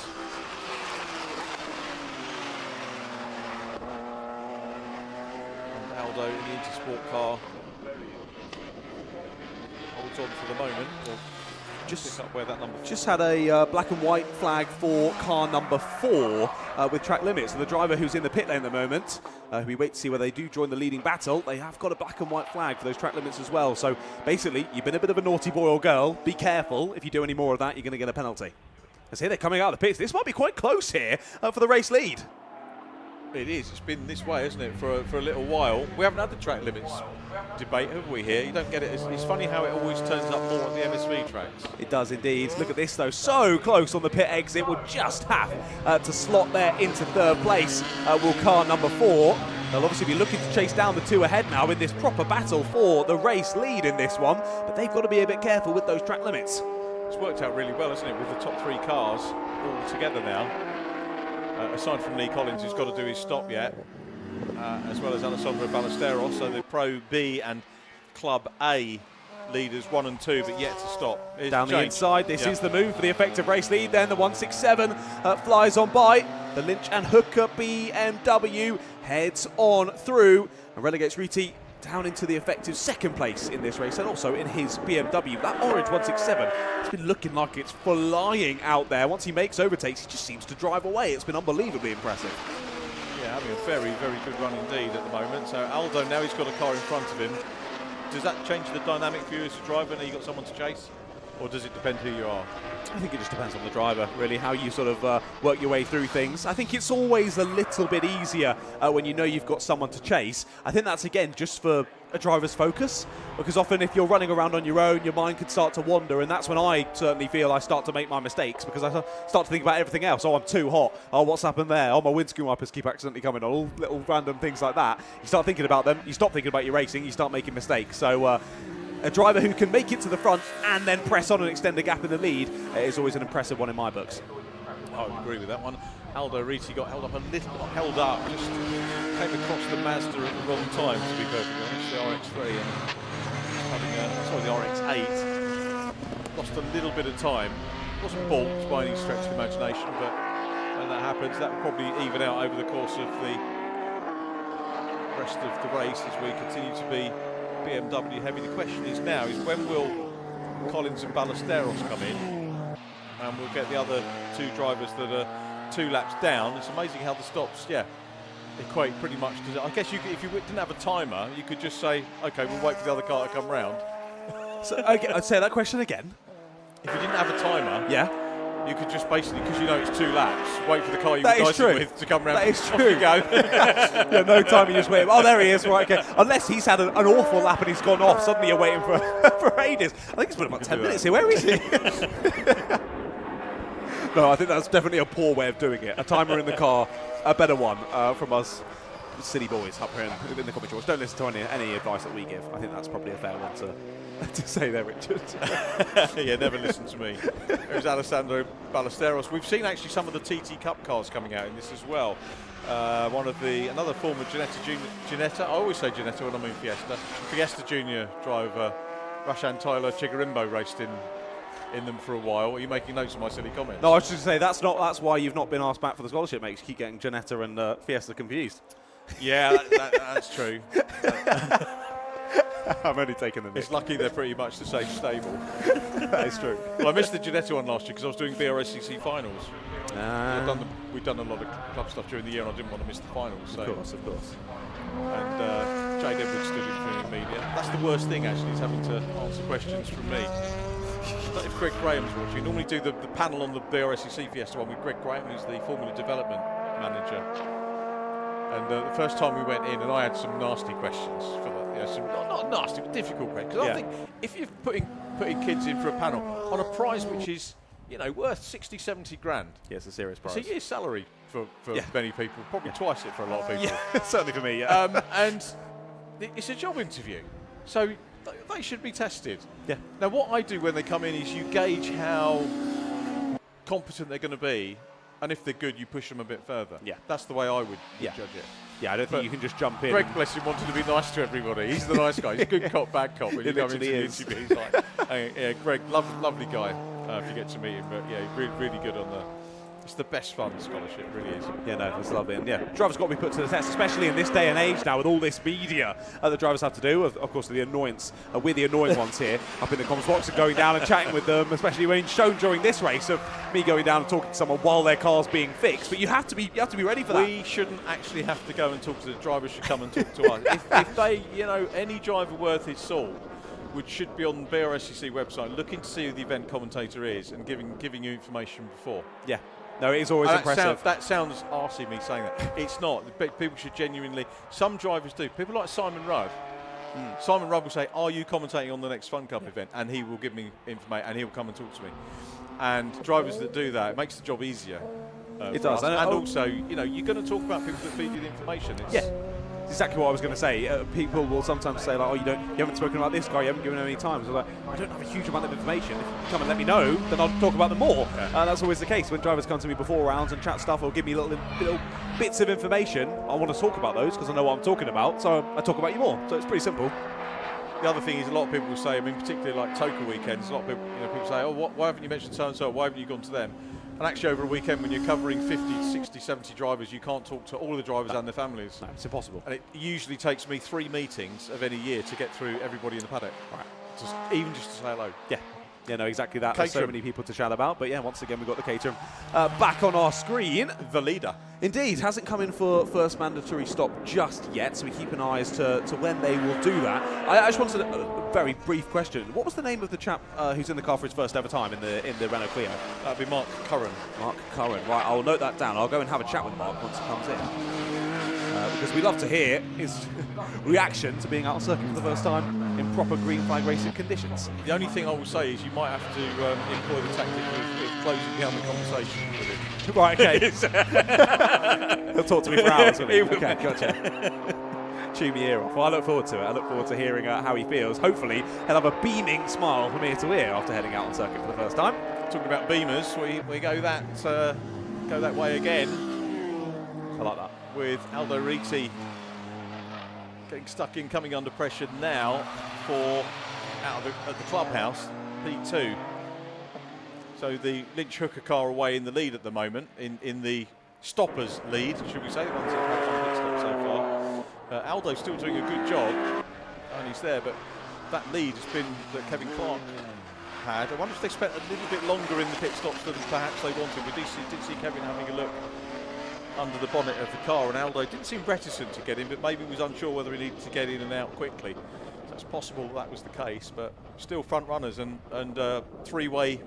good three-way battle going on between those BMWs at the head of the field at the moment. Oh, this is great. Yeah, really interesting and exciting action to close out the weekend here from Croft. There was a little bit of outbreaking of themselves to the number 4 down into Tower on the last time. They've been thinking about a move over the last couple of laps here on the 33 of Riti, not able to make it stick, and they've just dropped a few car lengths off the back of the 33 yet again. So they'll have to try over the next few laps to re-chase them down once again and just try and find a way through. They've got plenty of time to try and do that. Plenty of time to try and get things done. And we'll watch and wait with bated breath. I think in particular what we're waiting for is those two at the front, the Caterham and the Audi TT, Collins and Ballesteros. The two leaders still yet to make a pit stop in this one. But Lynch and Hooker, after making that overtake for the effective lead of the race now, continuing to build that gap. That gap nearly 12 seconds back to the 33, currently piloted by Riti there. So a big gap being formed now. They're really looking to press on, as there they are in the bright orange machine. Definitely one you can't miss, with that huge rear wing as well. That'll be helping, particularly round corners just like that one through Sunny, keeping that downforce through the high-speed corners and cracking on really nicely. Yeah, doing a very good job indeed. Third in the overall championship, so another good performance here.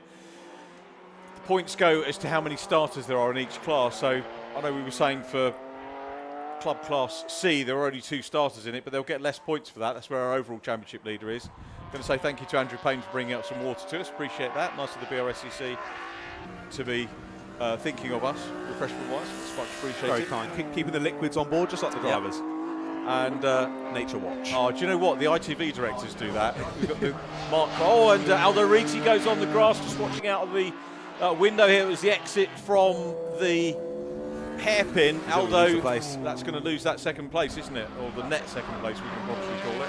Get down the inside to the first couple of corners, still really trying to keep him behind there to keep the pressure on. So the driver that's now made the overtake in that number 4. But yeah, slight mistake there, just coming out of the hairpin. Got it all squirmy on the exit, flirted with the grass and lost that momentum. Drops down to, like you say, the effective 3rd place in this one. It's all over the back of him. They're going into the S's, but I think the number 4 just about being able to shake him as they head down into the tower yet again. So very nearly at the halfway point in this race. So teams will be starting to think about what's going on with the second mandatory stop. Oh yeah, I can definitely hear the Mazda going past then. That was a real sound, wasn't it? Beautiful sound heading down the front straight. Just past Mark Curran in that Clio as they put a lap in them as they head down to the first section once more. And there is another Mazda getting overtaken down into Sunny Bend. We've got the real picture now. Sorry, John. Number 4's just been held up there through Sunny. They've got a problem. Yeah. Back through goes the 33. It was slow off the exit for the 4. I think they might have an issue. Oh, that is gutting for the number 4. If so, they were pressing on so well. They've just taken that effective second place, but they are slow into the complex. Now, will they speed back up? They've gone a bit wide yet again into the right-hander. It looks as though it might be a swift re-entry to the pits here, sadly, for the number 4. Yeah, Peter Molsdale and Stephen Kent did the, I think, if memory serves, no, I was going to say did one of the first events that they did as a guest in the championship, but coming into pit lane to sort out whatever problem they've got. They can, of course, should they decide to do so, count this as a second mandatory stop, but this looks like it's going to be diagnostic as well. It does indeed. Shall I have a run down to the pitch again? Yeah, feel free to have a do it. Thank you, John. Just going to go and see what the issue is. Got a long walk. It's one of the garages nearest the Park Ferme area, as our front running BMW comes down. Driver extricates himself from the car. I'm wondering whether this could be second stop. It's not being parked up as such.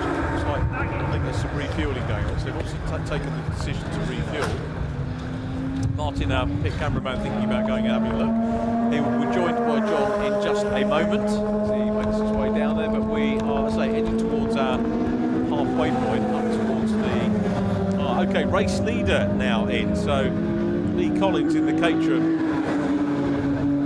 having his stop, smash dash going on there. Safety protocols, which are very well detailed in the class regulations in terms of a driver extricating themselves from the car, fire extinguisher on hand to keep everybody as safe as possible, and full protective clothing should anything happen. And with this hot weather that we've been having, it's a little bit colder today, but the hot weather we've been having, you never quite know whether that kit is going to be needed. We hope not. There's nothing worse to see, very little worse to see. Fire without drivers in the car, I say it can be pretty alarming, but that stop looks as if it's complete, and our next leader, by virtue of not having stopped, could be this car, the number 19 Audi TT, Alessandro Ballesteros. Alessandro, 3 starters in Club A, we mentioned earlier on.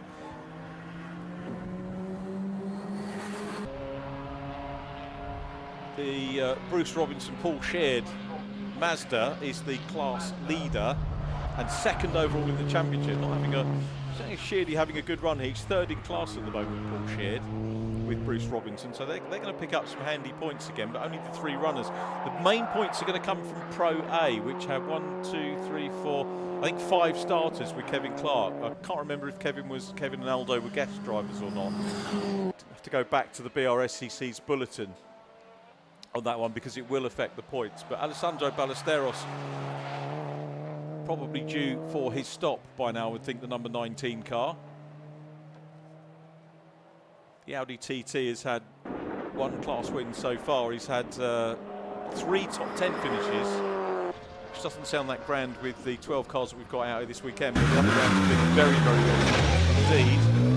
As the number 4 car exits the pit lane. So we did see a problem for the Stephen Kent Peter Molsdale car, but it is out, and you can just see to the right of shot that John Ratcliffe has made it down there. Now the car's gone, that's not a problem because John will find out the information from the team once he's got it. So interesting, the 4 cars come back out behind Aldo Riti. This is what I'm saying about if you were timing these stops, you look at the cars that you were dicing with and maybe work with them. And he was in the vicinity of Aldo Riti, who is there in the Intersport car. So I reckon if there was a problem, they've used the stop to be mandatory and diagnostic. Possibly a repair stop as well. Maybe they've done that. But anyway, that's why John's gone down there to try and figure that out as we head towards the 1 hour mark on this race. But number 4 car back out and on track. As we get towards the hour, we'll have a quick look at the positions. The race leader at the moment, Alessandro Ballesteros, hasn't had one of the mandatory stops yet in his Audi TT, and he leads the race overall in Club A. Second position, a change on the timing screen as we go through the runners. Second position now, and the leader of the stoppers is the 167 car that qualified on pole position, William Lynch and Ryan Hooker in the flying orange car. 34 seconds down on the Audi, but that will convert to a good lead once the Audi TT has its pit stop. Third and net second place at the moment for the Caterham of Lee Collins, who is in Pro B and leads Class Pro B, or did, but has now dropped down the order because Aldo Riti and Kevin Clark have gone up to second place. Let's go down and join John Ratcliffe once again in pit lane. Hello, yes, back down in pit lane. I've got Peter Mulsdale hanging somewhere around here for the number 4 car. Of course, we saw them just dive into the pits a few moments ago. Peter, can I grab you quickly? Of course, you were just in the car. We saw you were pressing on really well, some great pace, but then suddenly slowed. What happened? Yeah, just coming through the S's on the back straight, I felt a lot of vibration in the car. I thought I'd got a flat tyre. So I slowed down because it was a lot of vibration, and I could hear a lot of banging, which made me think the tyre was flat. But when we came in, we found tyres actually overinflated. It's got a big bulge on it. So anyway, it was fine. We've pitted, I think, just about on the hour. So that's us done our 2 stops. So Steve will have to do an hour now, and we'll see where it shakes out. You look pretty red in the face. It's a tough one out there, pretty hot. It's very hot, yeah, it's very hot. But yeah, got to stay hydrated. Of course. Well, you made it back into the pit safely, back out again, looking for some good results in this one. I hope so, yeah, let's see how we get on. Yeah, we certainly got some pace, so hopefully we can finish. But the orange Lynch car is very fast as well, so yeah, let's see. We'll stay on it and see where we end up. Lovely, we'll see what happens. Hopefully no more tyre issues. Yeah. Wait and see.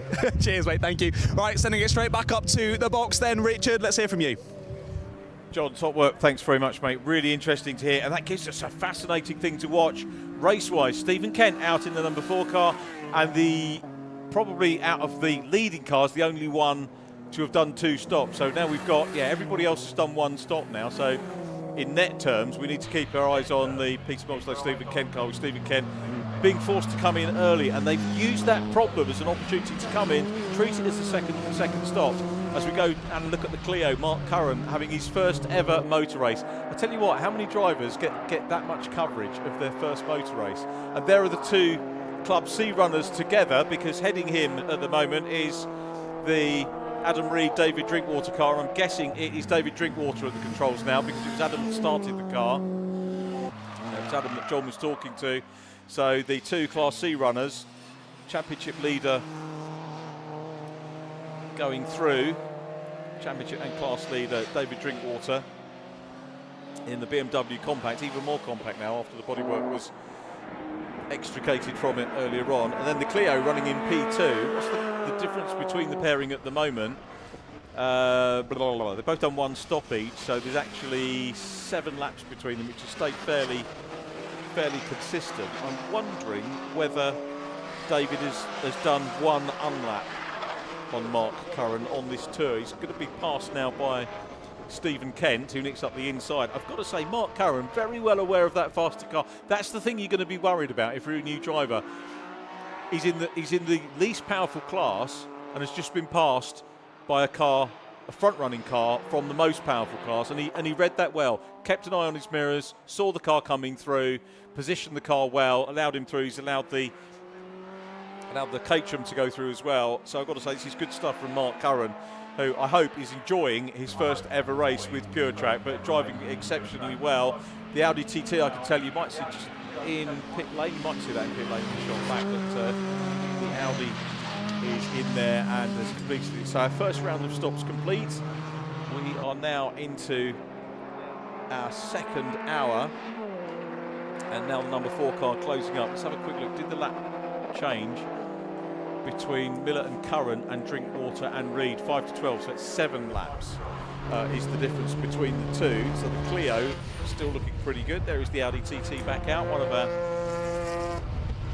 race leaders before we had the stops. And it was interesting, John, that we had a problem manifested itself, but they used the format of the race as an opportunity to come in and do that second stop. Exactly that, yeah. Just made use of it to the best of their ability. But yeah, Peter joking there about how his poor co-driver now has to go an hour totally on his own, poor lad. So yeah, looks warm out there, but I'm sure he'll be able to press on through the rest of this racing action. During the short straw a little bit, but like we say, things get thrown at you during the race. You've got to make the most of it, and that's exactly what they've done. Aldo Riti's just come into pit lane, so is that meaning that Kevin Clark will take over? This is their 2nd stop if that's the case, so Kevin will be going out for very possibly 15 minutes.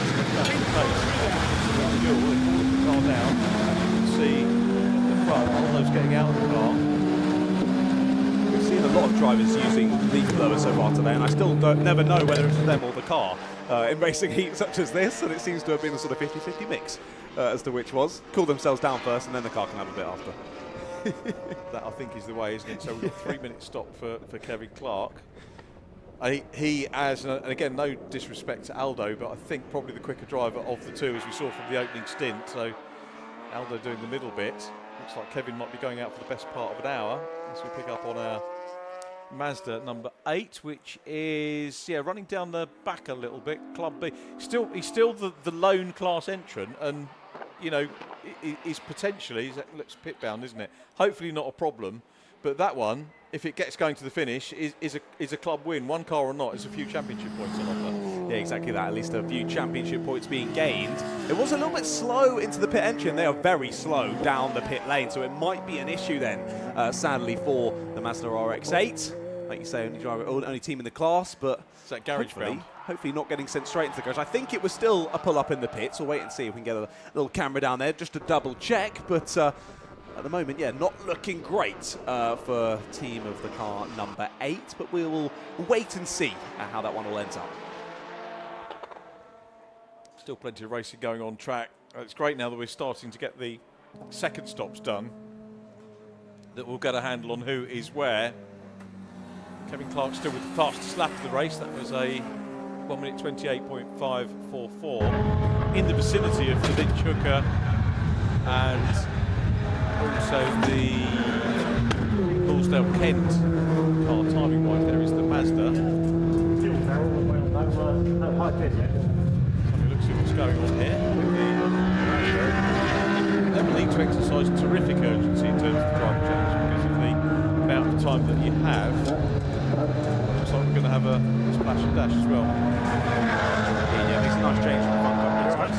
Drivers can actually get themselves nicely bedded in and ready to go for the stint, rather than just being chucked in and saying, go on then, get out, go drive fast, go on then, mate. They are something to see, aren't they? And again, the streams are a very good way of spectators getting involved in that and watching the stops. We saw some really well covered ones yesterday and well executed ones as well on the stream. You can't always get yourself in a position at a racetrack to oversee close up what's going on, so it's really important to catch up with the streams, isn't it, on Fun Cup? The Alpha Live coverage is always fantastic, and bringing those pictures, like you say, that otherwise you might not get to see, even if you do come down to the events. But of course, I would always say the best way to have it is to come down to the event and then have the Alpha Live stream on your phone as well, so you don't miss anything. I agree 100% on that. We want people to come to the racetrack. There's been a little bit of a tendency, a little bit of a move away from that since COVID. People can watch it and like watching the streams afterwards, but yeah, do both. Do both. And it also means as well you can come to a race meeting and keep up with a different race meeting on your phone at the same time. Yeah, if it gets boring. Which it, of course, never would here with the BRSCC. No, that's absolutely exciting. Right. But you can do that, but you're better off. There is the pitting car being passed now by the orange race leader with the Clio in. So is that a change for the Clio? Is that job done? Is it for, it might for be. Mark? It might be. I didn't see whether the driver got out or not. No, that'll be the crucial thing. I think I better get on my get my running trainers back on, haven't I? Going to see if Mark Curran can give us a word or two. It's probably an understatement about that, but no, it's been good. It's been lovely to meet Mark and his mum here today, and as I say, I really hope that they stay with us, do a lot more racing, and he's on the start, hopefully, of a wonderful journey within motorsport with a great paddock. We'll see what he can do, but at the moment, potentially on for a class win. Granted, there are only 2 cars. Granted, the Drinkwater Reed car had that issue earlier on, but that is the way the cookie crumbles in motor racing. As we look at what I think is a change of change of driver for the 33 car, the Intersport car, now perhaps with Kevin Clark in. He exits the hairpin along the grid lines, across the stripe again goes Kevin Clark. And that car at present is the top of the 2 stoppers. The other one we're going to have to look out for is the 167 car, which is now the race leader again. So with 1 stop, William Lynch and Ryan Hooker are the race leaders.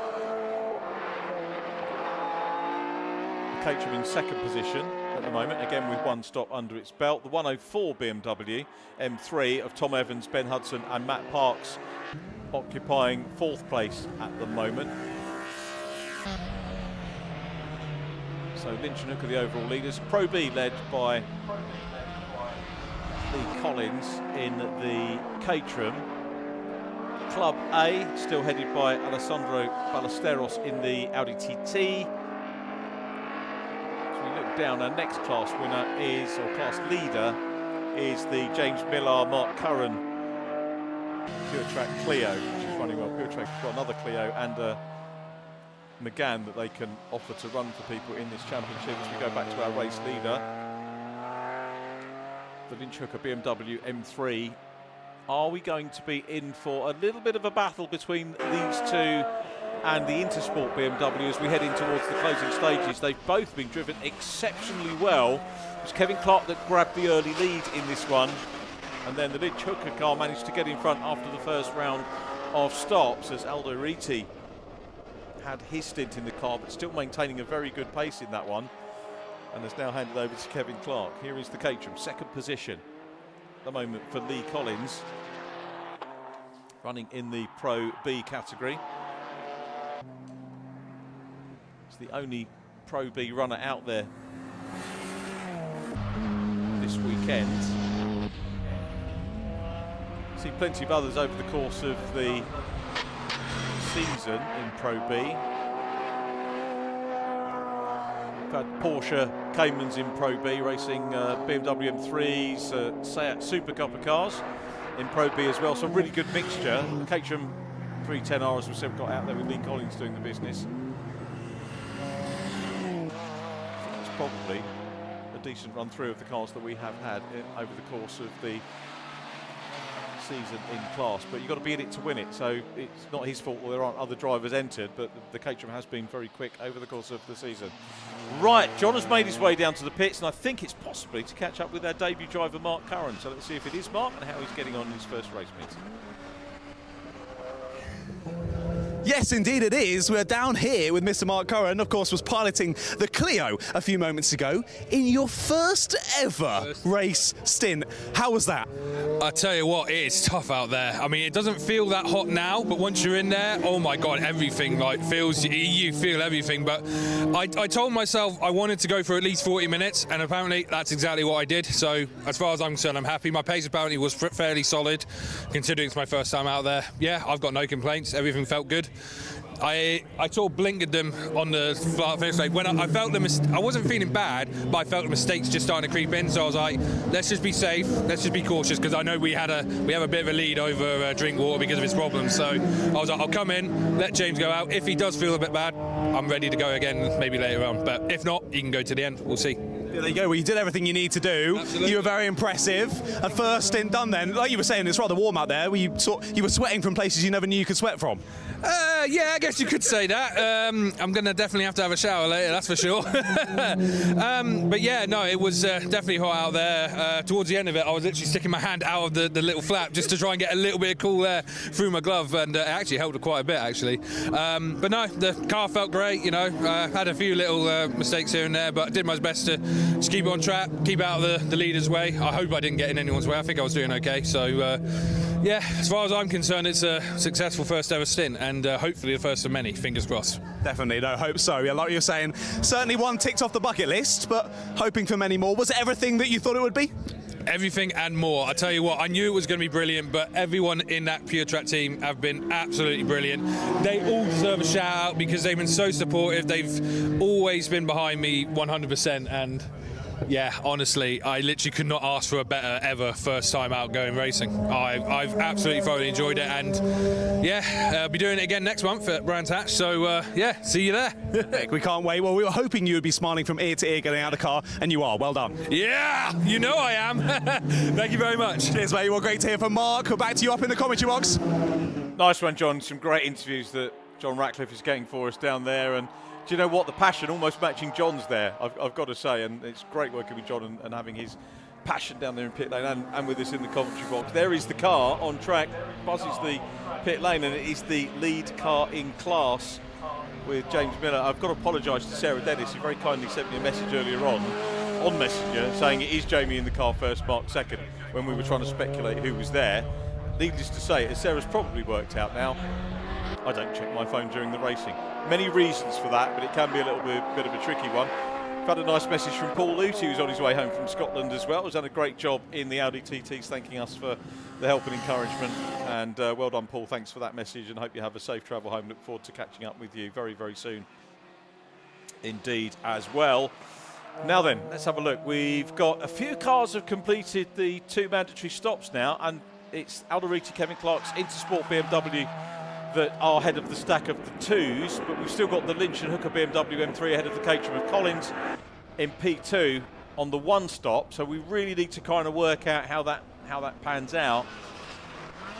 We're seeing Clark 2 laps down on the race leader. How is that going to pan out with the remaining stop as we look across the track? Now we go back to our pit wall cam. I was just pausing there so we could hear the RX-8 Mazda going through. That is still going. It's the 11th place car at the moment, the Mazda, with the Drinkwater Reed BMW Compact still going, which is absolutely the key thing. This is the 104 car, another one of the front-running BMWs, the Evans Hudson Parks M3, and these two back together again. It's almost like they've been tied together the whole race, just taking little breaks coming to the pit stops, but it's the Lynch Hooker car. That is lead overall. The number 4 car behind it, with Stephen Kent at the wheel, is 3 laps down. So I didn't think their stop was that long, despite what Peter Morgenstern was saying. So I reckon he's possibly a lap down, but they're still so evenly matched, those two. They are indeed. Yeah, still producing some great racing. It's all just sort of murmuring away at the moment, isn't it? We're getting ready for the crescendo towards the end of the race, and to see where they do all end up stacking up at the end of 2 hours of racing. Of course, those 2 mandatory pit stops as well. How lovely was that to chat with Mark down in the pit lane? You could feel the passion coming through the screen, couldn't you? He was With just the so two of you excited. together, people are going to have to turn the passion down. I'm not knocking it. It's a great thing. It's wonderful to have your enthusiasm and love for the racing country. Yeah, it was so lovely to chat with well. them, and so lovely to see all of the team getting behind him as well, and all just so excited for him. It was just great. It's a great story, isn't it? And, you know, I've probably laboured it a little bit now, but, you know, he's gone from interested party to a participant. Yeah. In a short space of time. And potentially, we say potentially, touch wood, is there any wood here? My head, that'll move. For a class win, albeit with only 2 cars across. That doesn't matter. The championship leaders, you leave class out. leaders. Yeah, a win's a win. Whatever, is a so win. you take it the way it comes. Exactly that. You've got to be in it to win it. Yep. And they're certainly in it. They're doing a great job out there. So we continue to watch and wait with bated breath for this all to crescendo to a finish here. Just less than 45 minutes to go. I'm looking forward to that. So still some more stops. The top 2 stopper remains Kevin Clark at the moment, who I think did take over in his car. And you can see on the timing tower, he is in 5th position at the moment. And the yellow square on the 5 telling us that Kevin set the fastest lap of the race. I can't remember how old Kevin is. He won't want me getting into age, to be perfectly honest. But as I say, he was it 97 or 98 that he was double champion? Which is a good few years ago. Before I was born. Well, thank Sorry, you, mate. John. Thank you, mate. Yes, yeah, I've been in the comms box that long. We're talking about the double-decker bus commentary box here, and that's probably been gone for 30 years, isn't it? You know. Yeah, I didn't know what you were on about. So. Well, this commentary box is absolutely lovely. One of the few I've ever been in that has air conditioning, so it's been divine for this weekend up here at Croft. It's one of the newer ones on the tracks up and down the it's country lovely. as you go to. I'm trying to think what the worst one is. Let's not call them out. No, I think we probably should. I haven't been to Mallory for a while. I think you were mentioning Pembrey earlier as well. Pembrey's all right, yeah, because it's kind of near the Clark's office. Okay, I've not been there it's myself. decent. You have to be a marathon walker to do Pembrey, because you look out of one window if you're doing the circuit box, and then you have to walk the entire length of this long route to see the cars on the other part of the circuit. You're going to have a long commentary cable. You do, yeah, or wireless. We have wireless now, don't we? No, you don't want the long cable. Is that the 104 car now? Right, is it possible to actually Yes, there you parts, go, the 104. yeah. Thank you for having me about that. Fantastic. He is a sweaty boy now down there. He's been running up and down that pit lane a number of times. He's really getting the steps in. I don't do a lot of the other commentary boxes now. Brands Hatch is nice because it's sort of in the middle of the top. That's okay. But you get dizzy because you kind of go around in circles with Brands Hatch. A little wave for the driver hopping in, ready for their final stint of the day. Brandt's. I've never commentated at Brandt's. I've raced there a few times. I love racing. Anglesey sort of doesn't really have one, does it? It's just a room. In a room. Yeah. Rockingham. It's a good vantage point, though. Rockingham was nice. Love Rockingham. That was all right. I was only there as a kid when my dad used to race there in the caterings, and all I remember is the chicken burgers underneath the big grandstand were unbelievable. That's all I remember. That's all I remember. Being as a kid, the chicken burgers were unreal. So I miss Rockingham so much. Oh, it was such an amazing track. Sad to see it become a car park. But anyway. Yeah, I don't think there are any bad commentary boxes. We have a shed that we do for ITV, if you've ever seen our coverage on ITV. And I used to do social media. I haven't done it this year. I always do travels with our shed and take a picture of the shed wherever it goes. And people have been asking me where the pictures of the shed have been this year. We only had it at Thruxton, or we had it at Alton Park as well. And it leaks as well, you know, with the amount of rain lovely. we've had. And I really felt for David Addison at Thruxton, because it's on a metal floor, and it was leaking, and we've got all this wire, all this electricity, and a metal floor, and rain. And what do they teach you in physics? Water and electricity do not mix. Surely there's got to be some extra hazard pay for that one. Danger money. Well, here, another story, and we'll get back to the race in a minute, I promise, but I digress again. We were talking about Rockingham, and we were commentating for ITV at Rockingham, and we had a fire alarm go off in the middle of a live broadcast. So the fire, and it didn't stop. It wasn't a 10-minute quick test. Yeah, because you wouldn't do that in the middle of a token. No. Anyway, so the fire alarm's gone, and it's carrying on, and it's carrying on. And I've gone on the lazy button, which is the button which stops your commentary, and you can talk to the director. For those that are at home. And I've said, we've got a fire alarm here, because the production people are in trucks outside. Right, understood. Fire alarm going off, what do we do? And the answer came back, stay exactly where you are. I think that's pretty much the opposite of what we're usually told. But we would have had the next programme dedicated to us had we burnt to a crisp. But there we are. You know, so. Well, luckily, despite the heat this weekend, no fires in the comms box. That's a positive, at least. Yeah.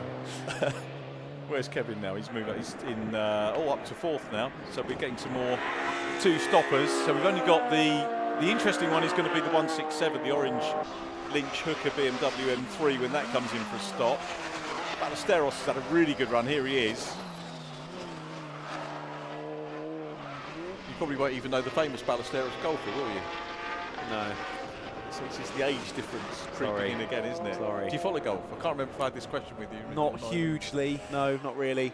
I used to be really into it as a kid, actually. I played a lot as sort of a young pre-teen. I bet you were really good. One of these annoying people that's good at everything. I'm definitely not that. I'm definitely not good at racing. That's for sure. You are. You're out there. You're out there, mate. You know, do not sell yourself short. Only thing as a kid, because I've got a bit of meat on the bones, I could knock a driver super far. As soon as I got on the green, I was having about 10 putts, so it was useless. So stick to racing, I think. But yeah, Severiano Ballesteros, who was the world #1 golfer back in the day, ages and ages and ages ago. Tiger Woods was sort of when I was into it. Yeah. That's when I was into it. He was good. I do love a bit. I keep meaning to start playing, but it just takes so much time. So much time. It does. I think it's probably good fun. I bought a set of clubs off one of the other guys at Toka, but just not used them. In a dealings of golf clubs. I'm wondering if he's related. That's what I was going to. It is loosely related. Andy McEwen's going, I know why I didn't come to this meeting now, because I can hear Richard whittering on. That's right. Or does he usually sit in this seat and tell you to shut up? He just looks at me in disbelief a lot of the time, you know. What are you going on about now? Back to the race, he would say, as David has back to the race, Richard. But yeah, Ballesteros, having a good run, Ballesteros. Must be a winning name. Club A, class leader. Running well, and he's beating other people in his class, so this is really good stuff, and a difficult effort, isn't it? A really great value for money coming out and getting 2 hours of racing on your own, and you can see, and this is kind of a hot, people probably haven't thought about this, but this is probably just a hop away from track days. Yeah. You know, it's a great way of getting proper track time, and like I was mentioning earlier, specifically in racing conditions. Yeah. Because like on those test days and track days, you always got to think about the rules of where you can overtake and whatnot, and that can always scupper your laps and scupper your session. Whereas this, it's full green flag conditions. You can go whichever way you want to go, and you can keep on herring round for 2 hours and really getting a lot of experience under your belt, which is great to see. Drivers heading on through, and of course we've been chatting about it loads about Mark Curran, but he's just the perfect example of it, of getting getting all that track time on and progressing through racing really, really speedily. So it's lovely to see more drivers swapping places at least out on the circuit. The 728 getting back ahead of the 8 out there at the moment. The 721 of Murphy there pressing on by, like you were saying, Ballesteros doing well out there on some good pace in that Club A class. The closest challenge to him, he's in 4th overall at the moment. Closest challengers in Club A down in 8th and 9th, and both haven't stopped either. So he is doing a really mighty fine job out there. And I will say as well, those lap times continuing to tumble as well. It was, I think, at least when I last checked, Lynch and Hooker that had the fastest lap of a 28.6. It's now a 28.5 for Reedy and Clark there in 3rd place, the first of the drivers who have made both of their stops so far. Only pipping that fastest lap by, what's that, just less than a 1/10 of a second, about 800ths of a second. So some super close on lap times out there between a number of the drivers. I kind of wish the lead car had come in so we could see where we are. Yes, we've got to wait for that. We can't tell them, we can't get on the team radio, right, come in now, we want to see how this is working out. Maybe we should have a commentator's wild card where we can force someone to come in. I'm going to get Greg Graham to put it in the rules next year. I think it's bad enough on commentator's wild card. It's bad enough on BTCC when we see them talking to the drivers beforehand. I mean, it's great from a viewer and from a commentator's perspective. As a driver, I don't want someone chatting to me on the warm-up lap. Leave me alone. They definitely don't want us telling them what to do out there, and we'll probably make some stupid decisions knowing us. Yeah, that's. I think when you go into touring cars, part of the parcel of what you've got to put up with, isn't it? And all the extra it's media. a little bit like a lot of the juniors. We've had some Fiesta Junior drivers who, he's not keen on the interviews. Well, I'm sorry, but you're in the championship. You've got to do it. It should be a championship. And equally, what I would say to them, and we've had this with the interviews this weekend. The Caterham's getting stuck in as well. Just taking a look at the orange leader, 3 wide along the straight. Mark Curran's probably pleased that he's not in the car at that point. Jamie Miller dealing with that real well. I've got to say, one of the things that impressed me when you were going down to, I think it was when you were down talking to Peter Moulsdale, was we saw Mark Curran in the car, and he was obviously in the least powerful class, and then we had a gaggle of cars in the most powerful class coming, and he was so respectful. He was in the mirrors looking, kept out of the way, did a really good job. Massive learning for him doing that, which was really impressive.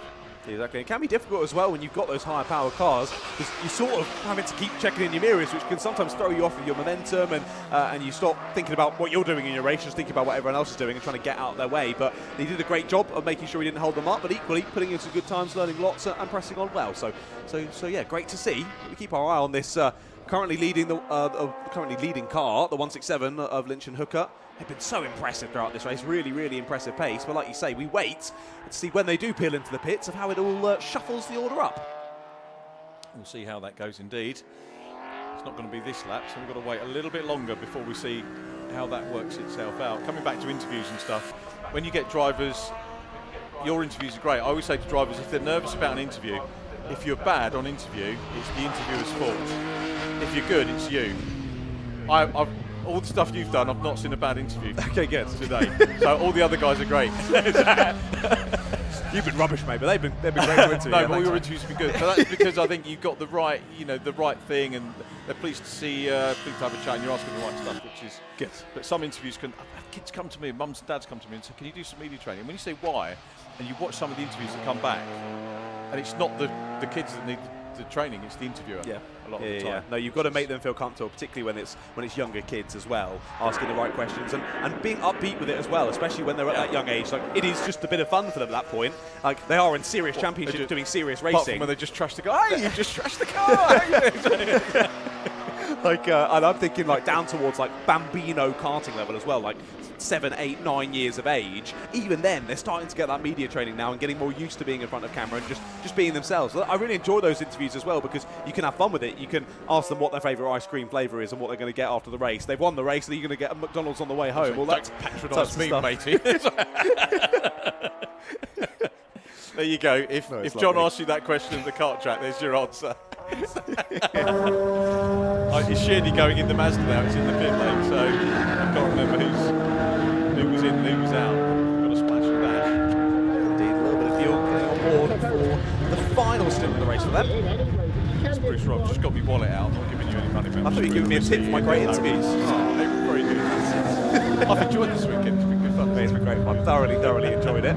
It's been an honour to be in the Cotswolds with you, my friend. You can see The honour is all mine. you can see there the drivers switching places. One of them looking to hop in the car, one of them just readying the fire extinguisher just in case for those fuel stops. Of course, you've got to do that. That's in the regulations to make sure you got someone there in all fireproof overalls there with a fire extinguisher. Exactly what we have to do in the Fun Cup as well. Driver jumps out of the car and grabs the fire extinguisher, ready to go for the fuel stop.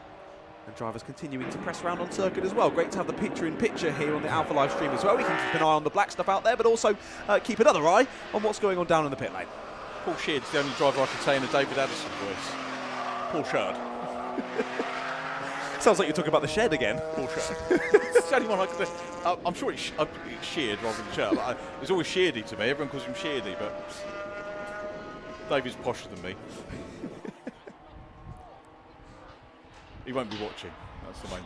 He has done some BRSC. He's funny though, David. He's very, very funny, very knowledgeable. He's such an encyclopedia. Yeah. It doesn't matter what it is you ask, he will know. And you were talking about short oval racing. I respect the fact that you know a bit about short ovals as well and watched it. David knows that inside out as well. And I thought I knew a bit about it, and then I just bowed to him. He knows the stuff. Other sports, no. Just racing. That's fine. That's all we need to know. That's all we need to know. And football. Okay, right, fair enough. We saw there down through Sunny Bend the Caterham just looking for that inside line, but of course he's so small compared to the BMW, and they just get squeezed onto that inside apex curb, flirting with the grass. Now goes to the outside line here into the final corner, and again a little lock up for the 82. It's so difficult here. There's such different size of cars as well. Not only for the Caterham to pick their way through, but for the bigger car to actually work out where that Caterham is on circuit. And because if those two make contact, it will be the Caterham that comes off worse. And for the moment anyway, down the back straight they go, and a little gap formed once more for the number 4. But again, with this sort of multi-class racing, with the different cars out there, they all have their strengths and weaknesses in different areas of the circuit. So you'll see them close up and then extend again, then close up again. So for the Caterham to find a way through, it'll be easier said than done. Yeah, that is the absolute beauty of this, isn't it? And great for spectators. One make championship, absolutely nothing wrong with that. And that's where the Brscc have got the mix correct over the course of the 2 days that we've had with the One Make Fun Cup, with lots of different drivers in it. We've had the single make Audis, and then we've had some multi-class racing with the modified Ford series. And I hope they've all gone home peacefully. Fingers crossed that they have. But they had some real interesting action in the multi-class racing here. The Audi was in again, so just having a quick look at Ballesteros. Does it show the second pit stop as soon as you come in? It does. It right, does. Okay. Yeah, as soon as they cross the I was entry wondering line, if it was a counts problem. it. So yeah, no. So this is the second stop for Ballesteros. So all is fine down there. The Audi number 19 getting another splashing dash. More fuel on board. Got a name on the side. Audrey the Audi. It's got a little name. Yeah, I saw that on the trailer. It's a Fun Cup car, haven't they? No, it never did. It never did. But there's a job to do. Yeah, if you give it a name, you become too attached to it, and then if you rip its front wing off, you're like, oh, my baby. You can't think like that in Fun Cup. It's going to have its ring ripped off. So, no, treat it like the machine it is and absolutely rag it.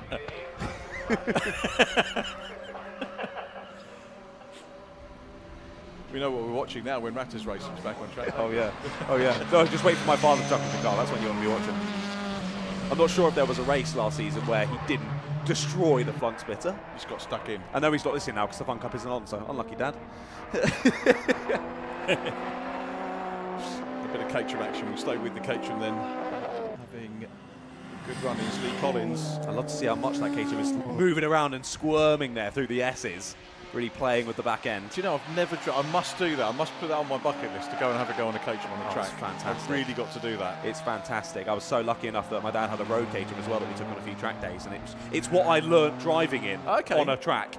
An absolutely terrifying thing to learn in, but yeah, it certainly chucked me in the deep end. But they are so much fun to drive when you do have the confidence in it, and you can really play with it.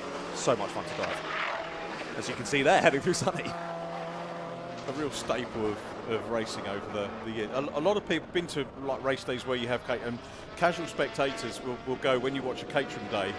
They're not quite sure which ones are on, and I think it can get lost in the comms as to which one you're watching, and just make sure that if anyone is doing Caterham meetings, just make sure you're explaining the differences between the categories. There are so many different ones now as well. There are. You do need to have a little bit of notebook down. Super Classic Graduate Academy. Nice, simple. Fair enough. Are we slow? Are we slow up the final corner for the number 4? Yes, we are. BMW almost grounding to a halt. Slow. Trying to drag it back into the pits. I don't think this is going to be a scheduled stop, sadly, for recurrence of Morsdale that and Kent. Yeah, of course they had that issue earlier, didn't they? Maybe it's reared its head once more. Doesn't sound very healthy going past us. That's a shame, isn't it? Because that was on podium pace, without a doubt. Reedy Clark still the top two. And we missed as well the 167. Lynch and Hooker is also in the pit lane now for their final stop. Ah, they are, aren't they? So let's see if they're lined up together. Some close parking. They can shake hands and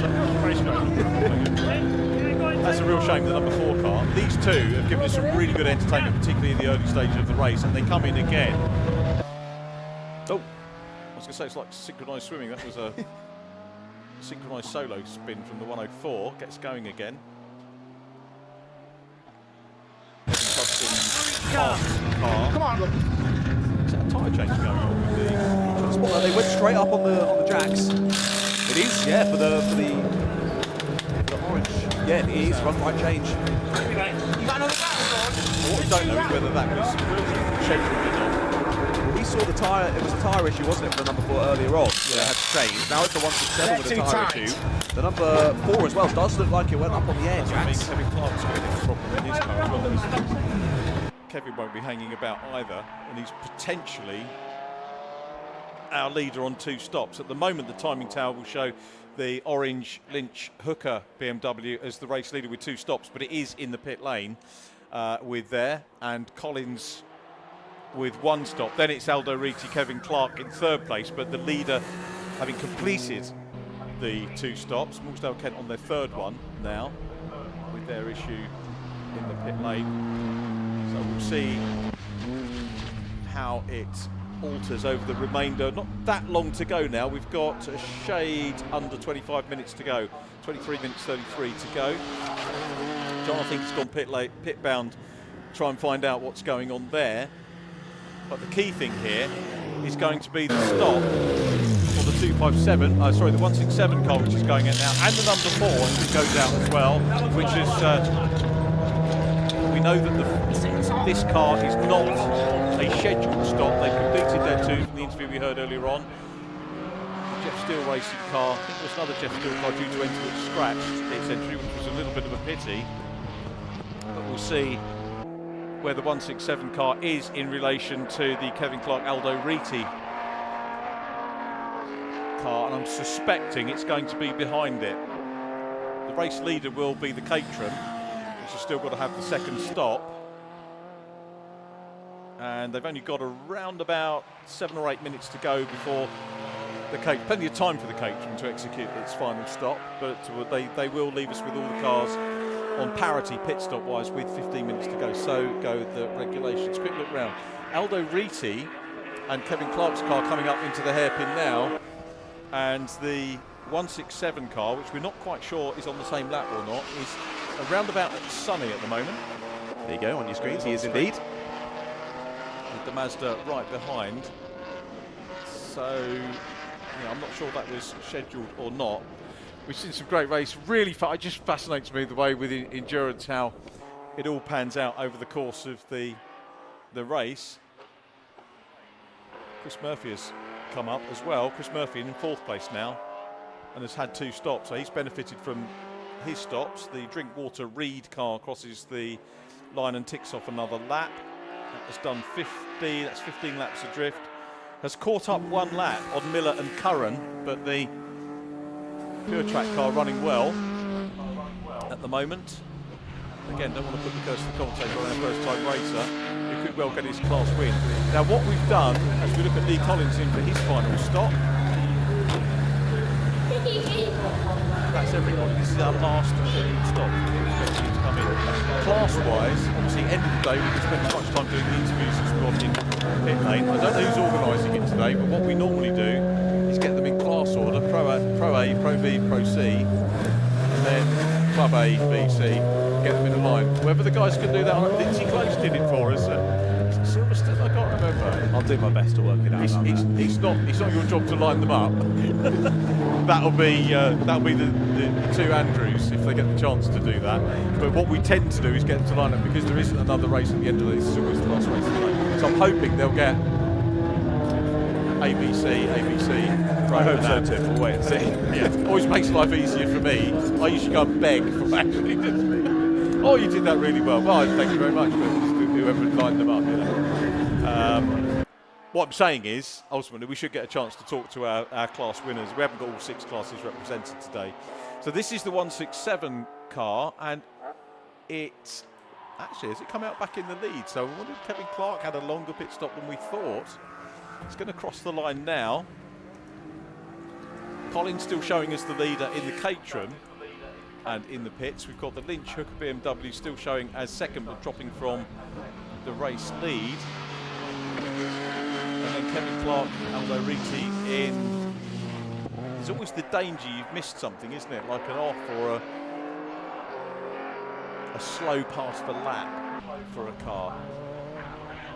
Here we go then, end of the final pit stops of this race and of the weekend here at Croft. The Caterham and the Mazda both heading back out onto the black stuff then with just less than 20 minutes left to go on the clock. I can't believe it. We've had so much racing this weekend and we're nearly done. We are nearly done. We are 17:20. I think we managed to kick this one off early as well, which is pretty good. So we should meet the 6 o'clock. I think it's the 6 o'clock curfew here. I think the race has to have started by 6 o'clock or something like that as you go through. Right, Kevin Clark goes through again. And he's showing in peak. So how has that worked out that Kevin Clark is 53 seconds stopped. down? That's down at the final hairpin, isn't it? Yeah. Shame. 104 stopped just before the pit entry as well. That is gutting for the 104. But a few mechanical gremlins rearing their head once more, sadly, for the 104. We saw them off about 10 or so minutes ago. Yeah. And this time off again, but looks a little bit more terminal down there at the final corner. We'll keep a watchful eye as to whether they can get it going yet again, or whether that's race over for the 104, sadly. Right near the end as well. It is. 18 minutes to go, and the gap between the William Lynch and Ryan Hooker M3 and the Kevin Clark Aldo Riti M3 is 53 seconds. I thought it was going to be close to that after the stops. I'm puzzled, particularly as there was a tyre change as well, but they've obviously managed that really well, getting that out. That was great work. Yeah, impressive stuff from the team, and that just shows an endurance race. You can do everything you try to in the car as a driver, but things can so quickly change in the pit stop. You need your team to be absolutely on it with you, and they clearly were. They've got that straight back out on circuit, and with a gigantic gap over second place. The 157, that bright orange Beamer, has been beautiful to watch throughout today, as we've got another car with issues here down into the last couple of corners. Is that the 33, our second place car? Kevin Clark, yeah, of Riti and Clark, slowing through the final sector. The car's dropping like flies here. You saw a little puff of smoke there from the back of the BMW, as it looks as though they've got back up to speed there into the final turn. Let's see if they go into the pits or not. No, they'll carry on. So maybe just a brief issue there for the 33. I wonder whether he's carrying a long-term problem, because I was kind of expecting him to be closer to the leader. Yeah. I wonder whether that's Kevin deciding to keep the car out there and maybe consolidate second place rather than risk another stop. He's having a problem there. Yeah, he has, hasn't he? He's got a serious issue. He's going to try. Have we got a safety car? Yeah, we got a safety car. Safety car out on circuit here with only 17 minutes to go. That'll be due to that stricken car down at the final corner of the 104. So let's see how this one plays out really late on in the race. The first safety car that we see here today on the Sunday. Now we know that Kevin Clark's car's not behaving itself, so we've got a potential issue here. Is Kevin going to drive around the problems? He can have a free visit to the pits if he wants. He doesn't have to extend it to 6 minutes. Remember, he said that the scheduled stops, the mandatory stops, were 3 minutes, but if you did it under safety car, it's 6. If you have a normal stop, an unscheduled stop, you can do that. That's free. The safety cars just missed the leading 167 of Lynch and Hooker. They were just going around the first corner there as the safety car exited the pit. So how are we going to work this one out? How will the safety car wait alongside and wait for things to come around again, or will they simply send Lynch and Hooker around and they gain the lap on everyone? It's a good question, isn't it? The RunYourFleet.com safety car. Of course, like we said, there was a 53-second gap, but the 167 and the 33 were still on the same lap. So, of course, we've seen the Fun Cup, lots of safety cars in the Fun Cup yesterday, and how they sorted all those out and reshuffled up the order. But we wait and see whether they do just the same here in this one, or whether, again, with it being so close to the end, whether we just decide to continue on. But we'll wait and see how quickly the 104 can be dragged back in Luckily, it is at the final corner, so not too far to have it dragged back in by the JCB, which is going behind the back of our commentary box at the moment. So I do think we will go back to green flag racing here in this one in a few moments' time, once the stricken 104 is dragged back into pit lane. Yeah, it should be a quick recovery, shouldn't it? Just waiting at the moment to get the all clear so they know where all the cars are. It looks pretty clear at the moment. There's one more car coming round, which is our race leader in the area of the event. I think once that's gone, race control will know via our marshal team. It's not just about recovering marshals, it's about informing race control what's going on and where.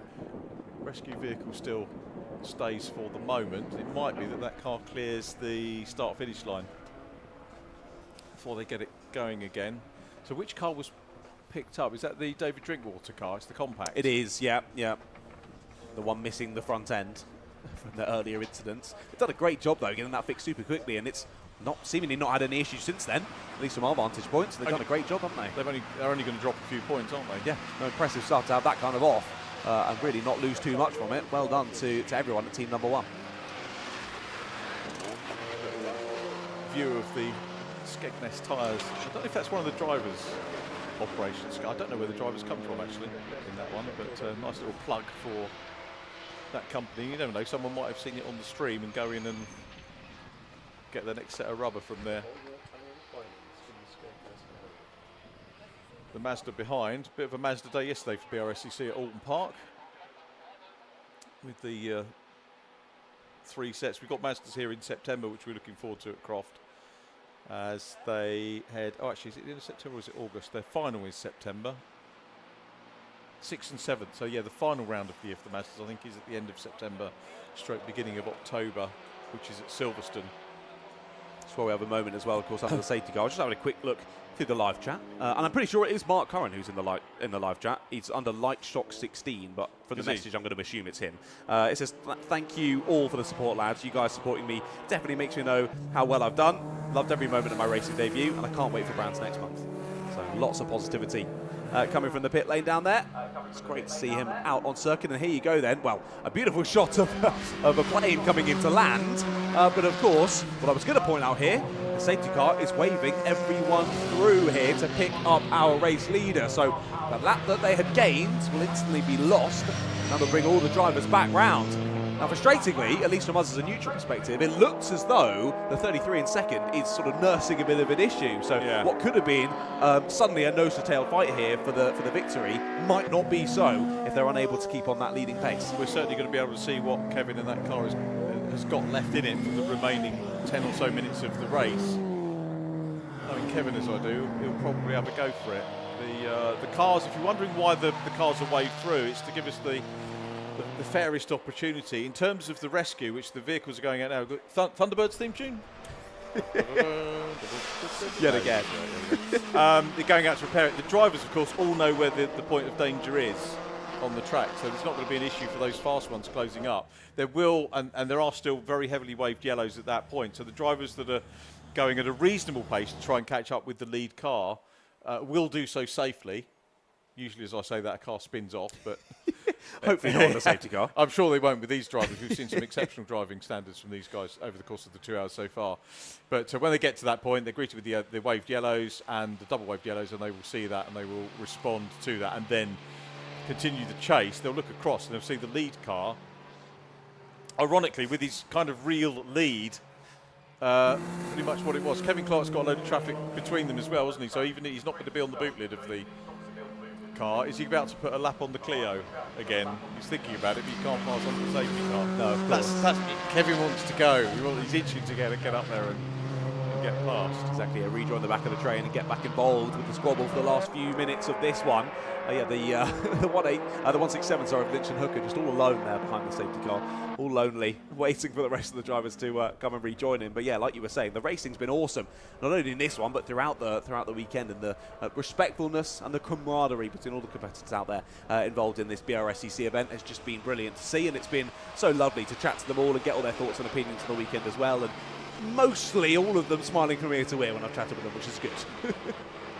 It has been a good one. The weather's always helped, hasn't it? And again, I'm not one to complain about the hot weather. enjoy it while it's here. We moan enough when it's raining, don't we? So That's true. we enjoy a little bit of sunshine. And it has been made easy with the aircon. Yes. Oh yeah, definitely. The aircon is a blessing. Thank you so much to Croft Circuit for installing that one. But yeah, usually I'm pretty happy when it's raining because I'm the one in the warm commentary box, so I don't usually mind with the rain. And out there as well, I do enjoy racing in the rain as well, so I'm always pretty happy when it does rain in the UK. Heat, I deal a lot less well with, so I like the... Very cross with racing nowadays when they... Oh, there's a bit of rain, we've got to put the safety car out on the red flag. We had that last week with the F3 at Silverstone, which I was watching, and they stopped it and they abandoned it. And back in the day, they would throw everything at it. And I was reading reports of, the race carried on with so-and-so's car being a chicane on the straight, a stranded car. That's what it used to do back in the day. But they didn't put lives at danger doing that, and I guess it is construed as that now. But back in the day, we didn't. And it was, I get safety, I really do, before any of the officials decide to have a go at me. But it's just why can't they race in the wet? Yeah. Of course, it's a difficult line to tiptoe down. Of course, some people are going to be on one side of it, some people are going to be on the other. They've got to try their best to make everyone happy, which is always a difficult one. So yeah, things always changing. Everyone has their opinion. Formula cars have been made too fast. I think that's probably the answer. That is true. Too big and they're too ridiculous. fast. Ridiculous now. Yeah, Formula One. I'm glad they're sort of shuffling things a little bit back in terms of the Formula One stuff, making the cars a bit smaller and a little bit slower. Should make for more exciting racing. And hopefully, like you say, when we do get those tricky conditions such as those, they'll be more able to continue on.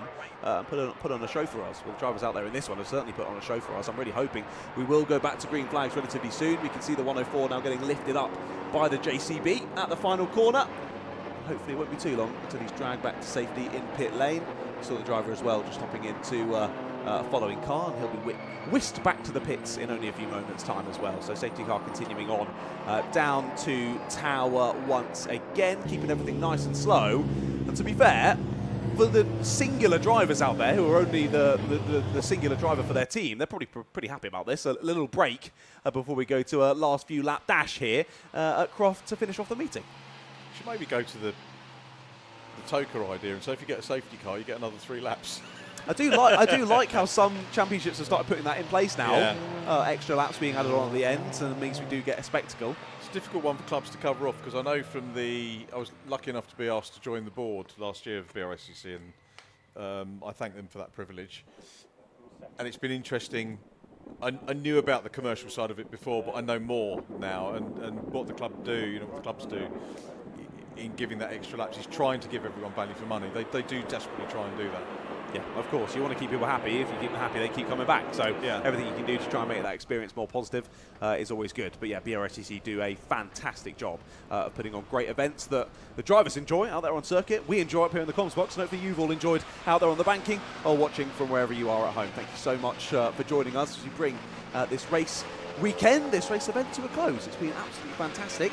Keep our eyes out, and there we go. Looks as though the stricken car just about being brought into the pit lane. I think maybe the safety car a little bit too far on the lap. He's just exiting Sunny, so we might get one more lap of safety car running. As there you see on your screens now, the car being dragged into pit lane. So like I say, one more lap of safety car running, I think, and then maybe we'll have around 5 minutes or so to go racing. That's a car per minute if Kevin Clark's car's working to pass to have a nibble at the race leading car of William Lynch and Ryan Hooker, who have shown great pace here. At the moment, if I was going to be a betting man, I'd say that Ryan and William are going to get this win. As the car comes in, yeah, we are going to get another lap of safety car. Huge work. Well done to rescue crews as well. They've done a great job. Thank you for doing that over the course of the weekend in extreme heat, in multi-layers of clothing. Yeah, but better than me. I would not be a very happy boy. They're out in full jumpsuit overalls. But yeah, fair play to everyone working around the circuit. Whatever they're getting up to and adding to the event, they're making sure that they put on a brilliant show and keep everyone as safe as possible, which is obviously the main thing when we go racing. So thank you all so much for getting out there and enduring the heat for us so that we could all go racing and enjoy it from the sidelines as well. I think with you, like we were saying, one more roll-up lap probably before we go racing again. Only a couple of minutes to go. I think I might let you guys guide us through this one, and I'll head down and get ready to have a chat with some of the drivers. John, thank you very much. I'll catch you before the end of the day, of course, for sure. But thanks for what you've done. Good Cheers, luck mate. With the final podium interviews as we watch the lead cars. David Drinkwater fancies having a go at trying to get back into the... Is it David Drinkwater? Is it going to be, could well be if it was a changeover, it's probably Adam Reed, isn't it? Long stint in the middle, so I'm guessing it might be Adam Reed in the car. The championship leader, remember, in Club C, the least powerful of the classes, and running in second position on the road here, behind the safety car, as the clock ticks down. Quick look across the circuit at the safety car. From a commentary position here, wonderful views here at Croft. See many a car. Do you know what I haven't seen this weekend? Is a car going off into the crop at Tower. Normally you see at least 2 cars do that, but driving standards have been really good. Having said that, now we probably get in the last 5 minutes a car do that, but it's something we haven't seen this weekend. So driving standards at this club need to be absolutely superb and showcased really by the driving we've seen from William Lynch and Brian Hooker in the orange BMW M3. That will lead this one. A reminder that they are currently 3rd in class in the standings. It's Chris Murphy that leads the class standings at the moment, 4th overall in the championship, but the class leader, 2nd in class, not with us this weekend, so William Lynch and Brian Hooker could go into P2 in the championship, possibly get the championship lead. Where is Chris? He's 4th, so he's still going to pick up some good points. But lights out on the safety car, and we're about to go racing and controlling things at the start. It's the Lynch Hooker BMW. We've got several other class cars in between. Kevin Clark looking to have a go. He's going to have a long wait before he can squeeze past the Clio, and he's waiting for his moment a little bit further back before they get to the start-finish line, and then we'll try and power his way through. But that was a good start, a good restart for the race leader. Not so good for the second place car, who's got to deal with some other machines there. He's struggling, isn't he, round Clervaux. He's dealt with the Mazda, he's dealt with the Clio as well. So 2 cars done between the start-finish line and turn 1. I'll tell you what, the race leader has checked out. A streak of orange goes up past the flashing green lights on the way up to Tower Corner. Then we get the Lee Collins Caterham, 2nd position on the road as we look at them. A little problem for the Mazda, which runs wide. There was I talking about nobody going wide at Tower. He didn't go into the crops, but he did stay on track and just have a little bit of a moment wide. That car 3rd in its class. Alessandro Ballesteros winning Class CA at the moment.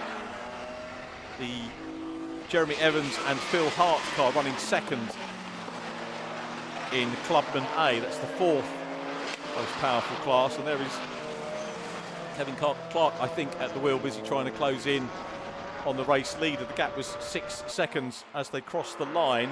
2 minutes 59 remaining on the clock, so just a couple of laps remaining. There isn't going to be time for Kevin, and there is that element, as John said, of that car to a certain extent being nursed a little bit. Still making progress, Kevin Clark. I mean, a quick look at him. He's got clear track now.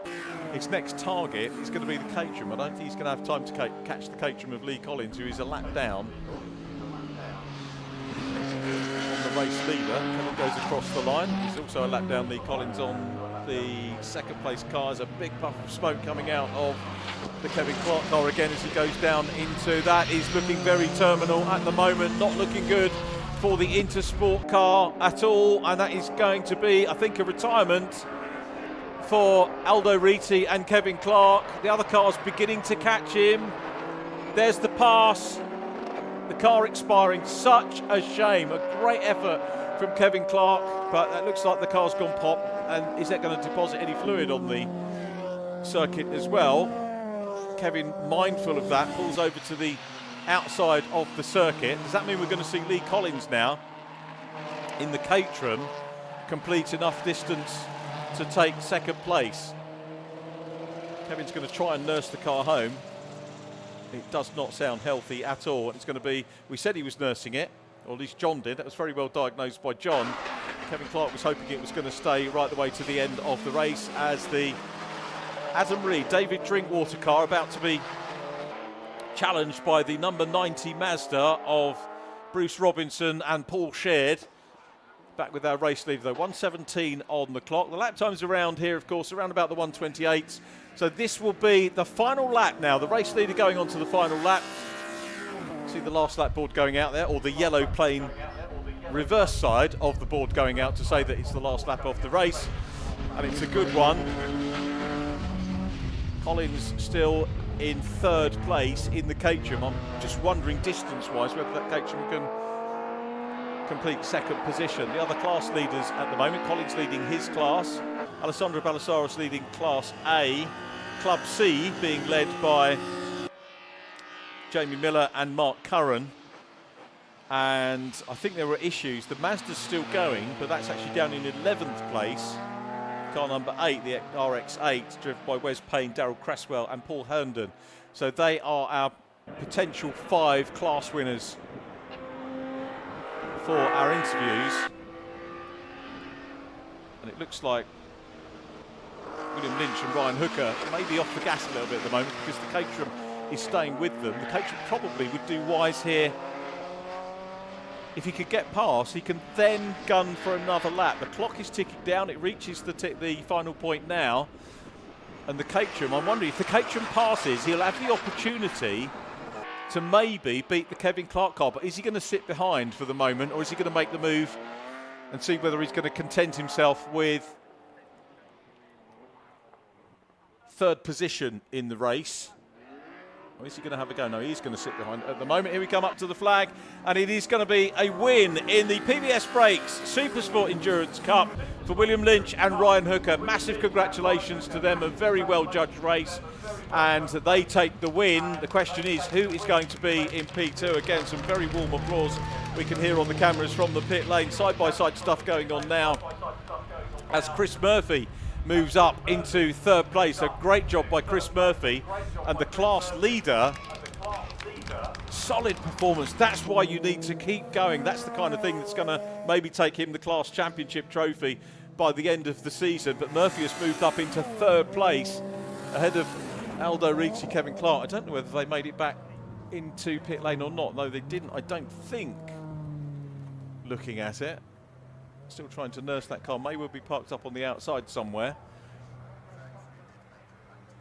He has made it. Okay, thanks to our directors for letting us know that that car did make it back to the pits. Sometimes difficult to spot these things when you're looking outside the window as well as the screen to cover things that are going on. But good news for Aldo Ricci. He's in the pits, so that's going to be at the very least a fourth position for Kevin Clark and Aldo Ricci.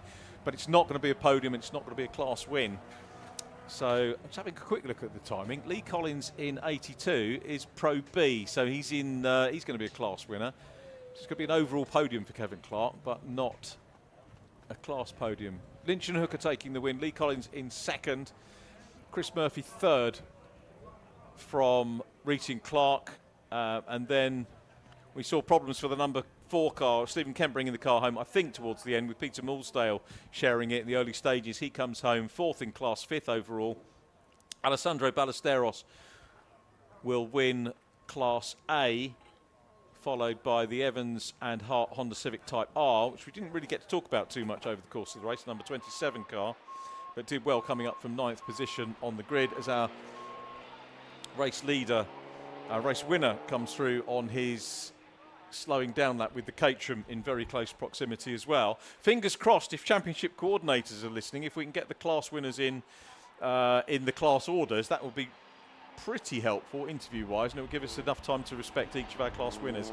If not, no problem, but always get the chance to ask. It does depend on marshals being able to get the cars down to us as well. It's not just about the coordinators, it's about the marshals getting the class winners in as well, as they receive some warm applause coming down the pit lane from the marshals and officials here at Croft. It's been a splendid 2 days, I've got to say.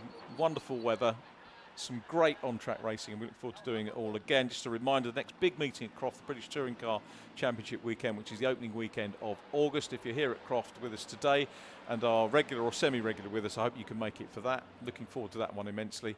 And BRS streaming, BRSCC streaming. Details on the brscc.co.uk website on when you can catch up with our next streamed event, which I think will probably be another Fun Cup event, which we look forward to in a couple of weeks' time. But big thank you to PBS Brakes for their sponsorship and patronage of the Supersport Endurance Cup here this season and for today's round at Croft Circuit. It's been another good round and always a terrific way to wrap up our racing event with the BRSCC. They've got 2 more rounds to go, with Brands Hatch and Silverstone towards the end of the year, and I wonder what those events will bring forward for us. But the 12 cars that have put it on, some really big stories there with Kevin Clark in the closing stages. Here's the result. The Lynch Hooker car takes the win with Lee Collins in second place in the Caterham. Chris Murphy up to third ahead of the pit bound in the final stages, Aldo Riti, Kevin Clark. Next up was Peter Mulsdale and Steve Kent after their problems in fifth place. Alessandro Ballesteros next up from the Evans and Hart Honda Civic Type R. The Mazda MX-5 with Paul Sheard, Bruce Robinson coming home in 8th and 3rd in class. A class win for Club C for Jamie Miller and Mark Curran on his racing debut. 10th position, the 104 car of Tom Evans, Ben Hudson and Matt Parks. Problems for them in the later stages. They caused the safety car. And of course the other drivers that were disappointed, Wes Payne, Darryl Cresswell and Paul Herndon in the Mazda RX-8. And finally, of course, those early problems causing race-long issues and a race-long battle for David Drinkwater and Adam Reed, the championship leaders. That is us done commentary-wise. I'm not quite sure if we can head down into Parc Ferme. We're very nearly there as John Ratcliffe. John, I've got to say a massive thank you for your company and your good other half as well over the course of the 2 days. It's been an absolute pleasure to have met you and Lucy, and cracking work, mate. Love your enthusiasm, love your sense of humour as well, and it's been a real pleasure to have a chat with you. And we'll be heading down to you in a moment. I'll say a quick thanks also to everybody from Alpha Live, who, as ever, it's been a joy to work with. A real professional team. Thank you ever so much for all you've done. Hope to catch up with you a little bit later on in the year. But we still have the final interviews of the day to go and a close down from pit lane. Let's go down and join for the final time this weekend, John Ratcliffe. Lovely, thank you very much, Richard. Yeah, what a race that was. 2-hour endurance race there in the PBS Brakes Super Sport Endurance Cup. It was a nail-biter throughout, particularly there at the final few moments. Safety car, bringing everyone closer together, all very exciting. A couple of cars, sadly, giving up the ghost right at the dying moments. Let's have a chat with some of our winners in the classes. I mean, I'll jump straight in. Sorry, chaps, I obviously haven't chatted you throughout this weekend. I know, which car were you from? Which car were you from? Are you both from this one? Yeah. Oh, perfect then. Thanks for coming straight over to me. Very helpful. Well done. You guys had some amazing pace out in that car. That was brilliant. Yeah, no, we're very pleased with the pace. Thanks to Will and the boys at Jeff Steele Racing for putting it together for us. It was faultless throughout. We're really, really happy with the prep, and what a wonderful car to be able to drive. So fantastic. Thanks to them. And awesome. Thank you to my partner Ryan, first time in the car with me this year, and drove that fantastic middle stint and set us up for the victory. So thank you. Well, it looks like a fun car to drive. It looks awesome as well. So you were saying first time in this car. Have you done any testing in it, or was it first time under race conditions? So certainly first time in race conditions. So yes, Will very kindly a couple of weeks ago said, "What are you doing?" And I was working for Ginetta the last couple of days. I managed to get released to come up here and turn up on the day and obviously do the business with Will. So yeah, we've done one track day together earlier in the year just to have a little feel of the car, but to get dialed into this car, this track in a short time, which was great. But yeah, car ran faultlessly, and yeah, combination obviously works really well. Both done a solid job, and it was interesting to see whether the safety car was going to put another spanner in the works at the end, but fortunately it still went our way. Yeah, a bit of a shaky one at the end there, but out of your control. But it all came good in the end, and you've taken the win. Well done, guys. Yeah, no, a little bit of ventilation in the Caterham, but not much. No, but yeah, safety car gave me a chance at the end, but wasn't quite quick enough to get the win there. But second overall, pretty happy with. You know, you're still flying. The thing I was mainly noticing with you, of course, you're quite a bit smaller than the rest of the cars around you out there. It seemed as though sometimes when you were looking to make moves, that maybe they hadn't quite seen you and you had to rethink things. Is that something you really have to take into account in one of these? Definitely conscious of that. I'm not sure if. Yeah, sometimes maybe they can't see me, maybe they can, but know the situation. I don't know, but yeah, no. And trouble is, I'm obviously quicker through the tight stuff, but down the straights, it's difficult. But no, it was good fun. Yeah, really enjoyed it. Exactly. That makes it exciting in the multi-class race. Well done. Class win. Good effort. Cheers. Thanks. Fantastic. Cheers. Well done, mate. Great to hear there from Lee Collins. We'll see as well. Again, all the drivers, understandably so, have headed over to mechanics and families and whatnot to go and have a chat and excitement after their race finish. I'm going to see if I can find the man that was driving this car. Is it you? I've got so lucky on this. Everyone just happens to be around their cars. Mr. Ballesteros, that was an impressive race. Again, another driver doing it all alone over 2 hours. You don't even look like you've got a sweat on. I can assure you I do. Well, how is it driving an Audi TT for about 2 hours' time? Must be a challenge. It's yeah, it is a challenge. It's actually a very nice car to drive though. It's very well handled. It's all very nice and planted, but the size of the tyres is absolutely enormous, so you'd expect so. But it was a brilliant race. Really well handled by our pit crew. Huge thanks to my sponsors, as per usual, for helping me make it here. It was a very good race. Really enjoyed it. You did a cracking job. I think we heard similar things from the guys out in the TT Championship earlier of how fun these things are to race. What do you think about the Croft Circuit as well? Is it one that you enjoy? Yeah, I really enjoy Croft. It's probably one of my top 3 circuits that I like at the moment. Over the past, I've raced it every year. I've raced cars, and it's never failed to impress me. So good. You did a smashing job. Class win as well. Well done. Oh, thank you very much. Cheers, mate. Have a nice evening. Cheeky beer, maybe. Enjoy. Right then. So, but that was Mr. Ballesteros there, Clubman A Victor. I think we've got 2 more cars to talk to. One of them's this one, the number 8, the Mazda RX-8 in front of us. So they've got 3 drivers. They should be relatively simple to spot, but I'm still struggling out here. We've got them to talk to, and of course, Mr. Miller and Mr. Curran as well on the 1, 2, 3. Now, I at least know what he looks like, but I'd love to grab the number 8 drivers. I'll see, I can just ask someone else and see if they know where they are. Sorry to jump in, guys. Do you have any idea where the drivers of the number 8 Mazda are? You able to point me in their direction? Are you one of them? He's the guy who got out. He's the guy. Do I look as I was driving? It was him. Well, I'll drag you then. Since you are this side of the barrier, I'm the one that I can grab. Great. Class win. Must be pretty happy with that.